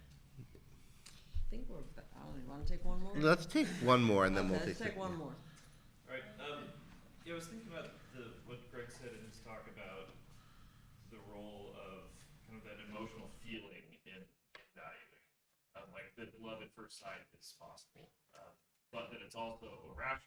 You have to evaluate your values. So, can you talk about that in regards to the Rourke-Dominique relationship? I see how it is. I don't know how literally realistic, in general, Rand's portrayals are of characters meeting and falling in love. I've never seen any equivalent, and I don't actually know that it matters much, because the fact is that these are highly stylized portrayals of what I think is a, messier, more prolonged, process where there are lots of sort of incidentals that she's, cut away from the scene, right? Because this is a selective recreation of reality, right? And so, like, what I, again, definitely wouldn't do is try to, like, literally copy what you see, your beloved characters doing in these fiction novels. Like, go do that in your life. That's just the wrong way to be inspired by these novels for many reasons. It's like not a first-handed approach to figuring this out. And as you're going about first-handedly, meeting people and feeling feelings and trying to unpack your reactions, like, probably you'll find that in general it doesn't work that way. And I think she gives a certain key evidence for kind of what they're seeing in their very particular context, such that it means what it means to them, and we can sort of believe it. Sure, but it's applicable to real life too, right? Because Rand talked about how she fell in love. Yeah, I think it might also just have been her experience, and so that's what, kind of what she's anchoring on. I don't think it's a common experience, and I think it's much more often a false, Well, what is the experience? Literally falling in love with someone at first life and at first sight, and they're going to be the person you're with for the rest of your life, or having a strong reaction That's true. to something real about someone that Yeah. you pick up. That happens all the damn time. Yes. You don't, when you see people, you're not just seeing like, geometry and anatomy. There's people are in time and they're carrying themselves a certain way, and the facial muscles and how they're moving and the tone of their voice and everything about them. You pick up a ton in every encounter with them. You're not infallible about it or whatever, but you're picking up a ton of things, and your responses to people have reasons. And the more of a developed taste you have in people, in souls, but also in body types and so forth, the more you can have a strong response that means something. And as you grow older, you get more and more of a sense of people. You have hunches about people. And again, all these things can be wrong, mistaken. Yeah. Usually you are really picking up, sometimes you're mistaken about what you're picking up, but often you're really picking up something, but it's not the whole story. But there is a lot you're getting to in responding to people. And I think people think of like initial attractions to people or revulsion from people, that matter, as all or mostly physical. And I think they're like, I don't know, 0.5% physical or something like that. It's like almost everything you get from somebody is, the physical is part of it, but all these other things are overlaid and part of what you're picking up in just a perceptual encounter. And that's not just romantic and sexual, but like, ooh, I don't like the look of him or whatever, or that person seems interesting. Like you get a lot. How is someone dressed? How are they moving through the world? How do they look around them? How do they look at you? And that is, real. And then how does it relate to rational thinking about things? Well, it's the same with people as with art, as with anything else.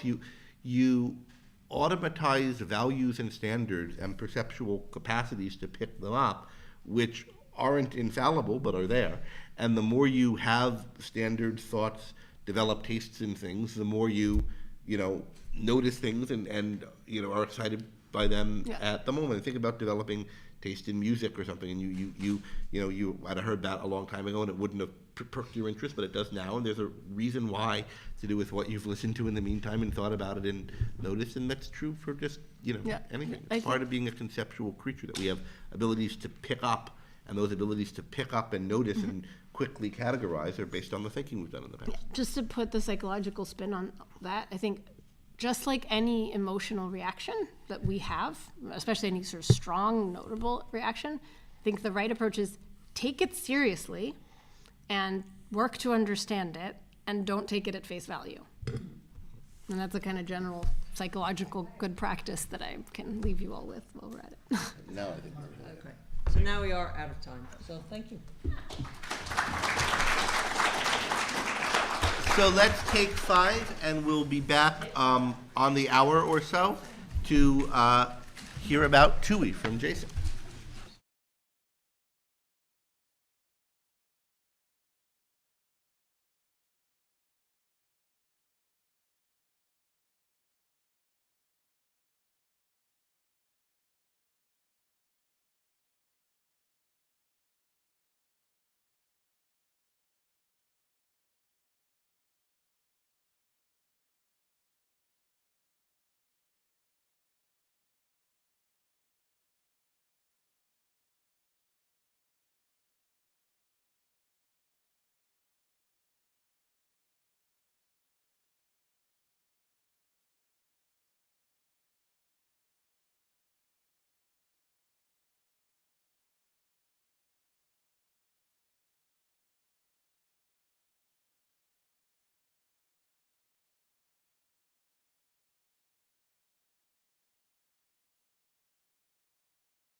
junior railroad lineman, third class. You're going to do it from there? Oh, is that, where have people been doing it from there? Yeah. Oh, Well, we can move it, so it's just, you could be at either place. Yeah, okay. So this is our last talk, after which we'll have our last panel. And we've heard about Rourke, we've heard about Wynand, we've heard about Dominique, a little bit about Keating and so forth in passing, but the last major character I think we really warrant some thinking about is Ellsworth Toohey. And to tell us about his motives and methods, we have Jason Rhines, who is a fellow at the Ayn Rand Institute. So we've had 3 UT people and 2 ringers from ARI come in. And along with Ben. Anyway, on Ellsworth Toohey, Jason Rhines.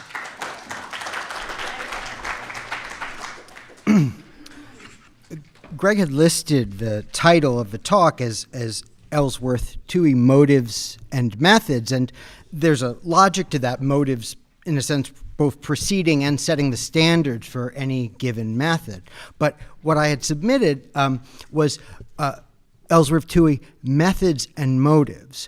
And the only reason, other than nitpicking and a slight euphony of the cadence, that I prefer that is this, that I will begin from his methods and then move towards his motives. And I do that because Toohey is clearer and is clearer to the reader and clearer with himself about his methods than I think his motives.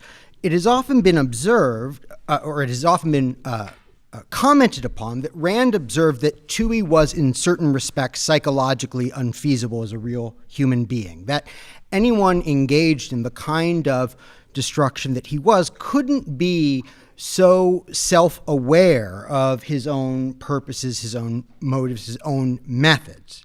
And that is, of course, I think, true.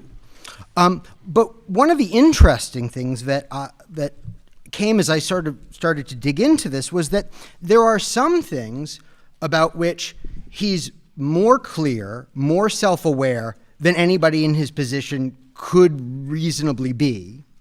And then there are some things that he's still more clear about it than he has any right to be, but not as pellucidly clear, not as unblinkingly self-honest. And what we'll find, I think, is that he is unrealistically, in some ways, honest about his methods. But I don't think that's fully the case with his motives. Or it is, but only so deep, as Rourke says of his pain. So what are Toohey's motives? What are his methods? God damn it. Anyway, I did that whole big thing, and I just, there you go. All right, anyway. Well, did anyone, how long am I in? 2 minutes in? I'm going to say 5. Okay. Oh, all right. Okay, so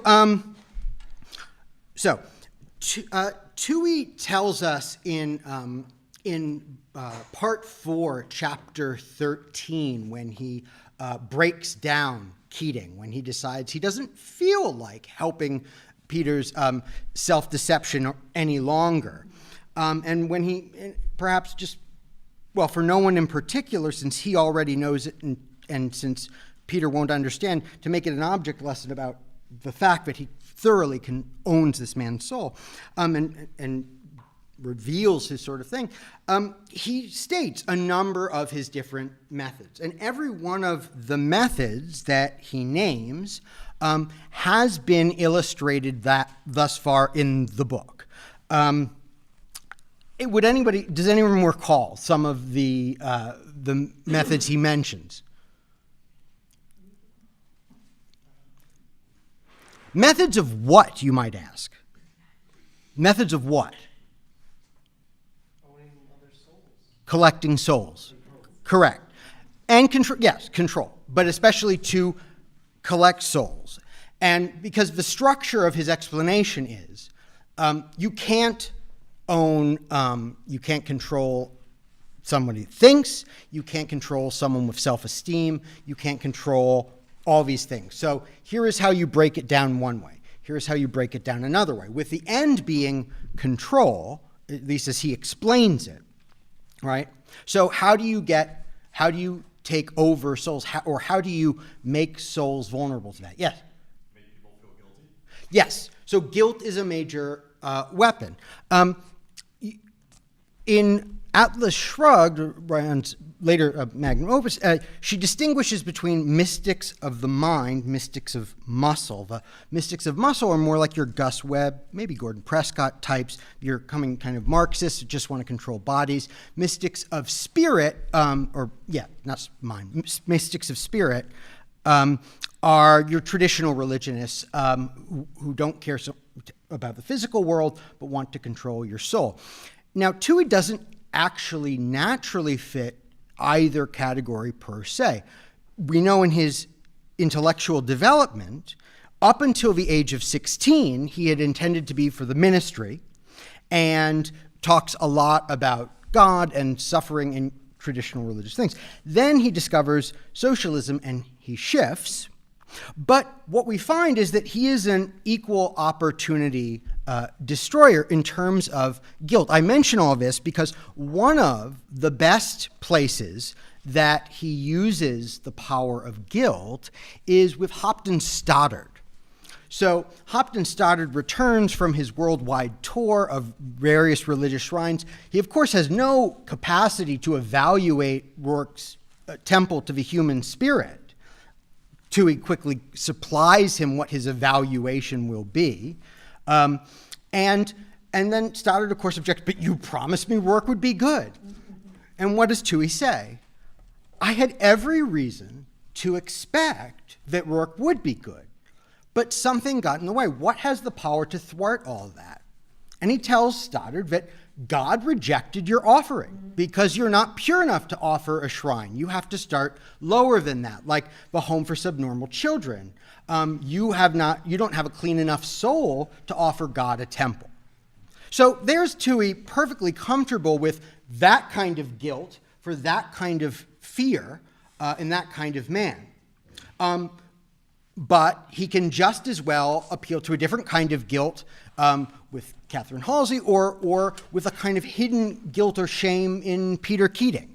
In fact, part of what draws Peter to Toohey is that he acknowledges those hidden guilts and seems to approve. That it becomes a bond for them. What else?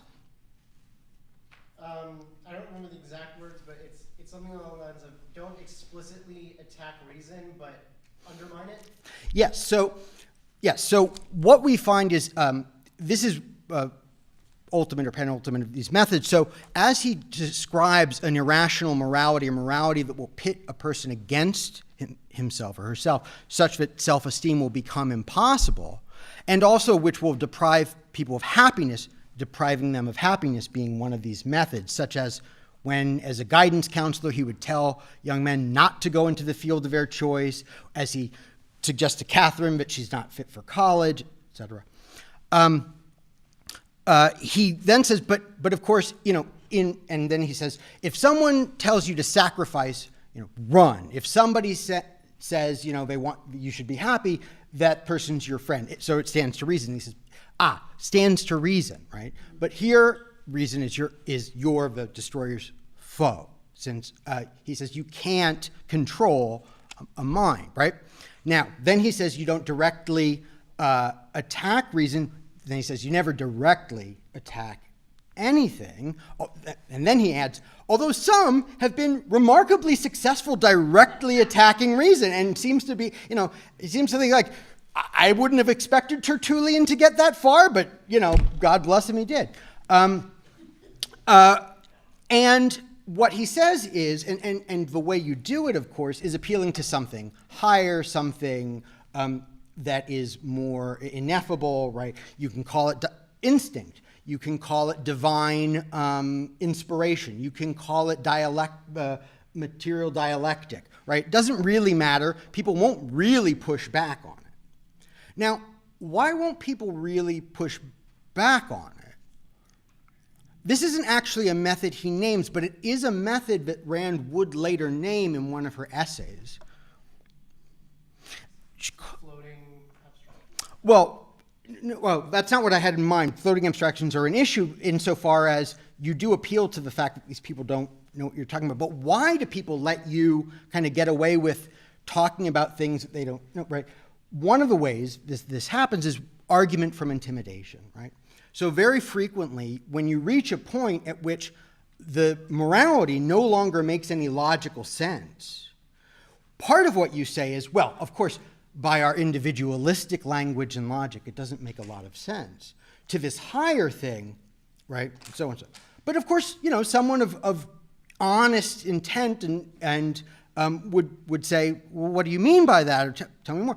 And at that moment, the most effective thing is either to kind of rest on the fact that you're an authority. And in fact, when Catherine Halsey says, not only is this not making me happy being a social worker, it's making me evil. And he thinks, stop thinking that your soul matters. And then he throws in some of this rigmarole about when you finally annihilate the self, then you'll enter the gates of heaven. She says, but who will enter? He laughs. He wasn't expecting a sharp point. But then he says, but it really was just a kind of crack. And then he starts talking about this higher stuff. And she's defenseless. First, she kind of just bows, yeah, Uncle Ellsworth. But if she had persisted, his next step would have simply been to toss it back to guilt, right? And to simply announce ahead of time that anybody who can't understand this can't understand it because they're no good. Other methods, I don't want to spend too much time on it since the interest, some of the original stuff is more on the motives. Humor, of course, Toohey uses humor the way a terrorist throwing acid in someone's face uses the acid, but psychically. Toohey constantly is degrading things.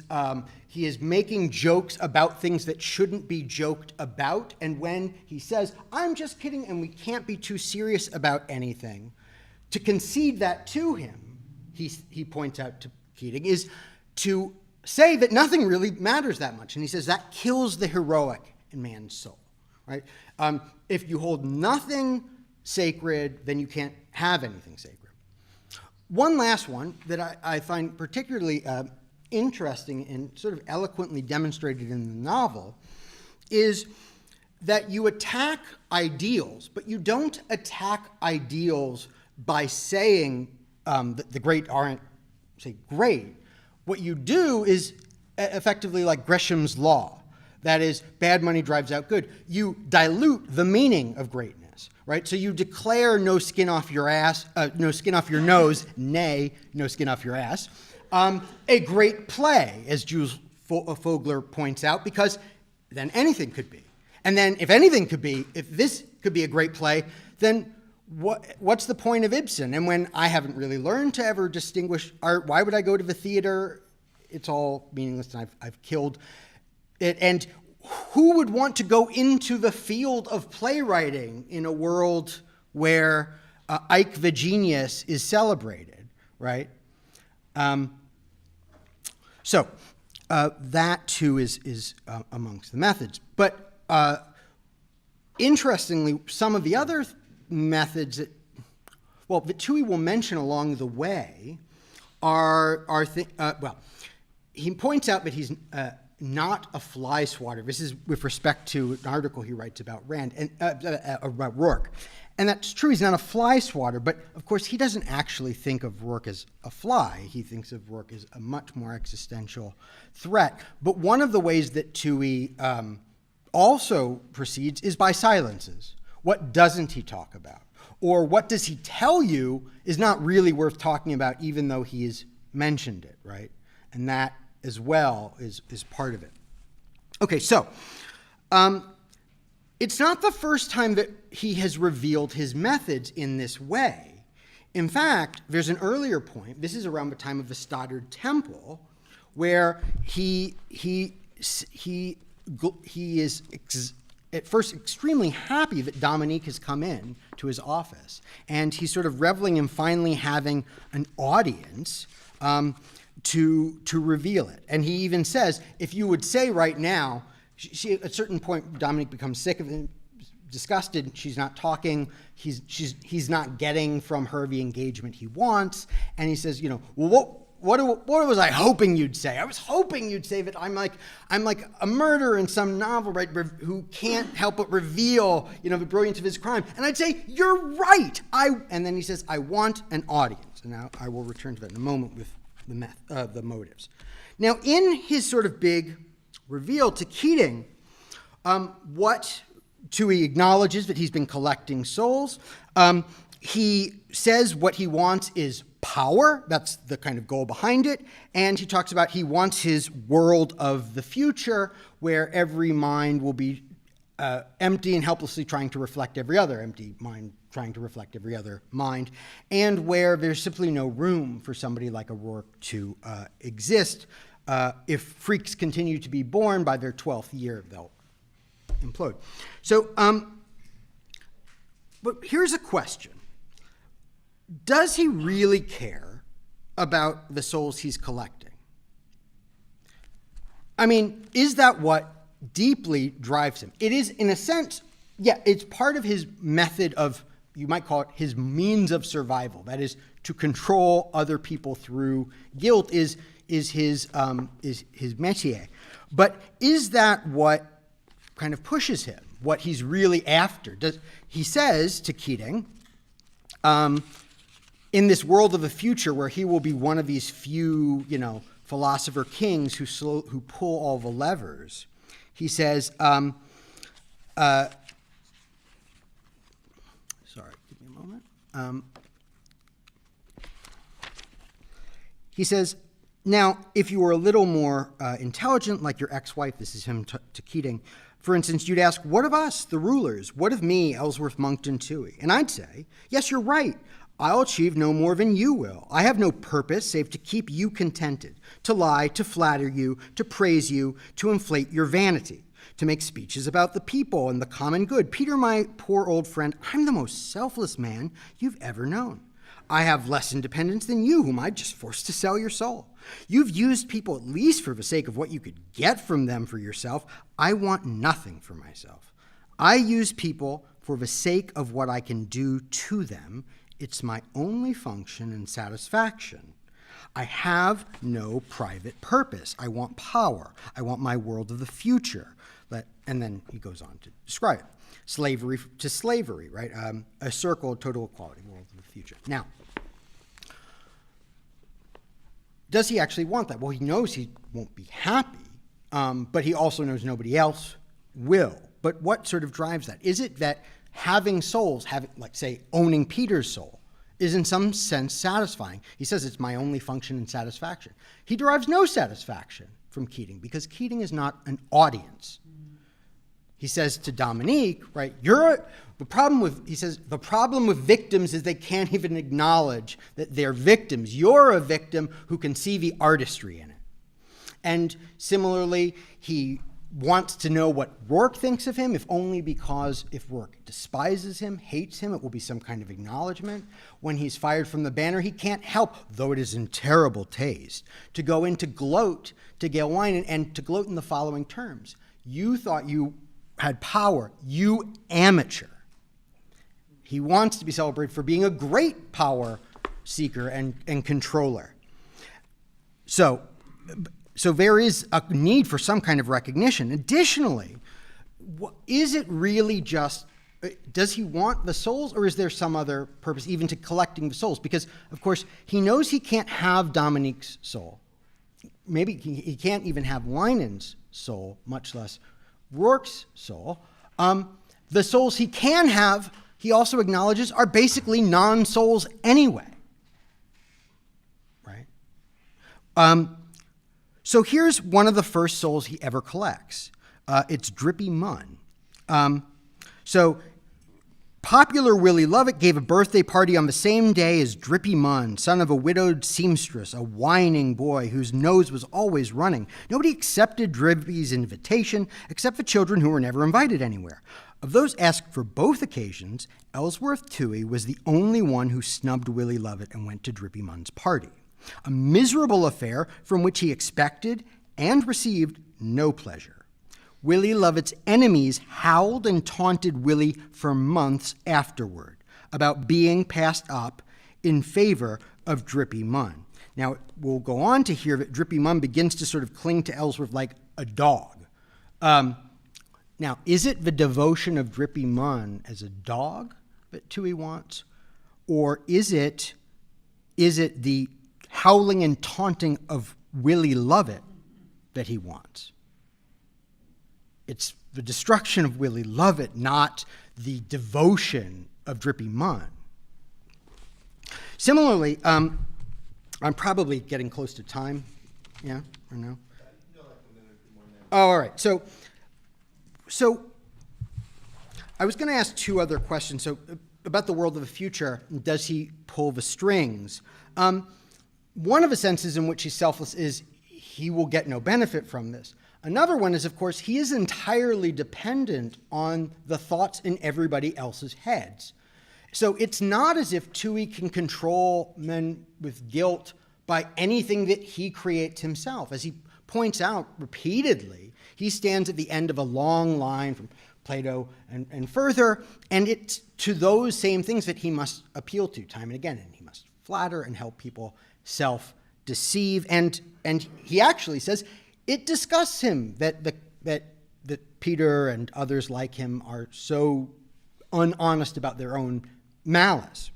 But an interesting thing is that, in a way, so that's one way in which Toohey is not perhaps as much as Winan, but in a way also self-deceived about what his power consists in.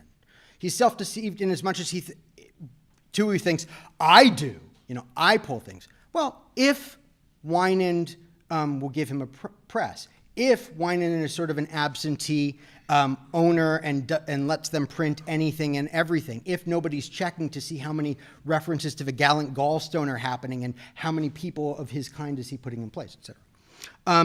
But even more than that, he has no control over what, he says he'll be pulling the levers with these different ideas that control man's soul, except he has no control over what those ideas are and where they come from and what he can say. So it's not really control at all any more than Winan controls what the mob thinks when he must feed them exactly what they want to hear, or what he thinks they want. So lastly, he says to Peter, when he says, why is he doing this to Rourke? What do you think I want? And Peter suggests, you want to kill him. And he says, no, I want him in prison. I want him where he has to obey, and they'll beat him with rubber hoses if he doesn't. And there's a sense in which, yes, ultimately Toohey wants a contradiction. He wants the obedience of an actual mind, because the obedience of a non-mind is trivial for him, and a real mind can't be obedient in that way, but at least force can cow it. But he says, I want him alive, and so on. But here, again, I think Toohey is not entirely clear about his own motives, because in his article that he writes that gets him fired, where he goes against the banner, he says at the end, basically he says, the public ought to be able to put him to death, and should. So quite publicly in this thing, he says he deserves to die, would that the public could put him to death. And various other things at other times seem to suggest that, in fact, there are moments where Toohey is like what Rand's eventual view of the mystic will be. That is, when he says he wants this world of the future, a world of stagnation, a world without room for the mind, what he really wants is death. He doesn't want to own souls that never were. He wants to kill men and destroy them who have souls, and then himself. Okay, that's what I have time for. Thanks.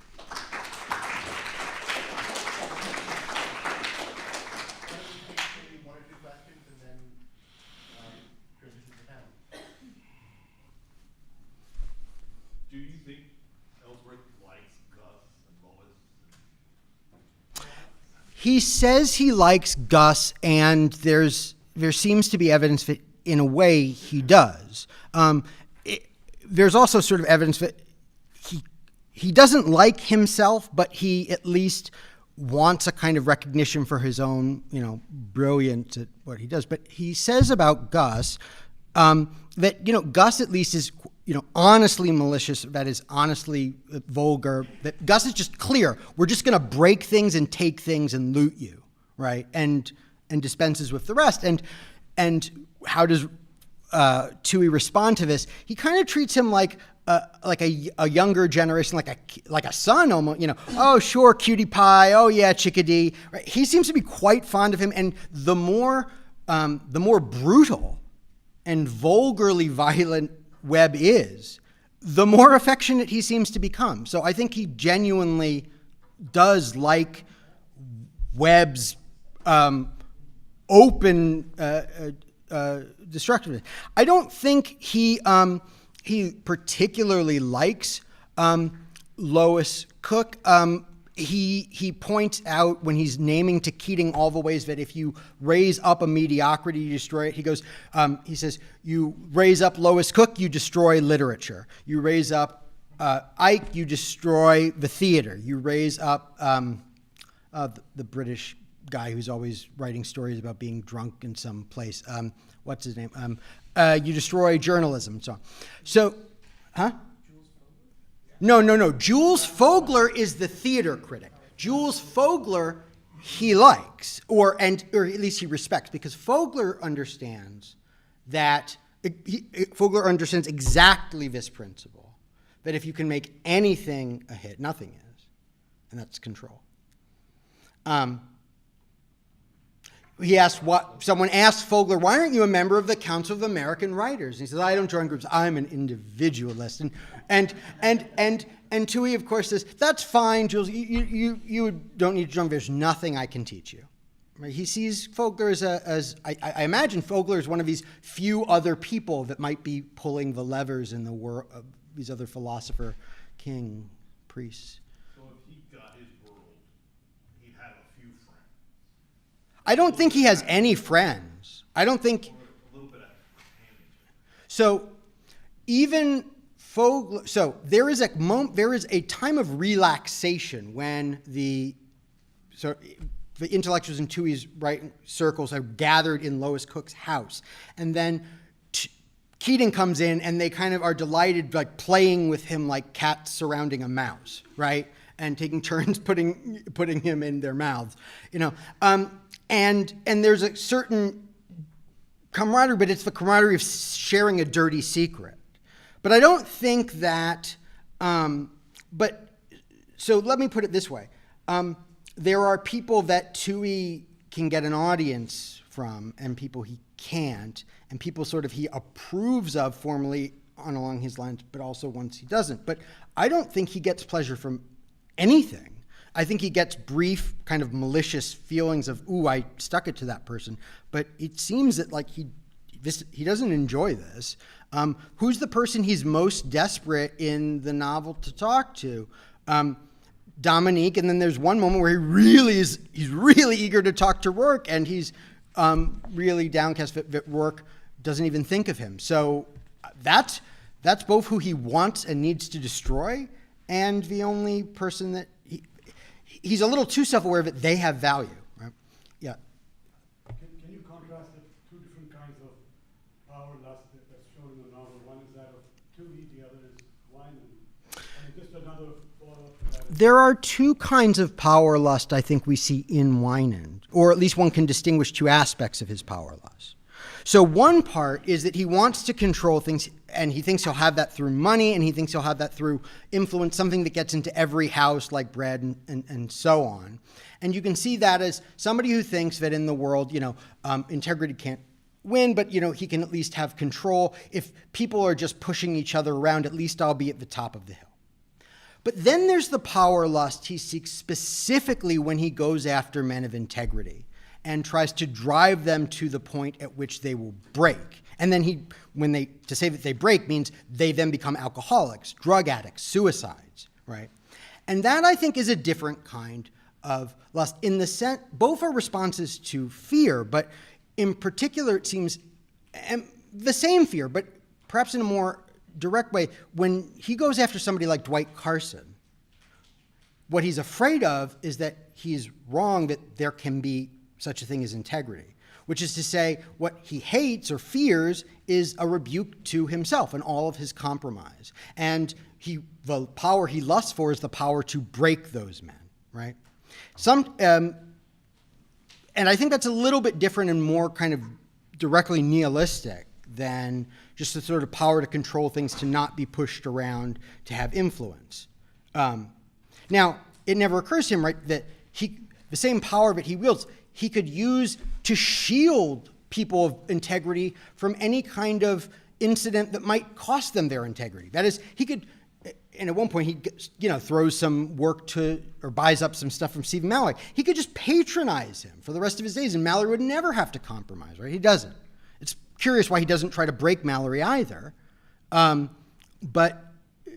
But you see that. So I think that Winan, in those moments of attacking men of integrity, that is the same motive of, or degree of kind of powerlessness that Toohey has with respect to Rourke. I need to kill this person because this person is death to me. This person is the rebuke of my own abnegation of the responsibility to be aware of reality. Speaking of the nihilism that you mentioned, is that the reason why, let's say, in a strange way, Toohey and Dominique, they are both trying to do the same types of things for different reasons? But they both have, one has a malevolent universe viewpoint, the other one is more destruction or...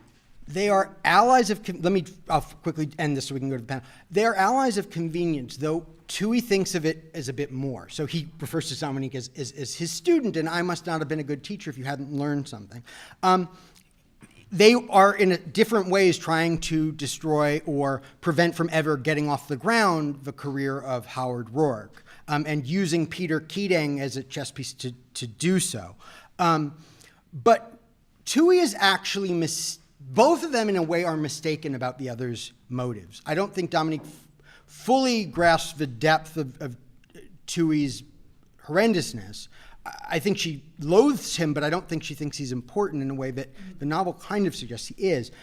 Toohey thinks that she just loves Rourke and was scorned by him.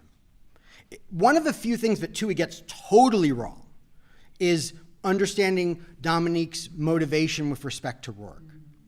Another thing he gets totally wrong is when he refers to Rourke and Winan, or half totally wrong, half right. That when Rourke and Winan meet, that it'll be like the bloodiest wars are civil wars. True that the bloodiest wars will be civil wars and internecine fightings of things. True that Rourke and Winan are in some ways incredibly close. Wrong that they are on the same side and they are just two different sects. But that is the extent to which Toohey can't actually conceive.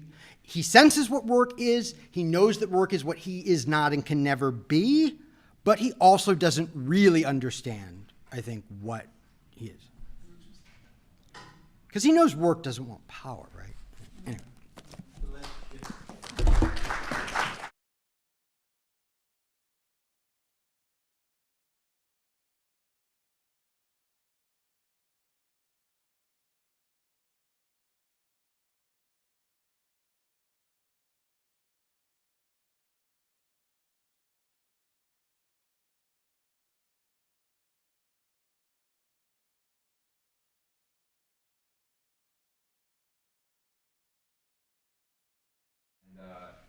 Jason's relates to the irrational kind, the kind that you say. I mean, Toohey is a radical of a sort in the book.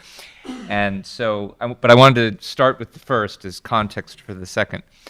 Yeah, it struck me that in the three big ideas that you broached, that the idea that a work of art, a life, or a life need to be fully integrated is at the heart of what makes the ideas behind the Fountainhead truly radical, because the idea there was you say yes to the fully integrated whole and you say no to anything that is an exception to it, to anything that is at odds with it, to anything that negates it.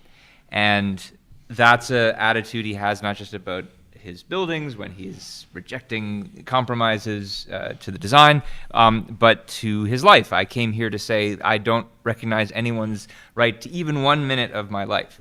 That's a radical approach. And so, I mean, I guess the question to start things off, Greg, is if we should be radical in that way about our lives, why? Seems like so much. Well, what's the alternative? The alternative is living someone else's life. I mean, that is, if it so happened that what everybody wanted to do and wanted you to do and the way they wanted to live was how it made sense for you to live and how it made sense to you for you to live, doing your own thinking and so forth, then so be it. But that's, insofar as that's not the case, the alternative is to coast and not spend your time doing something you love doing and to waste your life, or to try to be happy. I mean, this is just Rourke and the Dean. But part of what I think is the radicalism here, though, is what makes me think of it as radical where it might not be in some other context. You can imagine a world where, you know, Rourkish art was very much loved and appreciated. There's so much about the culture that Rourke's way of life means rejecting. It's not like there's a side or a sizable group that's, you know, there at the ready to receive this, that's excited about this. I think the kind of presentation in the Fountainhead suggests that there's never likely to be. It's always going to be, small pockets of people. But Rourke's ideas are really radical in that he's rejecting. Let me put it another way. I mean, Toohey is a conventional. I don't mean that Toohey's a conventional type of person. He's not.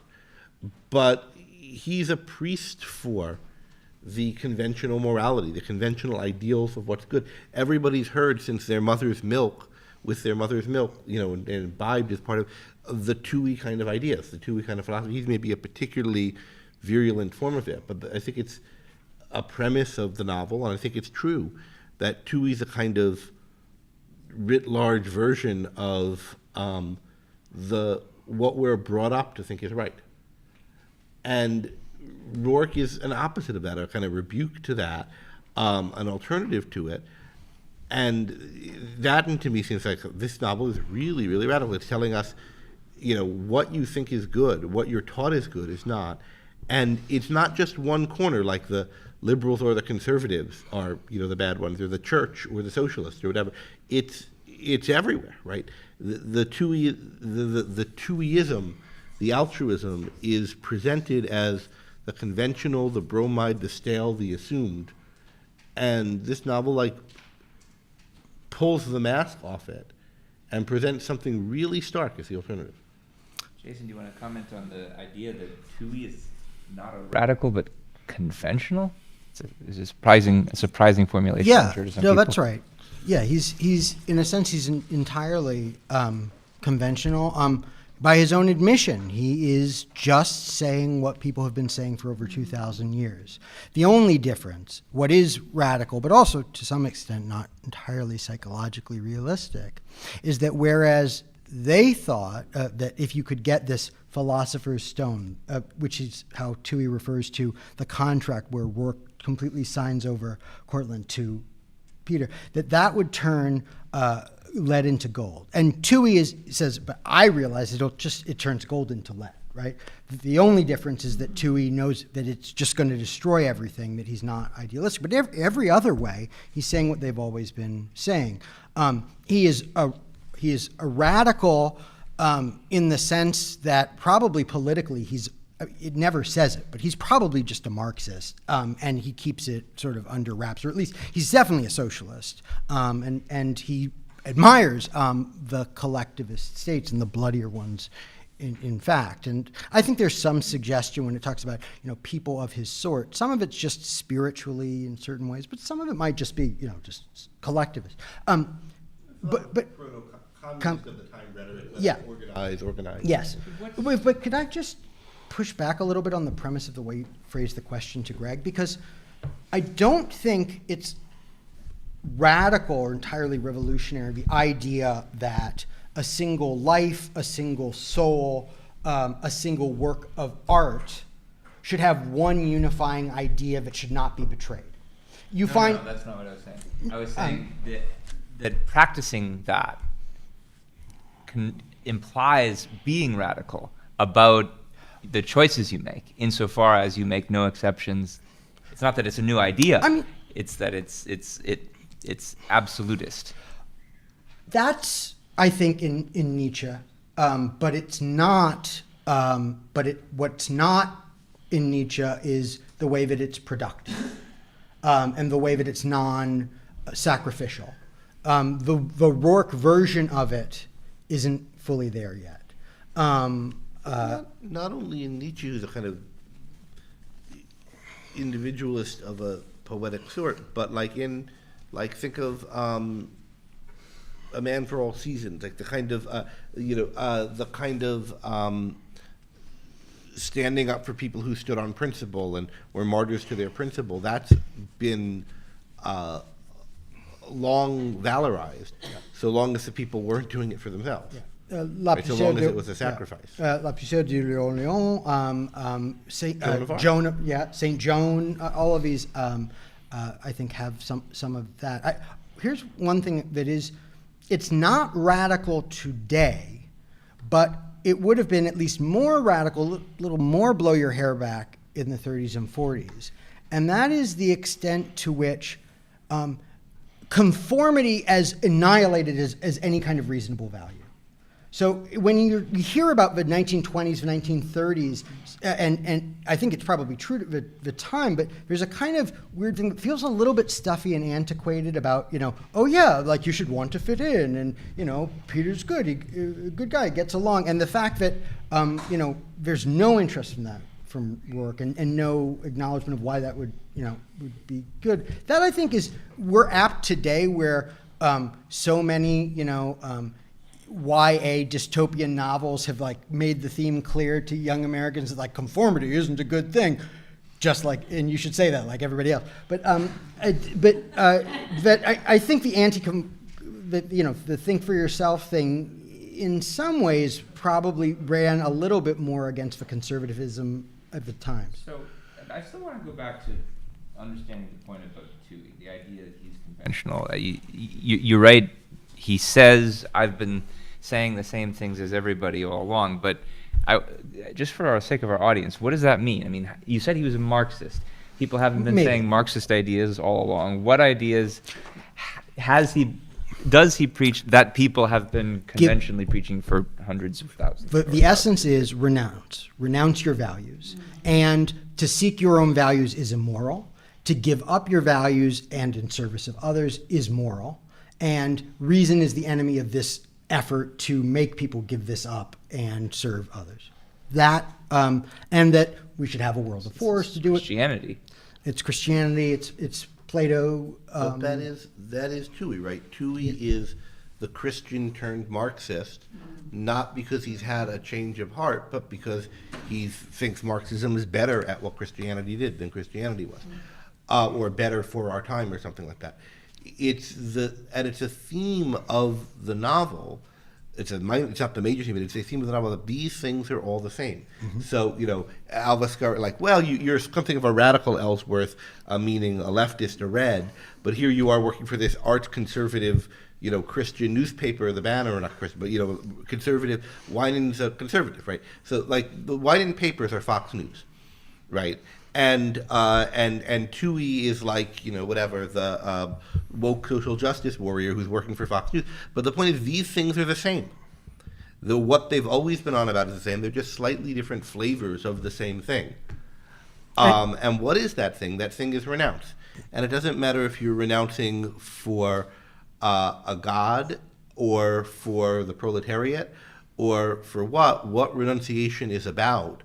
What conventional morality is about, what altruism is about, is raising Ike to destroy Ibsen raising Peter Keating and Gus Webb to destroy Rourke.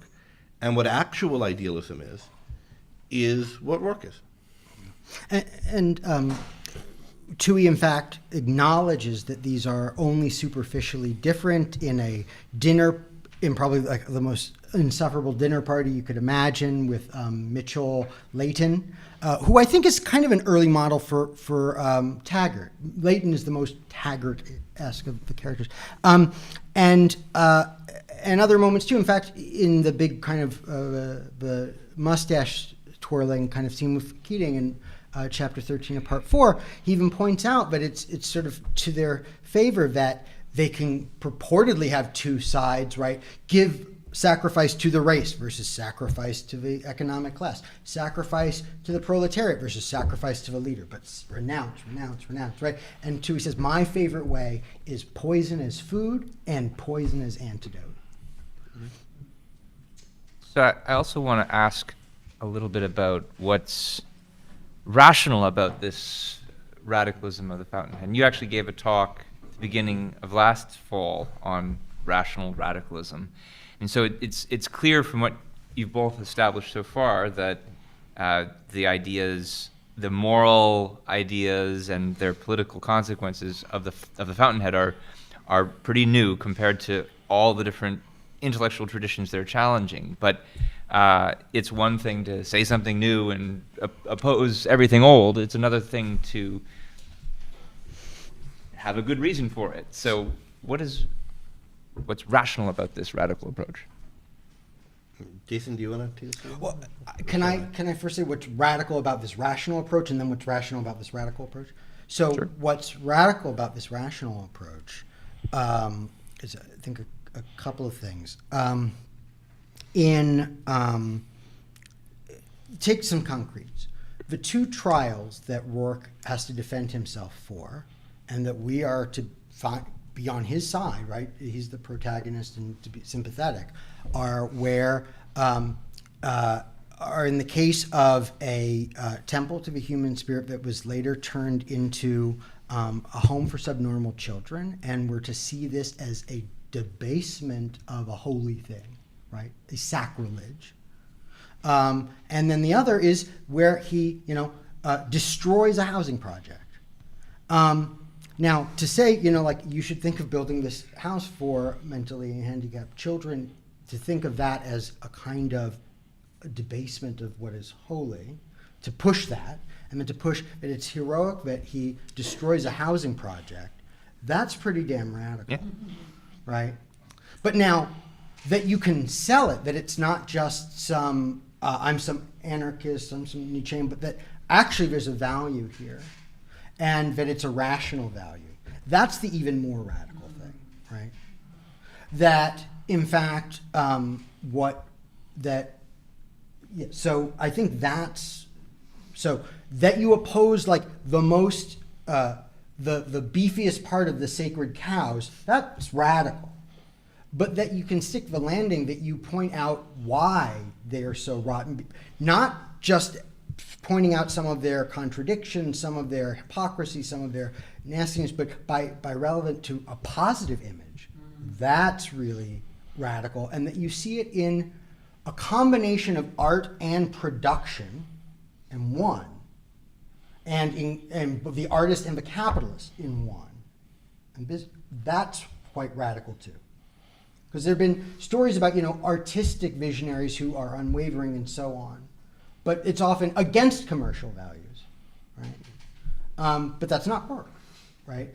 And it's often, that person, but by their unswavering instinct, right? Not rational kind of calculation about what's really best for him. But he is the most thoroughly rational person, right, in the book. So that's right. And the thinking of Rourke as a businessman is a not obvious point, and it's really true. So I don't think Rourke even thinks of himself as a businessman exactly, and there are other people like who are seen as admirable characters who are more business-like. Lansing. Yeah, Kent Lansing, who's the kind of salesman.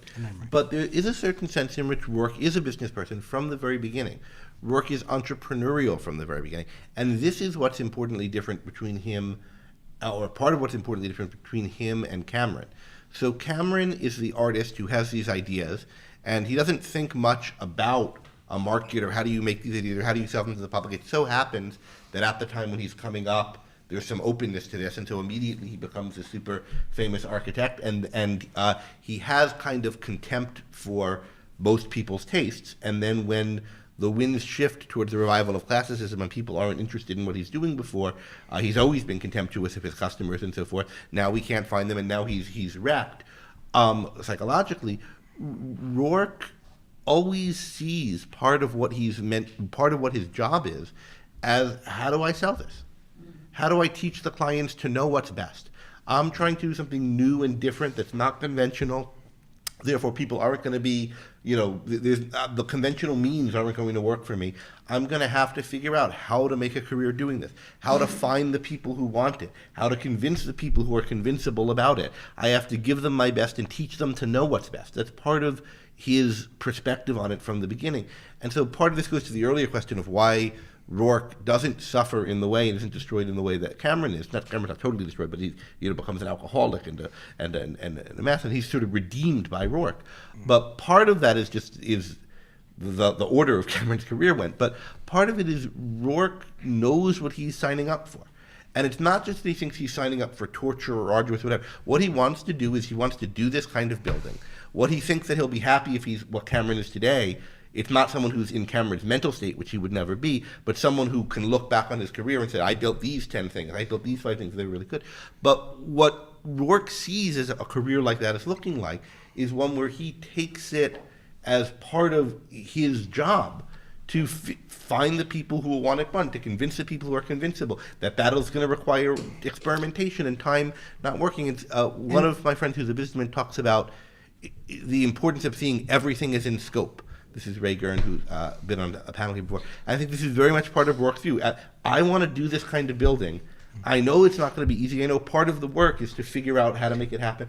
And that means he's kind of businesslike, yeah. And he thinks of various jobs as also means. So why does he take the job of John Eric's Knight, where, they'll take a little bit of his design along with, Renaissance and miscellaneous and so on. Well, he's just as a way of waiting for another opportunity like the kind that got him fired from Franken and Heyer. That is, someone came and they actually wanted a building like the Dana building, right? And that's the other thing, he's going to get to work on actual problems. Yeah. So he's going to practice the skill. He doesn't need that afterwards. Yeah, but it also, right, so he's going to do it, but it also says, and he's going to wait for that, right? Mm-hmm. So.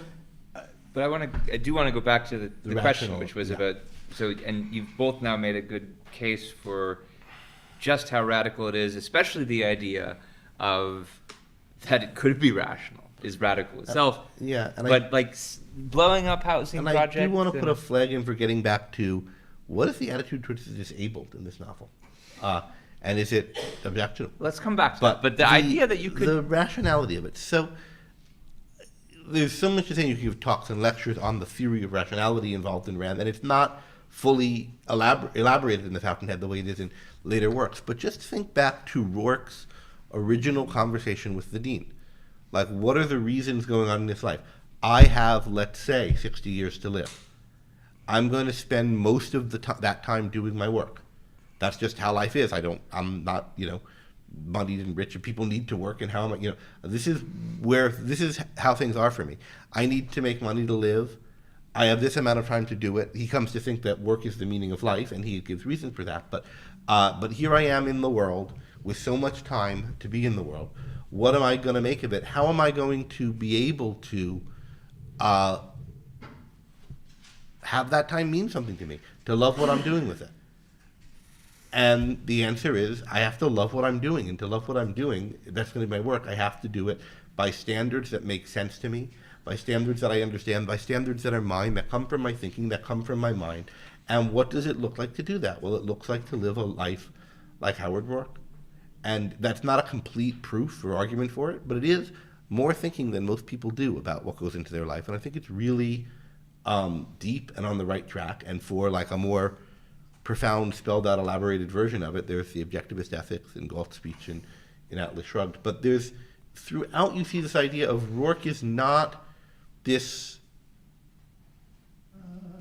artist driven by blind passions and preferences. He's thoughtful about what makes sense, why things make sense, how beauty and goodness come from a kind of rationality in the construction of things.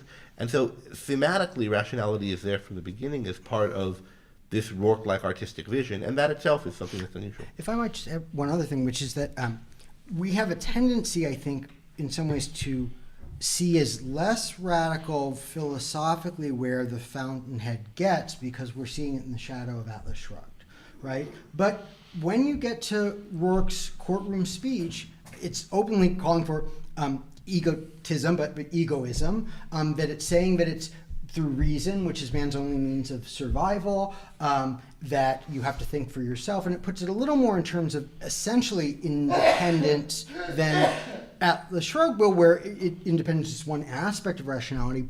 But most of that view about what it is to be moral is there, and it is, it's defending rational egoism, which is a incredibly rare position. Including the idea that everything we have and everything we are comes from a single attribute, the function of our reasoning mind, right? Which it must be the same thing as the valuing thing, because everything is one thing. Everything comes down to this, and we get two different statements of what it is. Let me ask a follow-up to what you said of Jason, because you've done some work here to emphasize what is rational about Rourke's approach. Perhaps another way to see that is to talk about the complementary point of what's irrational about everybody else's approach, of Keating's, of Toohey's. And I mean, you did bring out some of that, I think, in your talk, but maybe you could do it again, but this time with reference to the ideals that are at stake. So what the novel highlights more what is second-handed in what is these irrational approaches than the irrationality as such. Usually, sometimes, particularly with respect to Toohey's coterie of artists, it plays up more of the just out-and-out irrationality of Lois Cook and the guy who did something with metronomes and bird cages and so on. But more, it's irrational in the sense that it's not using reason, it's not thinking about things, and even though it's not flagged in the way that it is in Atlas Shrugged as the fundamental choice to think or not think, acts of evasion, acts of willfully not thinking about this or that are throughout the novel, especially with Keating. So that aspect of rationality is there. The irrationality of trying to have control or trying to have any kind of value through giving up your critical faculty for forming and evaluating values, that's thoroughly sort of demonstrated through the novel, right? So you might think, right, even though it's not your passion, there's something reasonable about pursuing this career in architecture. But step by step by step in Keating's life, you see how that can't make any sense, right? That can't add up into anything. And that you could try to have more prestige from more clients, but either it doesn't work in this way, or it does work, which ultimately means it also doesn't work in what you wanted it to accomplish. Now, in Atlas Shrugged, that'll be named in terms of trying to reverse cause and effect, trying to have trying to get estimation of others' effect in order to fake having the cause, virtue, right? Having this beautiful wife, right? Effect to being worthy, cause, right? But you do see, without naming it in those terms, you do, maybe a little bit in the courtroom speech, you do see it at play. Let me ask one more question, then we should start to take some questions from the audience. And Greg, you can raise your point as one of those questions if you want at some point. But Gina specifically wanted me to ask this of you, but you can comment too. Because a few times in your talk, Gina getting back at you for asking questions from the crowd. Yeah. A few points in your talk, you were talking about Toohey's motivation and about his nihilism and about his wanting to break people and even kill people. I think Rourke came up specifically. Why do you think he wants to do that? What motivates him? And is it only Rourke's death he wants? Is there? or is there more to it? No, I mean, ultimately, I think he just wants, in Atlas Shrugged terms that are not yet, I think, available in the Fountainhead, Toohey wants to die. He wants a world free of any kind of value, any kind of source of value. And Toohey doesn't recognize that, everybody was starving in the world he's talking about, right? He might concede that, but it's not kind of at the forefront of what he's saying. So I do think ultimately he wants that, but I think that he really craves it. It comes out in little places, right? He does have Toohey shows more poise, but not perfect poise, more poise than the intellectual villains, say, in Atlas Shrugged, who turn shrill much more often, who show the cracks, right, show the breaks, and show thus the evasions, right, and where the reality starts to come through. But there are places where it comes through for Toohey. So, for example, we do hear about Toohey's fears. So, and we were talking about this in the car, but so he shows no fear when a bullet misses his head by an inch. But then afterwards he asks who shot him when he hears Stephen Mallory. Then he becomes afraid, and he can't identify the reason, but also Keating thinks that before that night of their first in-person meeting, and I think here the author is for once endorsing Keating's thinking, that both of them desperately never want to know that. And in fact, Toohey asks Keating, after Keating, for reasons he couldn't quite tell, as he's starting to feel the kind of fear of Toohey engulfing him, it says, I'm quite glad that maniac didn't kill you.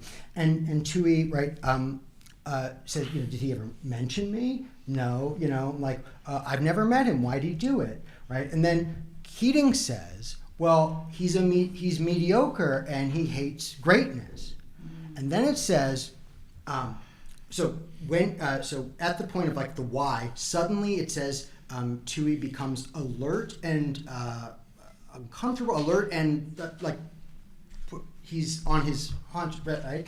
And then when Keating says that about mediocrity wanting to destroy the great, it says, it felt to Keating like Toohey was peering into his soul with a fluoroscope, right? The light thing that you use for seeing X-rays, right? And drilling down. And then with suddenly intensity, and then it only kind of relents when Toohey sees the immensity of Keating's ignorance, and that puts him at ease. And I think what I understand, but I could be wrong, there are different ways to interpret this, is that I think for a moment, Toohey is thinking, does Mallory know what I'm really about? And because if he does, he sees it's an existential fight, like his life or mine, and he'll kill me, and I'll die, and I'm scared, right? But I think for a moment he's thinking, is Keating ribbing me? Is he putting me on? Does Keating know what I'm about? And then he goes, no, this guy gets nothing, right? In other words, does Keating know that I'm the one who hates greatness? Correct. Mm-hmm. But the whole point of that he's so fluoroscope is he's terrified that anyone should know, to some extent, including himself, that is his motive. Yeah. Good. Okay, let's see what people want to ask about. Yeah, Kirk? Is Toohey's vision of the world the anthem or an anthem? I think so. When he describes the way that everybody is a mind looking into another mind, and all being the same, I think you can see the dystopia of that world of anthem. And I suspect Toohey, if you put it to him, I suspect he'd say, along the lines of, I know it's turning gold to lead. I know that this world will be impoverished and will go back to the Dark Ages and so on. But I think that Rand's kind of later view tends to be that that's part of the thing that they hide from themselves and that they can't fully get behind. Or some of them will, but they'll say, but that'll be a more natural and noble state, a return to our innocence, or technology is bad and all that, but they'll still be blanking out all the human suffering and all the convenience and all. So. Yes? I know this is mostly about ethics, but are there any clues to the epistemology behind someone like Toohey and So there's a sort of, but let me say what positively with Rourke. So in part 4, chapter 1, the boy on the bicycle, and they're talking about them living in tents, it says they were sustained not by the content of Rourke's mind, but by its method. And that's the first time you really hear about, like, it's his fundamental way of thinking that is the real root of that. So it doesn't fully draw it out, and certainly not in like a full epistemology, but you get a sense of what facts does he, in general, what standards does he try to look for, what's he trying to achieve. In terms of TUI, and what that method is at this point is there is a work to thinking. There is something that you're doing when you're thinking, and the alternative that's stressed is: are you doing it for yourself, or are you not, and letting others and expecting others to pick up the slack, or writing on what they've come up with?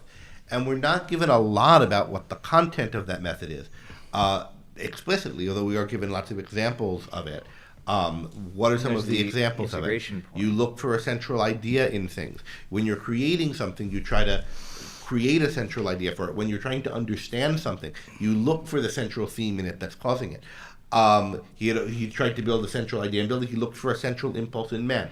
You try to conceptualize and name things, put them into words. It's not originally a thought named in words, but it's looking for you look for the principles behind things, right? So these are the things that Rourke does. He does them for himself, and the alternative, the main alternative that and then as part of that, he judges and comes up with and chooses things to go after for himself. So it's the valuing for yourself and thinking for yourself, and those are two parts of one process. We have some sense of what the content of that process is. It's a process of integration and so forth, and of looking for central themes. And then there's the idea, like, some people do it and some people don't. And those who don't are, in some sense, writing off of other people's doing it. Yeah. They're living secondhand. If doing that is living, then to not do it, you live secondhand.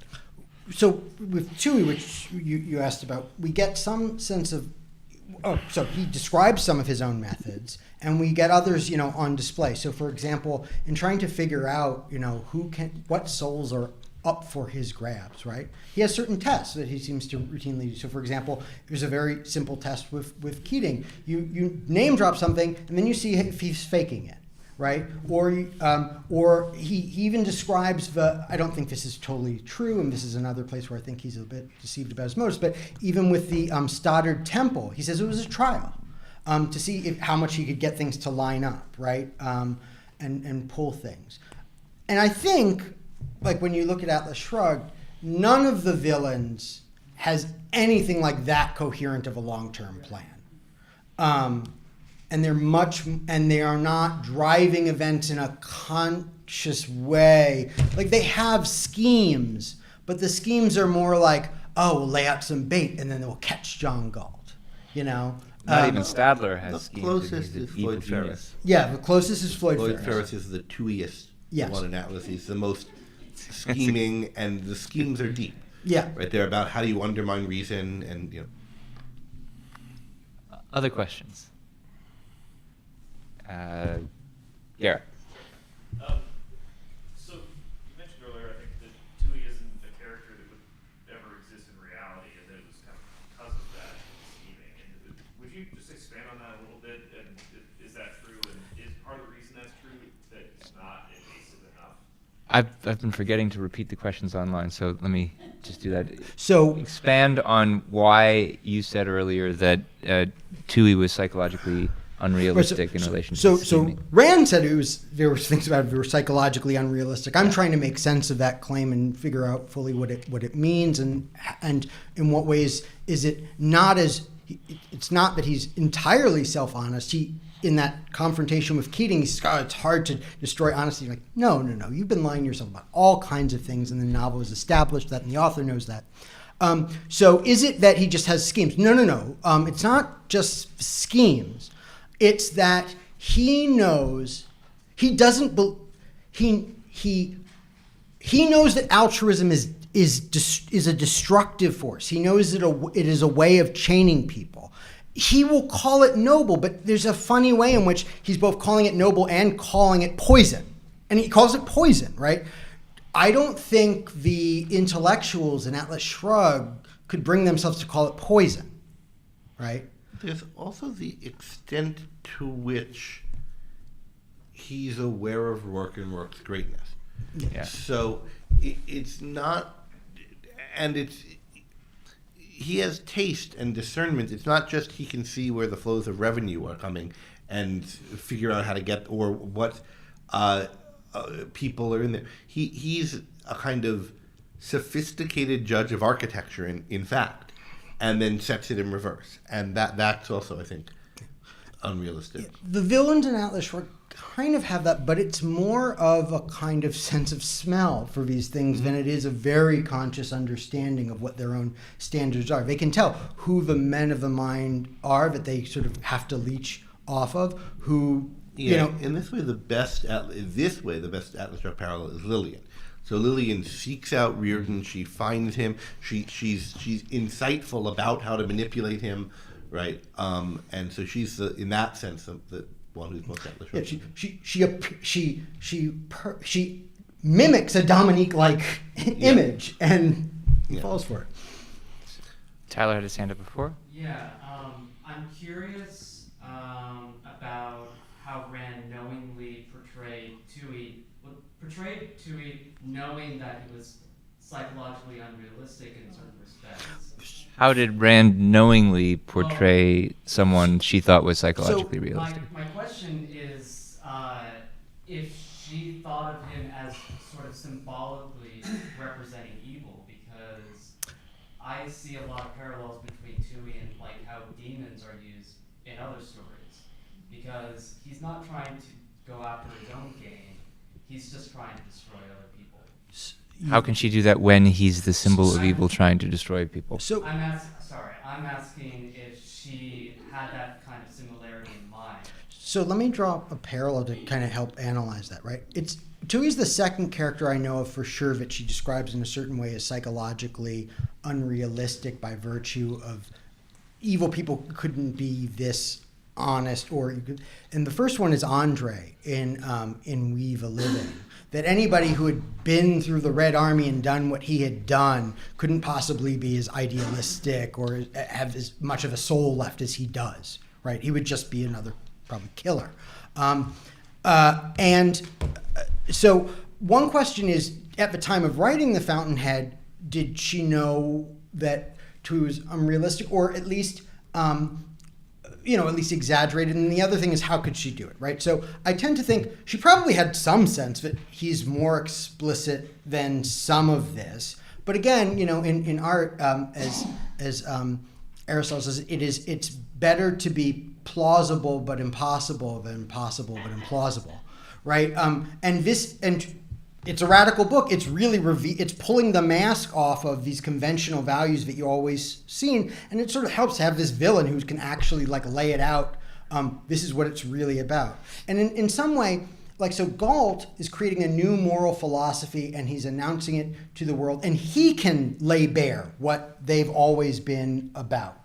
There's a way in which, though Rourke wants to understand the principle behind Vidine, and in the courtroom speech does talk about these evil motivations, there's also a way in which it's a little bit of a hard sell to think of Rourke spending quite that much time thinking about those people at all. Maybe I'm wrong about that, but so I think it serves the plot in the way that also Andre serves its plot. It helps advance a kind of certain understanding of these ideals and where they come from. And I think probably she didn't have quite as fully worked out or as crisply explicit a full notion of thinking and evasion and how that pervades all the way down. She knows it's dishonest, right? It's dishonest the whole time. But then to further see that it's the exponents of this are dishonest too, that comes later. In her one last thing, her original inspiration for Tui was, she saw this speaker and she thought, from what he was saying, oh, this guy's got to be a red. And it turned out he was, but nobody believed it.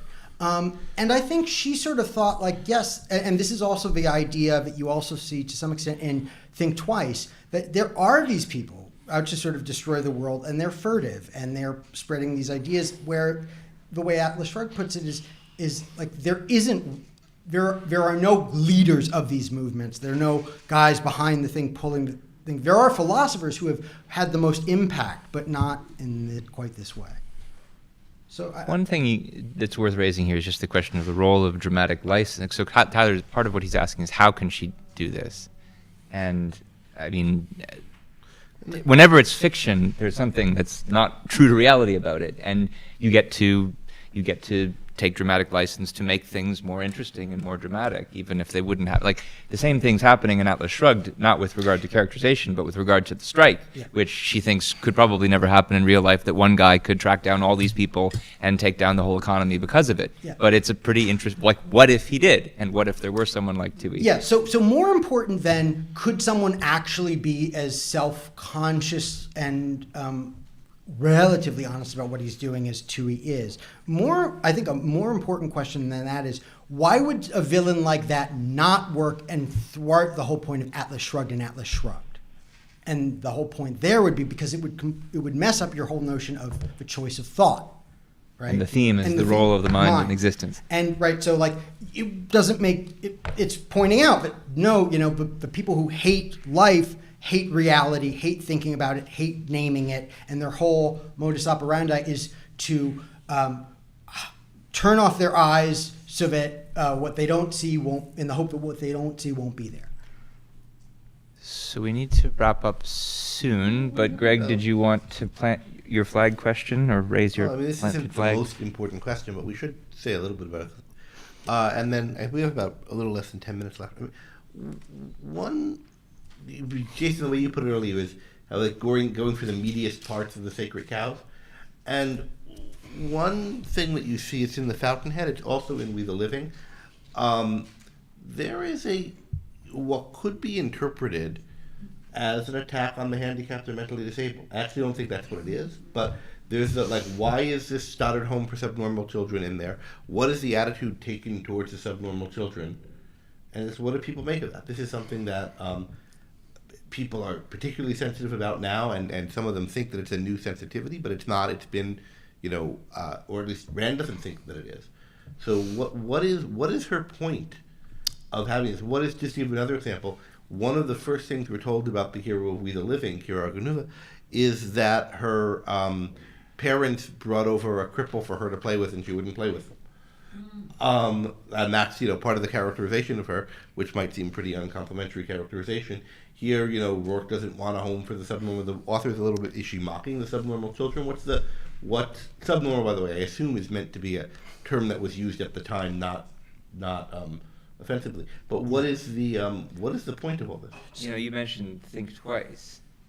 And there's a positive character in Think Twice who's in a wheelchair, and who, the emphasis is there that, what really matters is what you do with your mind and not your body, in the context of the particular story. What is it's still a physical rather than mental handicap. But right? I think it's a cripple, though, there's a word used in We the Living, so it's a handicap. And Elspeth Toohey is that's right, weak and frail child, and that's part of the whole setup of it. And the boys that he goes after are, both described as naturally sort of strong, but also naturally bright and kind of gifted, such that it comes without effort for them. And poor drippy Munts. I mean, the guy's got a postnasal drip or whatever he's got, So here's how I take it, right? It's not that... So the novel presents real, earnest pity in the true sense as something ugly, and real pity in the truest sense is a painful feeling for the one who pities someone, because it is sort of pronouncing a kind of hopelessness about another human being. But sometimes it's true, say about like Keating and something like that. What I don't think the novel is saying it's bad to that people with disabilities are bad in some way, right? The first book that sets Winan off on his bad track is Herbert Spencer, yeah. It's not that there's something evil about the mentally handicapped. There's something evil about destroying the spiritual work of a genius to create something to try to elevate the lowest human potential. And similarly, Catherine Halsey says about Jackie's 5-legged dog, which is a big achievement for Jackie. See what happens when you give them artistic freedom. That's irony. Right. But the whole point is like, what about the artistic freedom of these geniuses, right? Mallory and Rourke.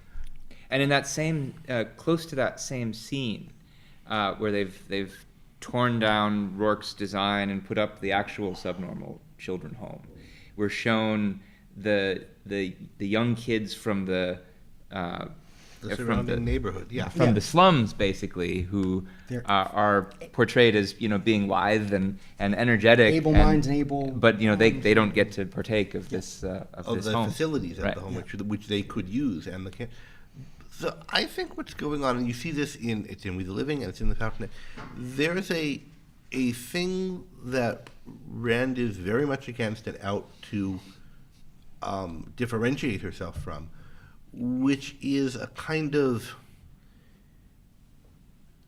elevation of the handicap as an idol to sacrifice to, or as something that your life should be oriented around, not as it's good to solve problems and do what you can to help people and find ways to help people. And these are some people who, like, it's, whoever you can find something you can do to serve, and it's a productive thing, serve in the sense of a business serving customers. That's good, and here's a problem to be solved, like lots of other problems to be solved in the world, and if someone has a good way to do it, more power to them coming up with a drug or a treatment or whatever the best way is to keep people comfortable. Whatever it is, that would be a reasonable, respectable value orientation to have. But the orientation we're supposed to have towards them, I think the author thinks, is revel in their misery, ineptitude, etc. Orient like that fact, heighten it, and so gravitate towards it. It's kind of insulting to the people with disabilities that you see their disability as an occasion for your virtue, that you're oriented around extolling them. Oh, how nice I am to play with the people. It's not like, we'll play with this kid and they happen to have trouble walking, and that's fine, and you'll find something to do with it. But no, because they have this thing, there's something virtuous and good about you singling them out as an object to play with. And we should not figure out what's the best use. The best use, the highest thing to do, is to find the children who there's the least you could do to actually help them, and then lavish resources on them when you don't know what you could do for them, but it shows your virtue, your goodness, your orientation towards the suffering.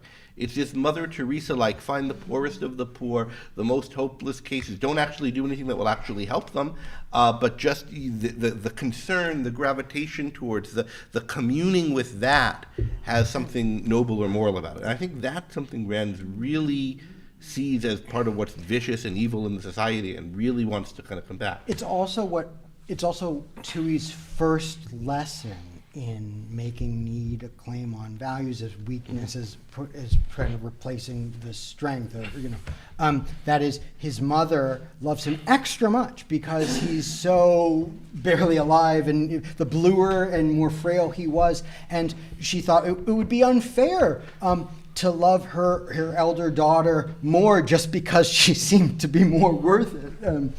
And I mean, so it's really but the they're mother. To the worth it, like it's not his fault he's frail, right? No, so it's not. But it's a little. But it's also not his what's going on credit. here. Yeah, It's not his sister's fault that she's healthy. Right, but this is an opportunity for me to lavish more value and more attention on something because it is more needy, right, and less healthy. And that, I mean, that's Tui's first lesson in that, right? Mm-hmm. In his own case. Virtue signaling, isn't it? Yes, it is. I mean, there's a place where, in talking about all the responses to Cortland, there's this one woman says, like she couldn't possibly imagine without having charities what she could do to like foist her opinions on people who didn't want to hear them, or friends. So yeah. Should we wrap up? Are we at time? I mean, I'd like to end on something more positive than.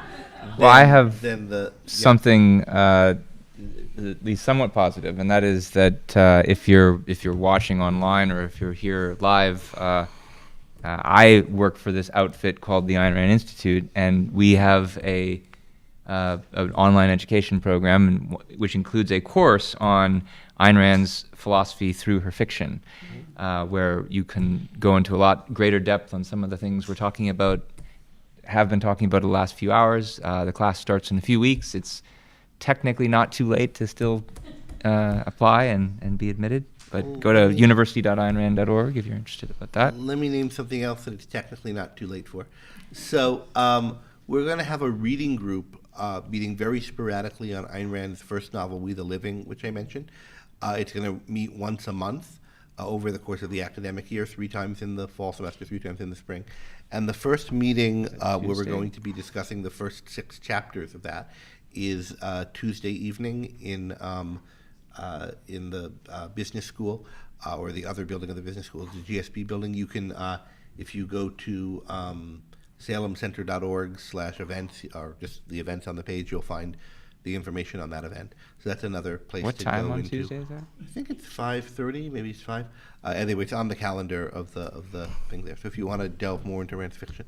But I just want to close on a positive point about the radicalism and Rourke. I mean, I think what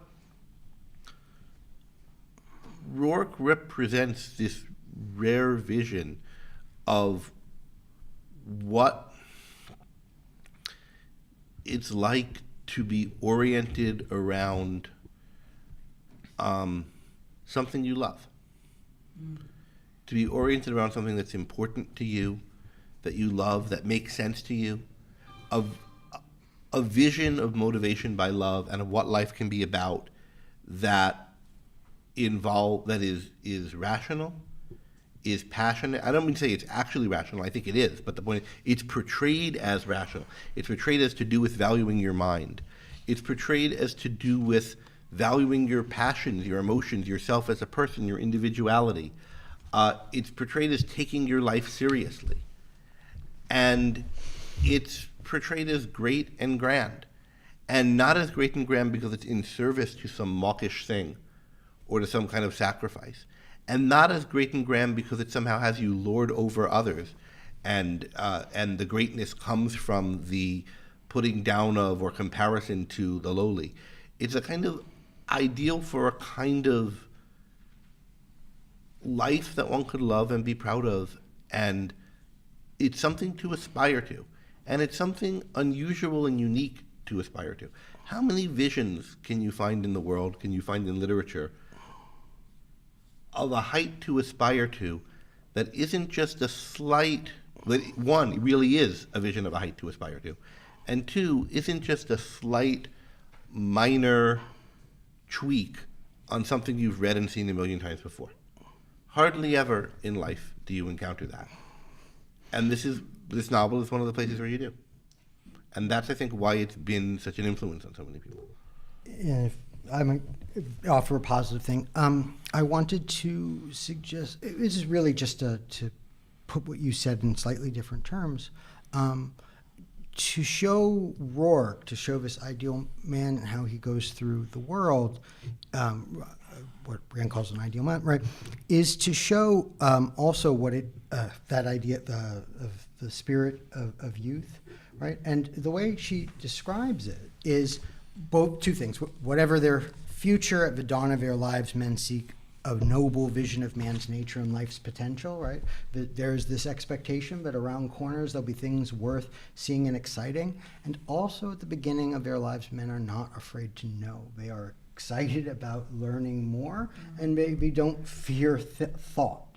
And so the idea that you could preserve that vision of values into adulthood, you come to see that it's because you can preserve that wanting to know into adulthood. Or if you can preserve that, you can preserve the valuing.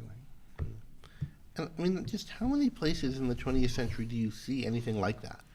And of those places that you see in the 20th or 21st century that are something like that, how many of them are influenced by the Fountainhead? Because there are a number of movies I can think of where you get little bits of that.